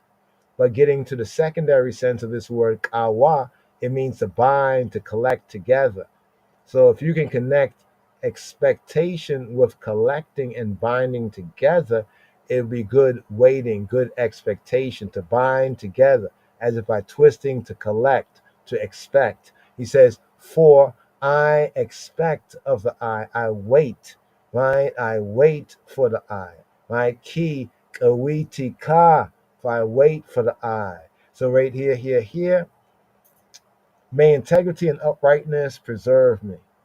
Tom wa yosher yitzaruni. Tom wa yosher yitzaruni.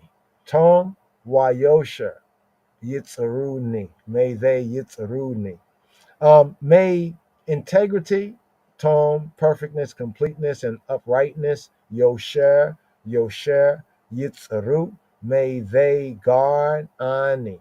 May single-hearted devotion to Eloheinu and honorable behavior to men, right? The two truth, twofold. My vertical relation with Yahweh Eloheinu and my horizontal relation, the earthly plane with my fellow man, that plus sign, that true cross, that tau, the tav, right? That mark, right? May single-hearted, right, devotion to Elohim and honorable behavior to man and men and people be as it were guardian angels, messengers at my side, as we have in Psalm 61, round about verse 7, verse 8 to this theme. He prays thus, and I pray like this, not on the ground, not on the grounds of our own merit or his own merit, but in virtue, in the strength, right? In the strength of his patient, expectant, collected, and respected, right? Dependence upon Yahweh Eloheinu. Wait for the eye. Kawitika, kavitecha, kawitika, kawitika. I wait for the eye. I place my expectation, ka, in the eye, bika, in the eye, right? As the champion, right? You are the champion, right? Shampona, right? The champion of the down press and the afflicted. And here to seal it, right? Kaf bait, 22nd verse, kaf bait, kaf bait.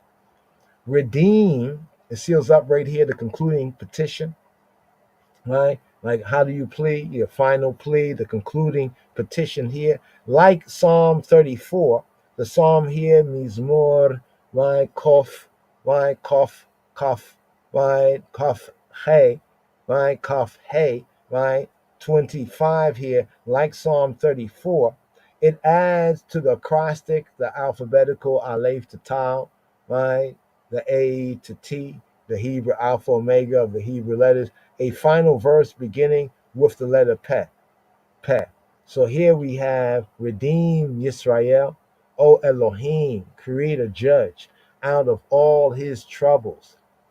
The Hebrew, Padei, Padei, Padei, Padei, Padei Elohim, Padei Elohim, et Yisrael, Mikol Tzarotayo, Mikol Tzarotav, Mikol Tzarotayo. Padei, redeem, Padei, redeem, O Elohim, right? Ransom, rescue, deliver, right? Allow one to be ransomed, right? To sever, in that sense of releasing, right? Severing, in the sense of ransoming. Padei Elohim, ransom, O Elohim, et Yisrael, Israel, Mikol, from all, Tzarotayo, from all Yisrael's Tzarot, from all, right, his Tzara, his troubles, his straits, his distress, his trouble, his anxiety, right? Redeem, Padei, Yahweh, right? Or Fidei, another pointing Fidei, or Fidei, right? Fidei Elohima eta Yisrael Mikola Tzarotayo, or Fidei Elohima eta Yisrael Mikol Tzarotav. Here. The whole of the psalm strikes and struck the personal note. For recital in the temple, the Heikal, or communal collective worship, right? It was felt proper to conclude with a reference to the needs of the community. All right. So in like collective worship, the temple, when we come together, it's like to pray for one another, though sometimes one might have a personal prayer, but even like this is a personal prayer, Psalm 25, but always it was thought proper to conclude such a personal prayer. Like if I bring up a personal prayer for myself, right, I should conclude it with something for like everybody. So this is one of the reasons why some say this verse here, right, this prayer, right, and this closing petition, Fidei Elohim et Yisrael, redeem Israel, O Elohim, Mikol Tzarotayo. After asking for what I need, right? Bless my people, right? Keep my people, redeem them. So here we have the prayer. Admirably, it harmonizes with the whole spirit of the psalm, the chant, and it sums up. This is one right here where a lot of the petitions are summed up, are addressed and summed up right here. So here, give thanks, brothers and sisters. Have some outro dubs to share on the outro right here. But Fidei Elohim et Yisrael, Mikol Tzarotayo. Here. Yeah. Dub-wise. Let's touch on the Hebrew English first up.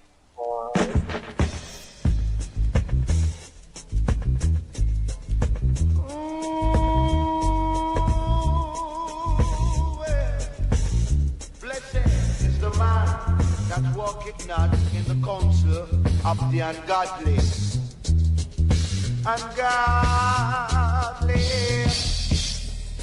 And also, blessed are the meek, for they shall inherit the earth.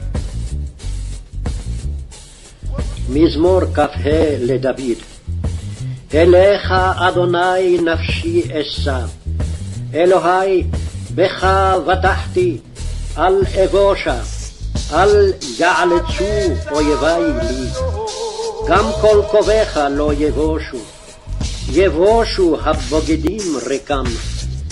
דרכיך אדוני הודיעני, אורחותיך למדני.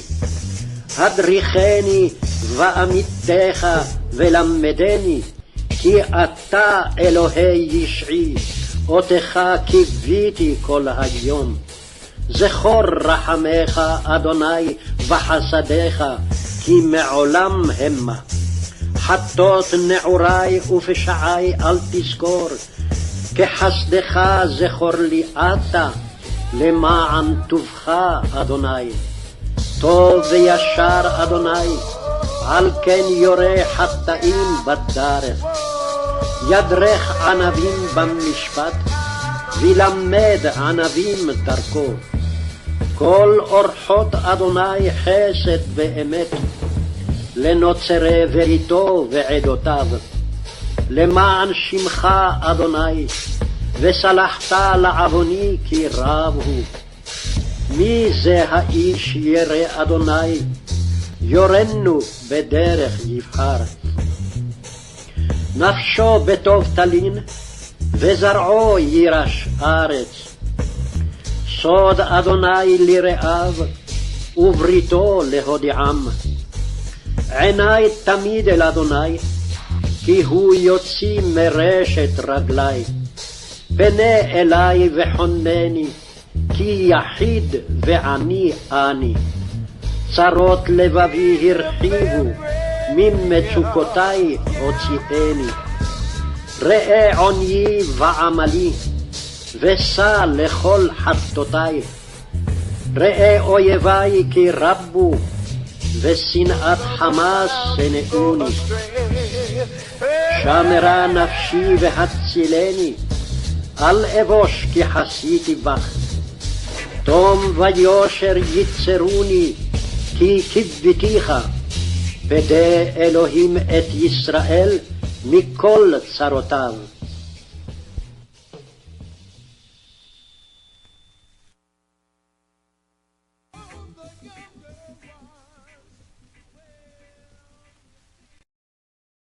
Yes, yes, yes, yes, yes, yes, brothers and sisters.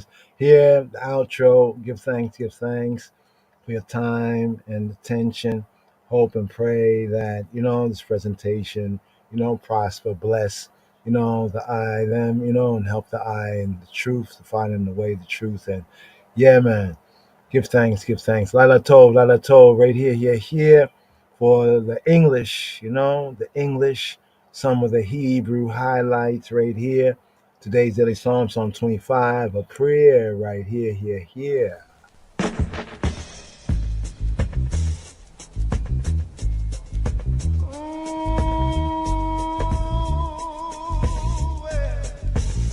Blessed is the man that walketh not in the counsel of the ungodly.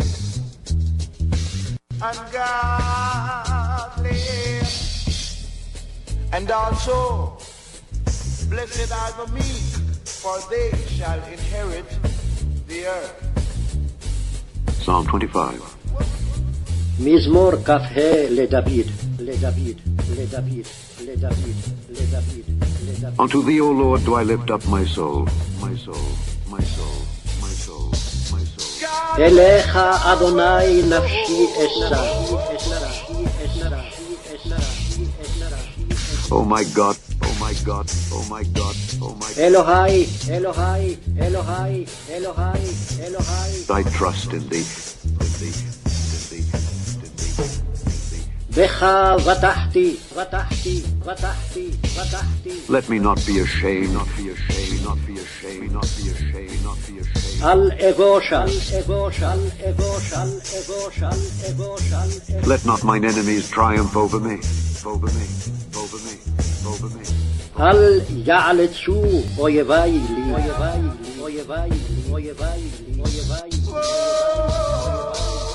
Yea, let none that wait on thee be ashamed. Let them be ashamed which transgress without cause. Show me thy ways, O Lord. Teach me thy paths. Lead me in thy truth and teach me. For thou art the God of my salvation. On thee do I wait all the day. Remember, O Lord, thy tender mercies and thy loving kindnesses, for they have been ever of old.